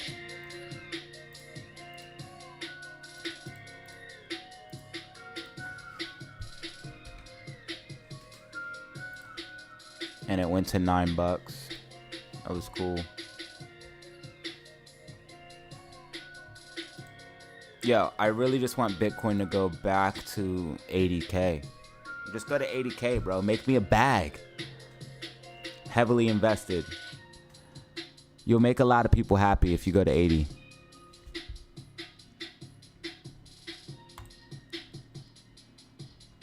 So if GameStop or if AMC rips, I have to get, you guys got to give me props, because like if we actually do rip and pump like hard, everyone has to give me props. This would be a legendary ass call, bro. If we really do get a crazy ass pump like this, like it's gonna be absolutely insane. And based off technicals, like if I just didn't have this fractal, based off technicals alone, we are looking primed, y'all. Look. This is the only thing. Just ignore this map. Ignore the map. This is the only thing you need to realize. When we break above this yellow bar here, we pump. You see how high we pumped up? When we broke above that yellow bar, it's a critical support and resistance level. If we get above it, we're going to fly. You see how we rejected hard from it? Here, here, and here? Bruh, we are building a bullish base that's going to take us back up and allow us to retest this and use it as support. And if we do, it's going to give us that phase 7 and 8, which is going to take us to the upside. And if I didn't have technicals, like, bro, if I didn't have this map, bro, I would be looking at this falling wedge right here and looking at the support and resistance level. Bro, this is a clean setup. This is a clean setup, bro. If we break above this and use it as support, we're going to pop. So this is definitely a clean setup right here. We got this falling wedge. The falling wedge price target is this $4.70 and $5. Maybe as high as $5.50. We only have to go a little bit higher. We have to get above $6. It'll be definitely a battle, but I think we can do it.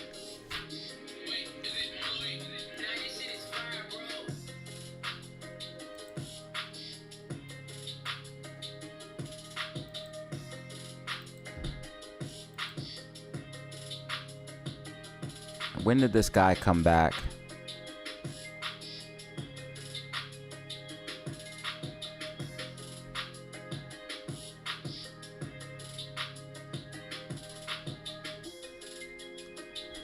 Jeez Louise, he posts a lot of memes. Jesus.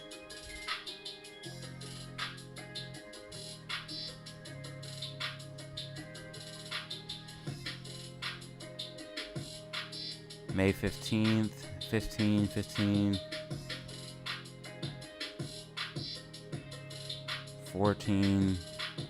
13, 12.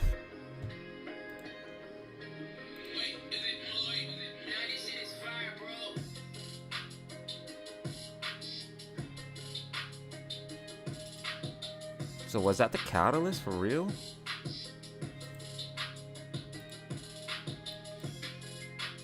No, GameStop was running before 12. Well before 12.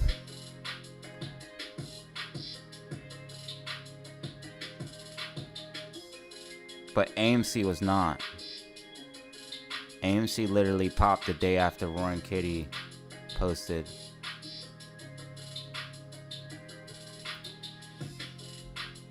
But that pop on the 13th correlates with this bigger move on GameStop.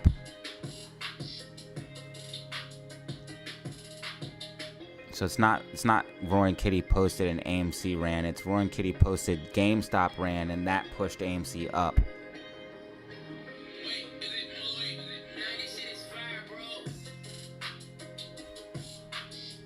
GameStop had ran.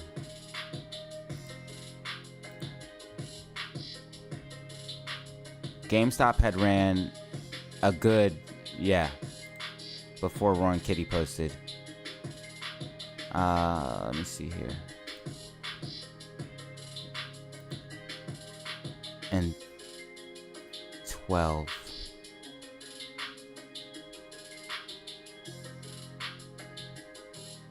Yeah, it ran a good 100% before he posted. And then he posted, and it ran another 230%. Perfect time to post. We started getting some momentum. What was the catalyst though to give us the momentum though? So this was very strange, bro. I noticed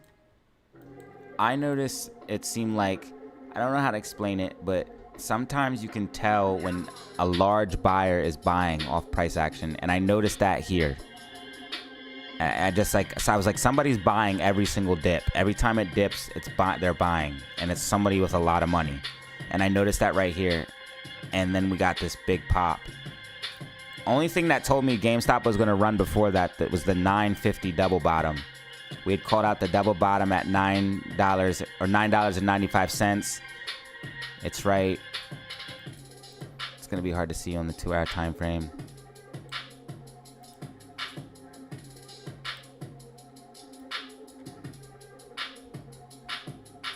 There's a bottom here and then a bottom here. And we got that double bottom, and then we got the bull flag, and then pushed up. I tracked the double bottom and the bull flag. Roaring Kitty posted and took off. We broke the bull flag though before Roaring Kitty posted. We broke the bull flag on 5.9. Roaring Kitty didn't post till 5.12.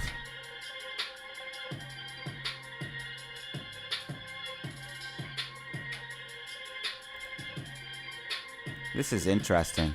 This is interesting.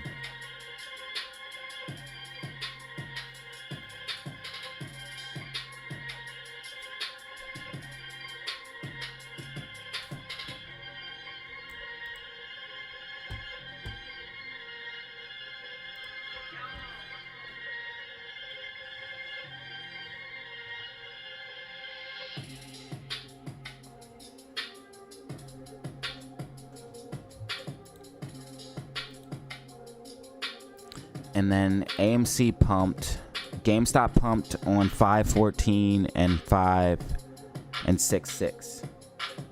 And 5.14, and this was 6.6 pump. So this was the 6.6 pump on AMC and the 5.14 pump, or I'm sorry, on GME. So here's the 5.14 and here's the 6.6 pump. Yeah, so if, bruh,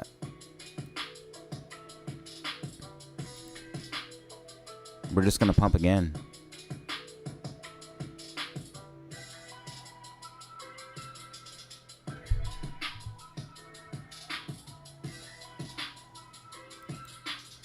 Bro, shorts had to be covering or something though. The volume was out of control.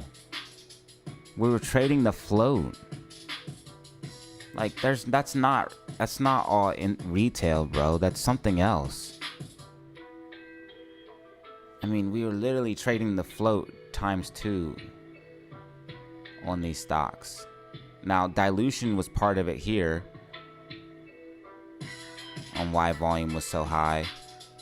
But this was fucking something else, bruh. This wasn't all retail, bruh. 206 million? Come on now.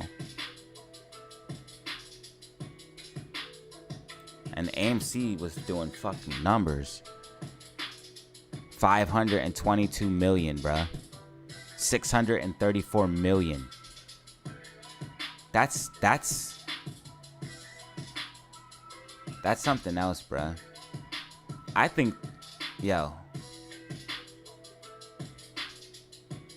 short interest went down a little tiny bit.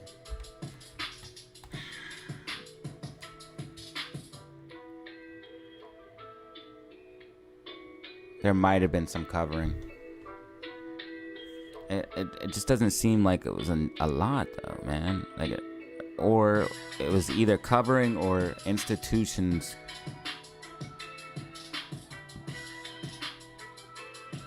buying. Somebody was buying here and here. Big money.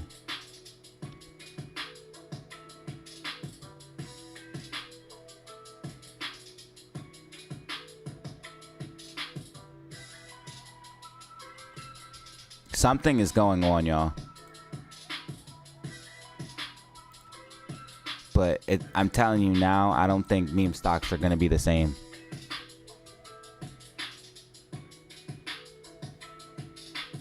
Yeah, volume is insane.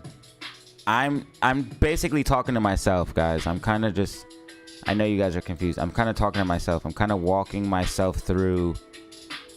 I'm just articulating out loud because I'm on a live. I'm basically doing research right now and articulating it out loud. I'm trying to recall the events and price action and volume, everything that led up to this.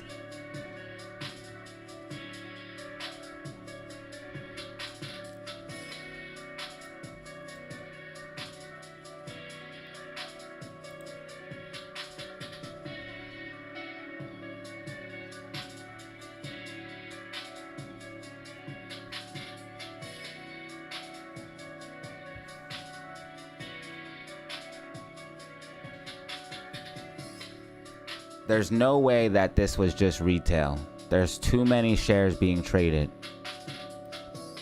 This was 522 million in one day. And this has 634 million in one day. The whole float changed hands on both of those days. More than the float. Which leads me to believe that there's probably naked shorts still a lot. Because you don't get numbers like this without... Bruh, how do you trade 634 million when there's only, what, 400? There's only like 400 on the free. No, yeah, GameStop is 400. AMC only has 295 million shares outstanding. How do you trade the float 3 times over in one day? Without there being naked shorts or synthetic shares, I mean. It just doesn't have... If somebody can explain that to me, I would love to understand, but... In my understanding, there is no way to trade the float 3 times unless there is, for a fact, extra shares that are not listed on the float. Like, the float is bigger than what they're saying right here, which means there's synthetic shares.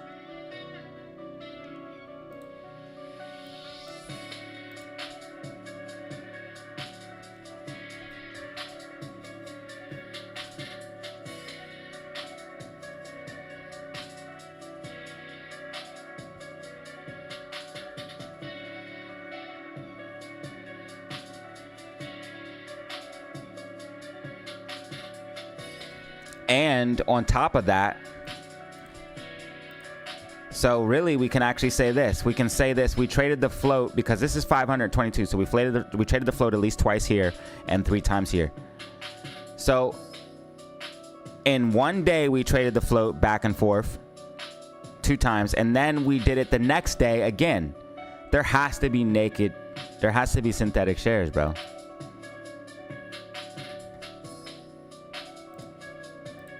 There has to be synthetic shares. Do you see this divergence in the MACD? This is so bullish. You see how price was going down, but MACD was going up? This is showing that we're going to rip, dude. MACD is green as hell. Remember we had this bullish divergence here too in the RSI, and I talked about that. Price was trending down, but RSI started trending up. This bullish divergence is playing out. I'm telling you guys, AMC and GME are bottoming. This is not over, bro. They're gonna keep going up. I think that we're gonna go higher than this. $11.88. I think we're gonna go higher than that. And I think GameStop could potentially go higher than this $64. Not financial advice. I'm not a financial advisor. I think we're going bullish on the macro. A lot of bullish momentum has built up.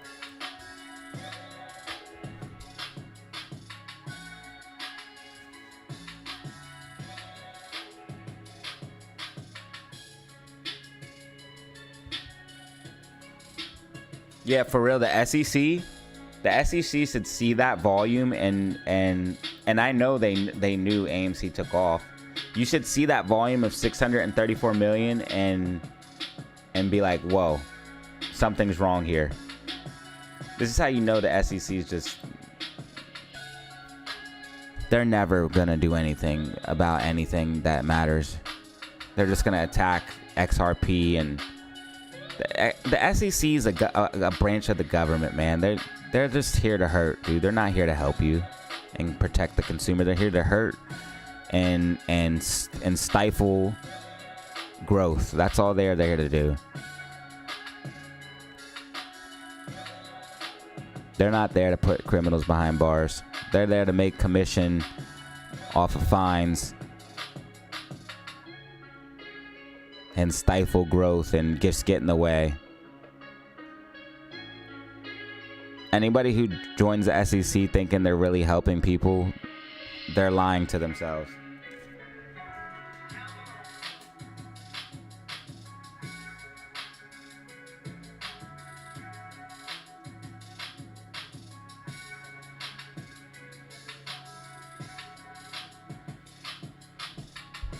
Yeah, I think we might see a pop here in the end of the day, like at the very last couple of minutes.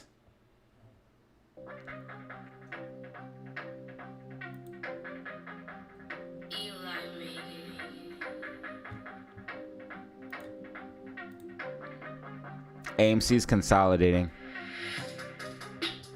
If we can just get above 472 and stay above that level, you're going to see a nice push to the upside. We just need to stay above this gold line.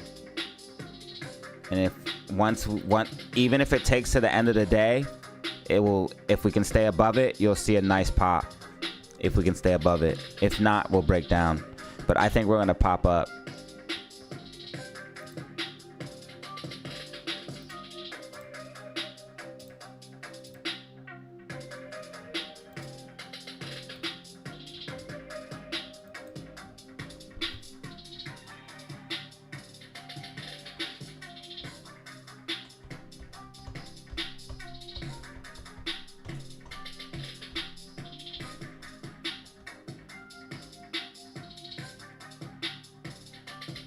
Yeah, Adam Aaron also is at fault because he should definitely report that, hey, our float got traded 3 times in one day. So just these simple things like show you literally how bad and corrupt these people are. They all need replaced and they all need to not be trusted. None of them. When it comes to protecting retail, all we have is each other. all we have is each other. As like YouTube and stuff start to develop, I really think small groups and communities of traders are going to develop that really do have the power to move markets. And I think we're going to start getting bigger and bigger and bigger and more organized. Not in a legal way, but just like a loose-knit fashion using social media, communicating and stuff like that. Where we will have more power, but they want us divided. But no one should trust any of these people, bro. Not Adam Aaron or SEC. No, none of them, dude. I know some people get mad, like Ryan Cohen. None of them, dude. Nobody. Do not put your trust in these people, bro. None of them. Because GameStop's float, before it got diluted, GameStop's float also got traded, bro. Because before it was diluted, I think it was only like, I don't know the number, so I can't tell you to be 100%, but I'm almost certain 206 million was over the float.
Adam Aaron is whack for so many things, dude.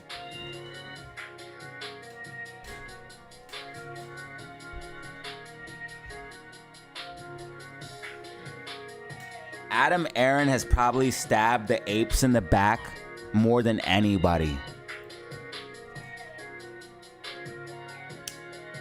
Like, I want people to... That's why people are like, why do you talk about Adam Aaron? Why do you talk about Adam Aaron? Because I want people to understand just how bad he really is. Like, if you broke... Like, if I took a piece of paper, I could probably do a video, bro, and all the ways he stabbed us in the back, and I could probably come up with over, like, 200 ways. That video would probably fucking rock, bro. Like, that shit would probably hit. 200 ways Adam Aaron has the apes over, and just start listing them. All video. 1 million views. Here we come.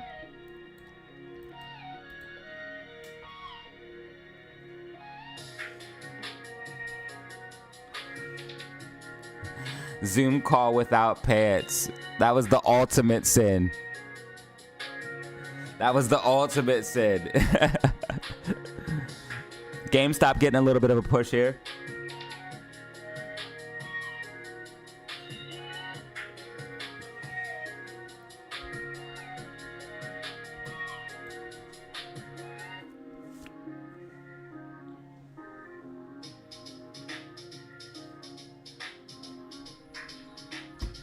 Make sure you guys hit that like button and subscribe if you haven't. Help support the channel for absolutely free. Hit that like button and subscribe. We are very, very close. We're 1 subscriber away from 13,250. So if somebody could help me out with that goal of reaching 13,250 subscribers, that would be absolutely awesome. Hit the button, hit the like button and subscribe. I appreciate it.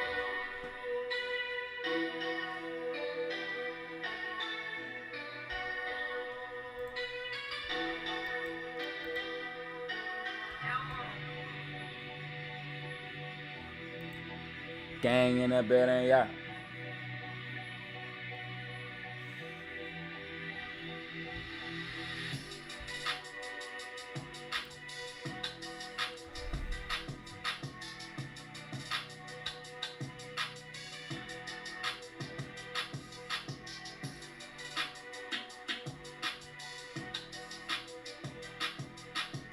Wait, who's debating? Is it Trump and Biden?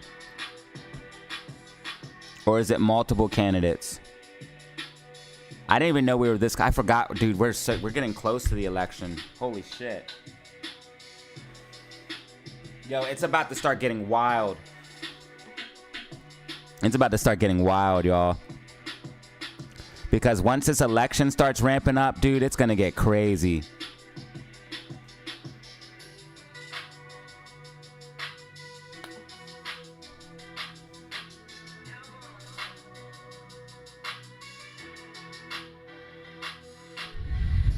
Is that talking about a bearish engulfing on SPY?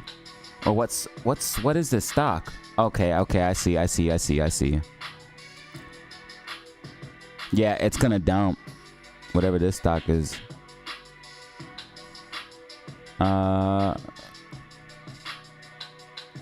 Okay.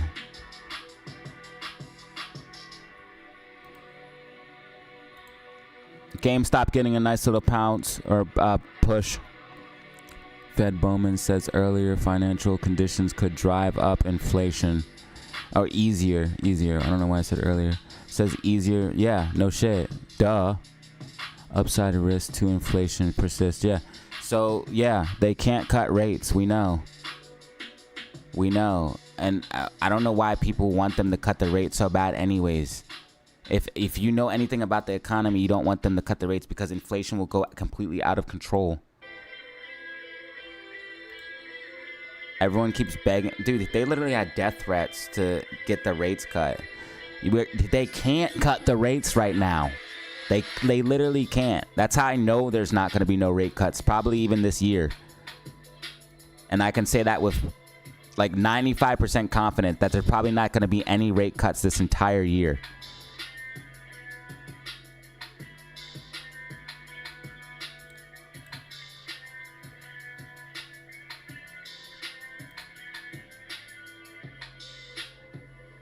Expects only modest progress on lower inflation this year. Yeah, he's just basically saying it right here. Fed Bowman. He's not Powell, but it says easier financial conditions could drive up inflation, which we know. So if they loosen, it will make inflation go up. Inflation risk persists. Expects only modest progress on lower inflation this year. Listen to what he's saying. Expects only modest progress on lower inflation this year. No rate cuts. If they're only making modest progress at the 5.5, what makes you think they would cut the rates? And then this lie, economy strong, but activity has moderated. There's literally malls dying. People are losing their home. Banks are insolvent. The economy's not strong. We're on the precipice of a disaster. Lack of new banks creations will create financial issues. Okay, cool. I get really worked up when I read some of that stuff because they really like to lie and spin narratives and shit like that. And I don't like that. Like everybody who writes these articles, they write them with a narrative behind it.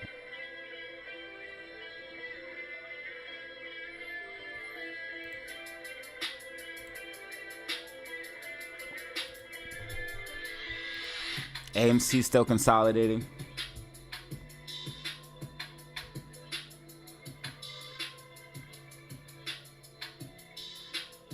Well, at least some people are starting to get the picture about AA.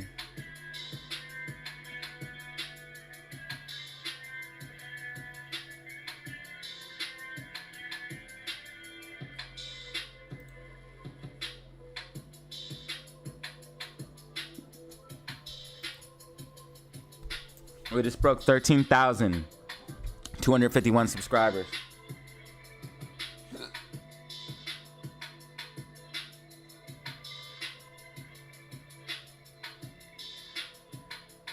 Whoa there.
Thanks, I appreciate it. GCA.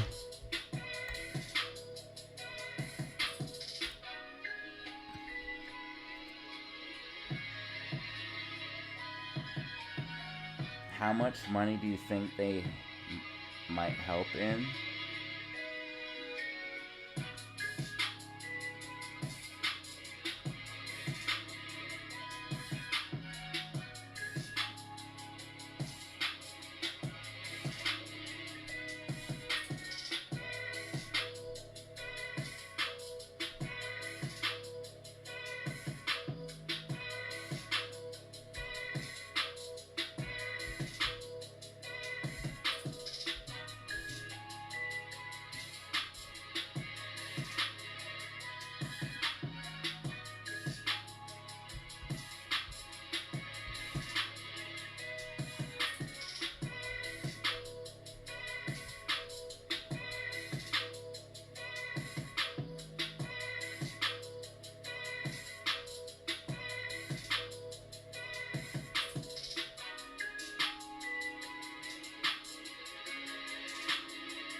All right, guys, we got 415 people in the building. Make sure you guys hit that like button and subscribe. Hit that like button and subscribe.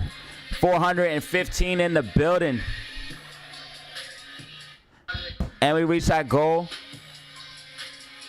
13,250 subscribers, got that. GameStop pushing to the upside right now. 15 minutes remaining. 15 minutes remaining. AMC consolidating. Want to see AMC break above and hold 472. Want to see GameStop come towards 25.93.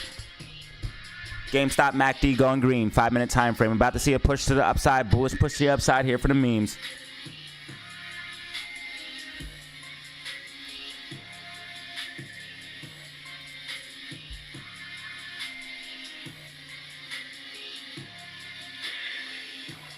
Rockets in the chat. Rockets in the chat. Rockets in the chat. 8 more likes for 300. That'd be dope. Let's get that. Let's get that.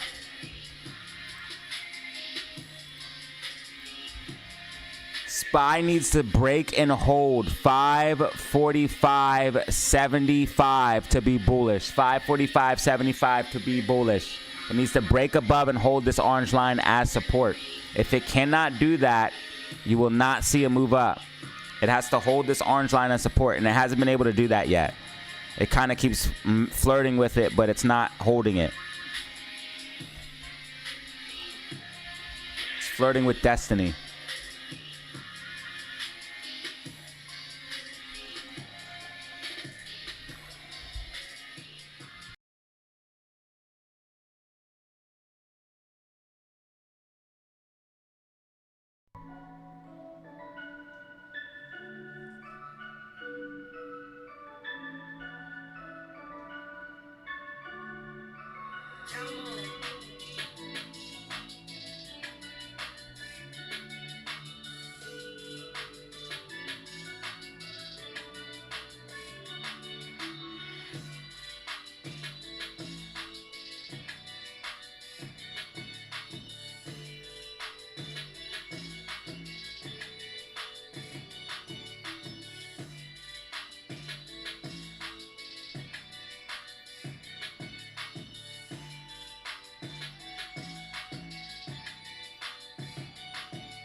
Rocket Gang.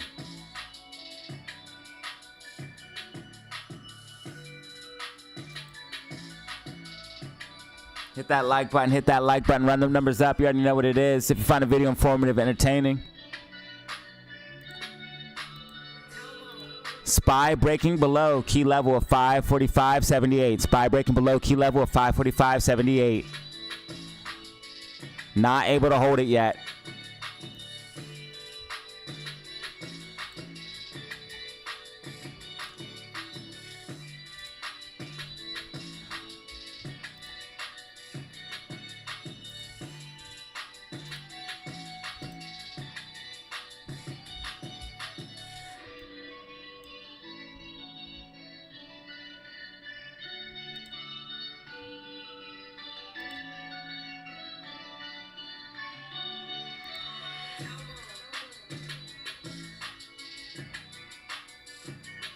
Wait, we had like 500 people in here earlier. That was crazy.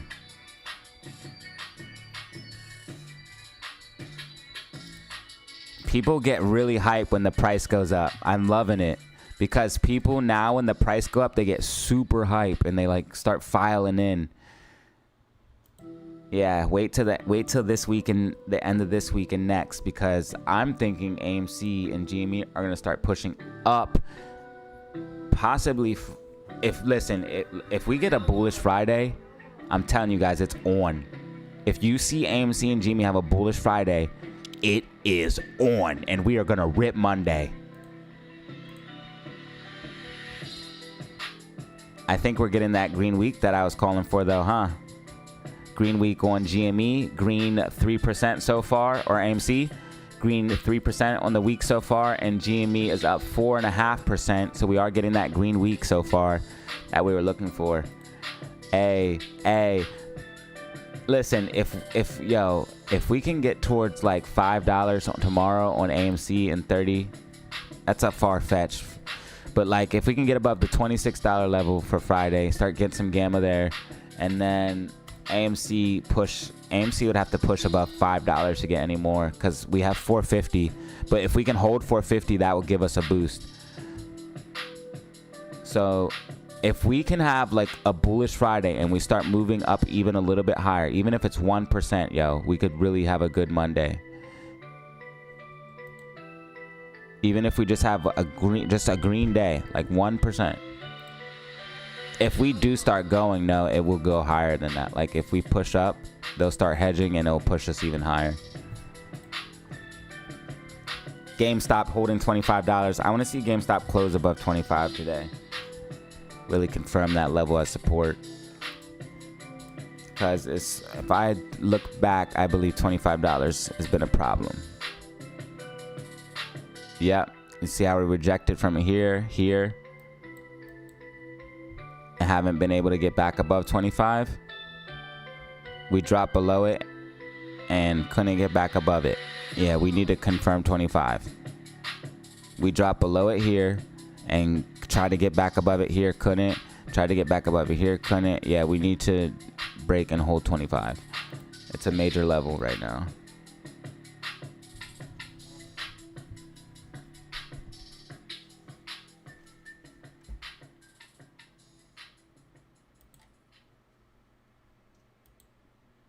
We're at 13,254 subscribers. 13,254. Let's go.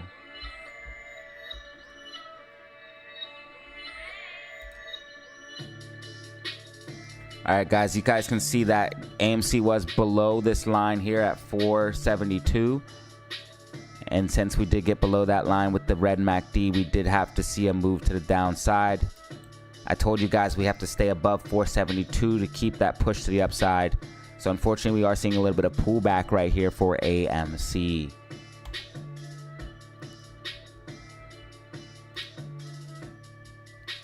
SPY has to be above 545.78 to get that bullish push.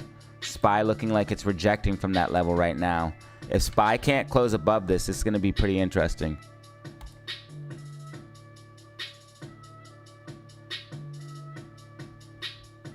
See if GameStop can close above 25 today.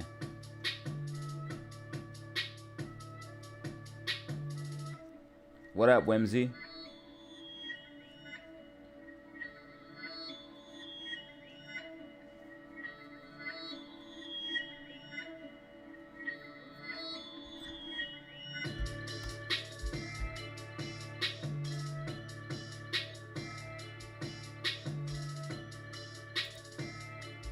Oh, wow. 13,256. Shout out to the new subscribers. Let's go. AMC 469. I want to see AMC close like above Friday 450. What's our max pain?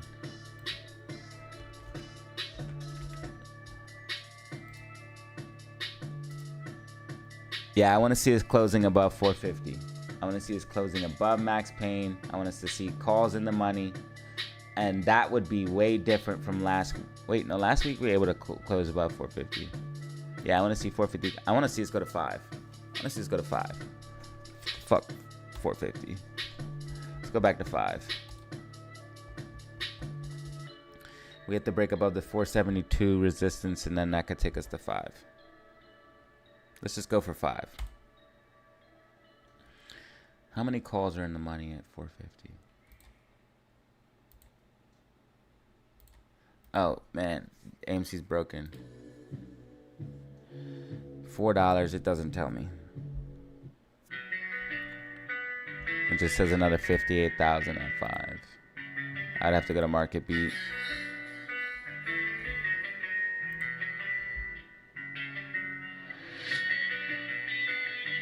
Five minutes remaining. 5 minutes remaining. 5 minutes remaining.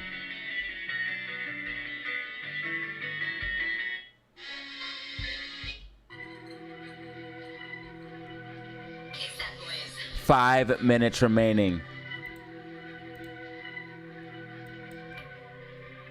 Where is this line coming from? The falling wedge is way down here, dude. Come on. So crazy how Webull does that shit.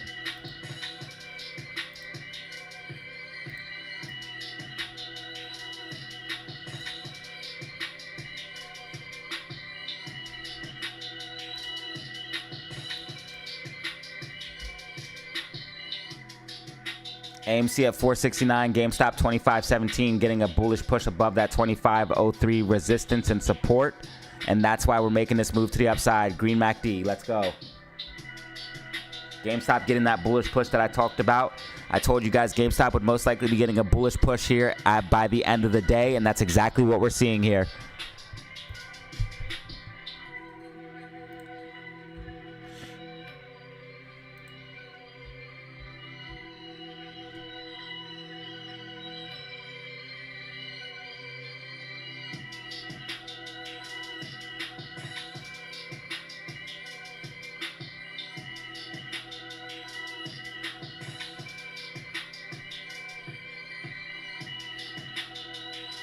We just broke 300 likes. We just broke 300 likes. That's what's up. Bro, we definitely could have did like a 4K banger today. Like a 5K. GameStop 2520. Hit them rockets in the chat. Rockets in the chat. Rockets in the chat.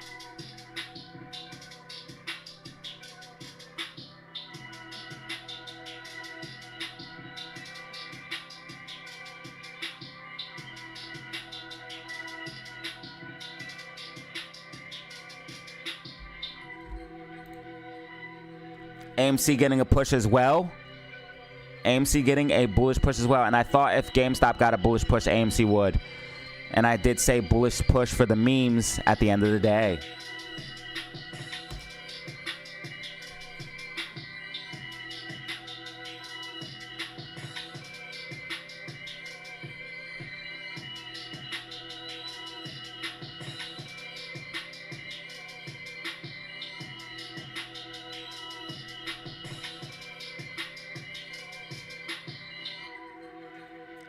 So ladies and gentlemen, just quick recap for the day. We did call for this falling wedge breakout, and we are seeing this bullish push to the upside that we are looking for.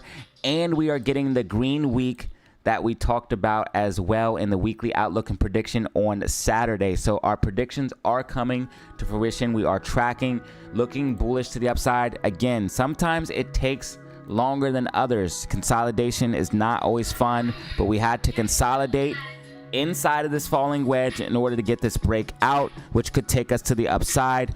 And now we are seeing that bullish momentum start to come back into the meme stocks. I'll be talking about later today and in the live stream tomorrow what we need to look for to continue to the upside, levels that we need to be looking for, and where we need to be. So make sure you guys tune in for the video and you tune in for the live stream. Let's go. Videos are up on the channel around 8:30 Eastern Standard Time. I normally do at least 3 videos a week, if not more, and then we do live stream each and every day.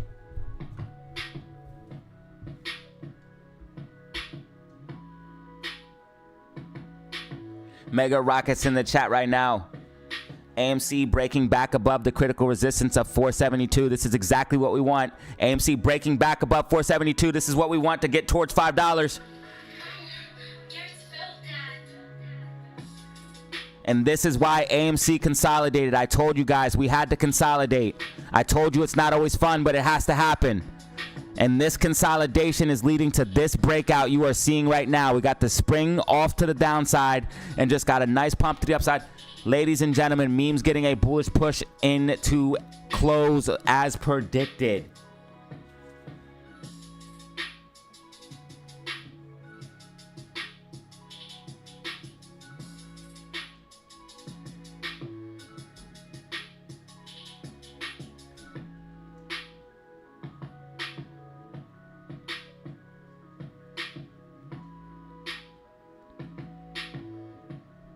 All right, market is closed, market is closed, market is closed, market is closed. AMC closing above critical support and resistance of 472, hitting 478.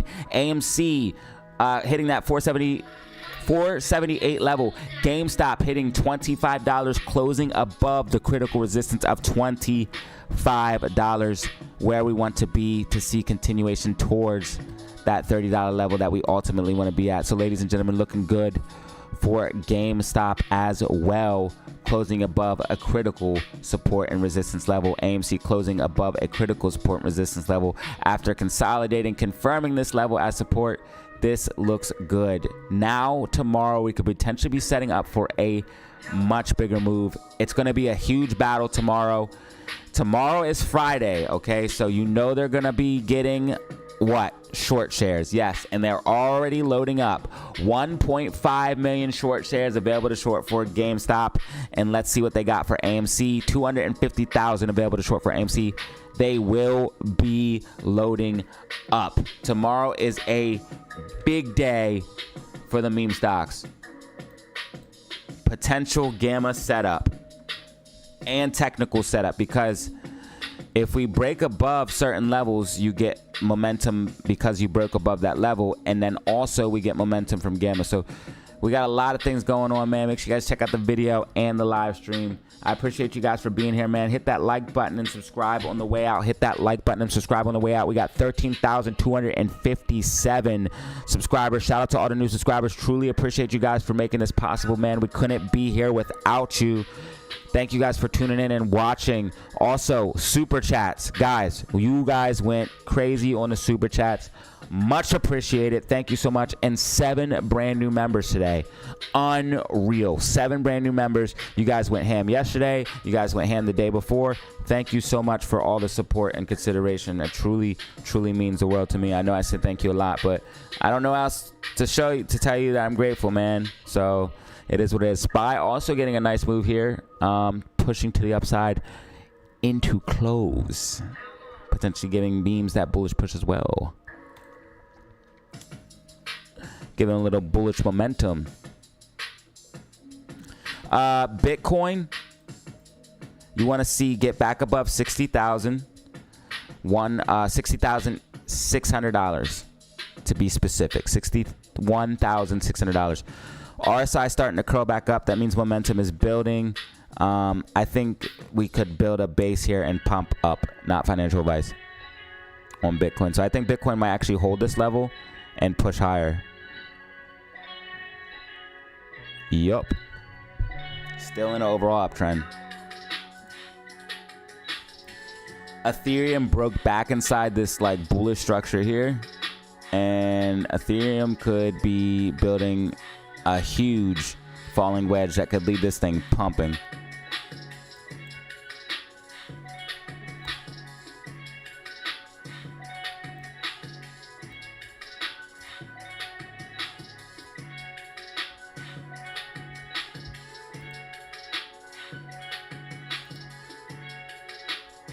Whoa. We just blew up. 13,260 subscribers.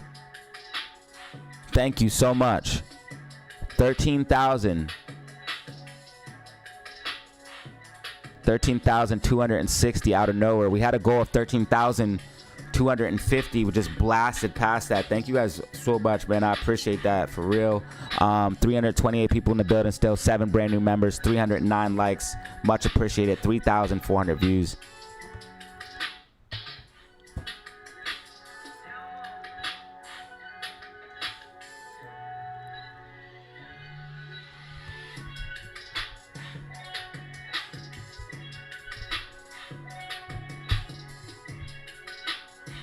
Super weenie, we had to consolidate. You guys got to relax when it consolidates sometimes. We had to confirm this level as support, and that's why we got the bullish push.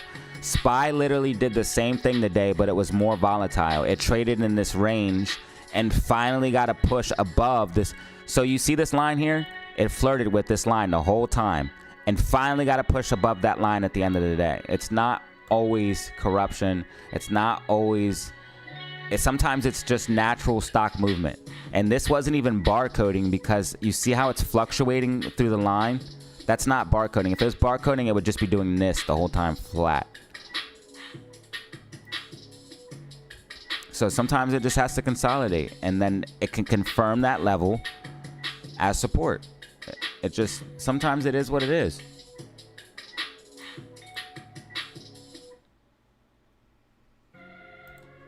We have to consolidate. If you don't consolidate, you can't.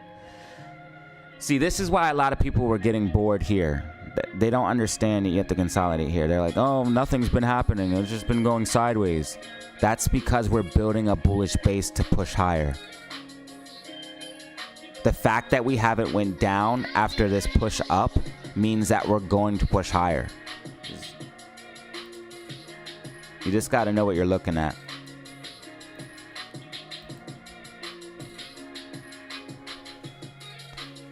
Thank you guys for watching, man. You guys are the best.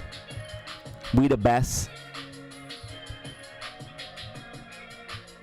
Benjamin in the building. Bano in the building. TP in the building. Very stressful. I get it, man. I get it. I get it. I get it. I get it. Pam.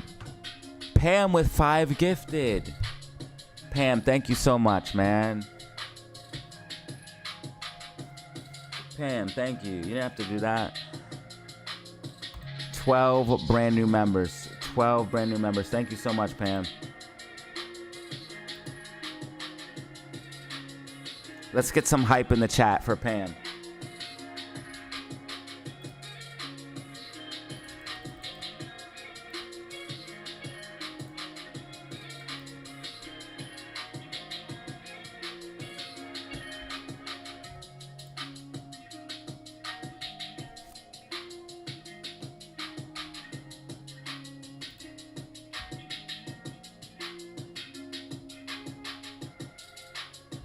I love the market.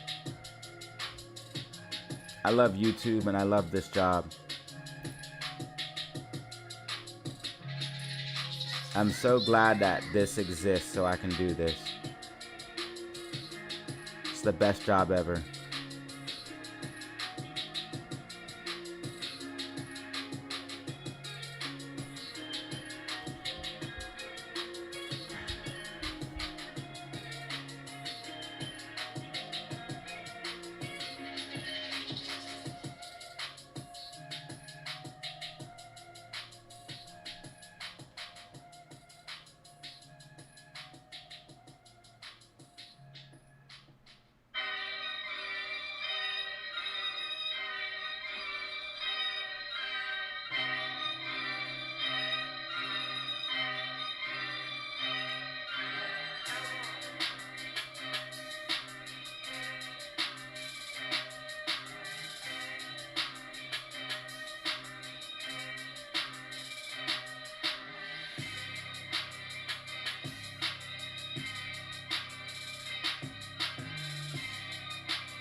Bro, this shit shot up and then just went straight.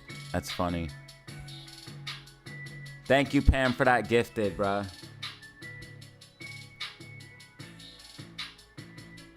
Hopefully you made money on GameStop calls or something.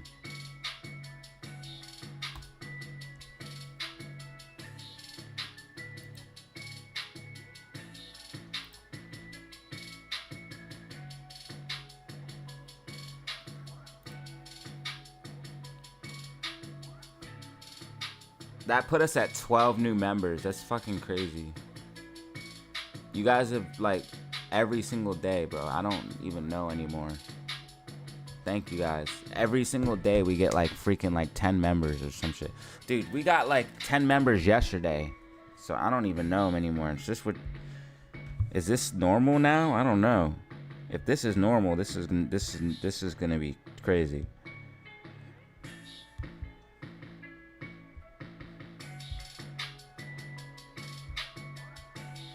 I swear we got like 600 members, bro. 530 or 583 members. We had a peak of 780, bro. That's insane.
Oh, I should have.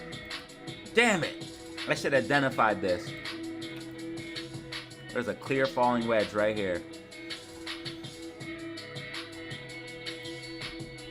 Yes, sir, Bob.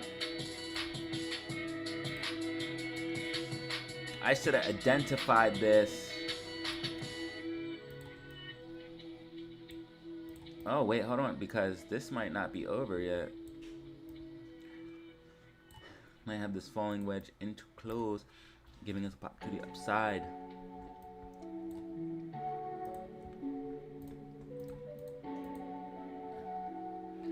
Falling wedge identified.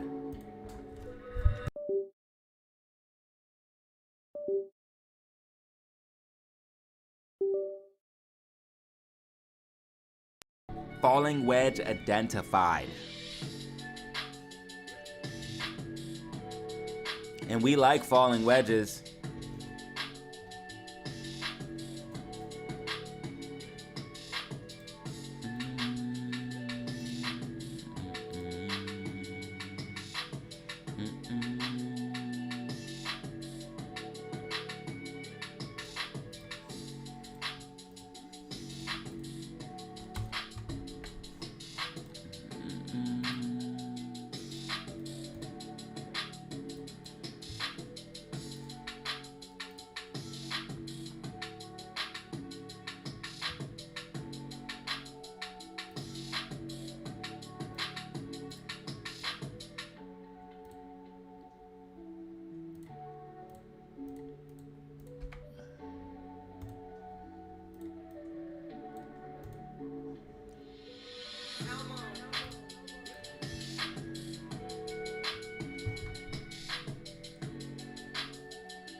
All right, everybody.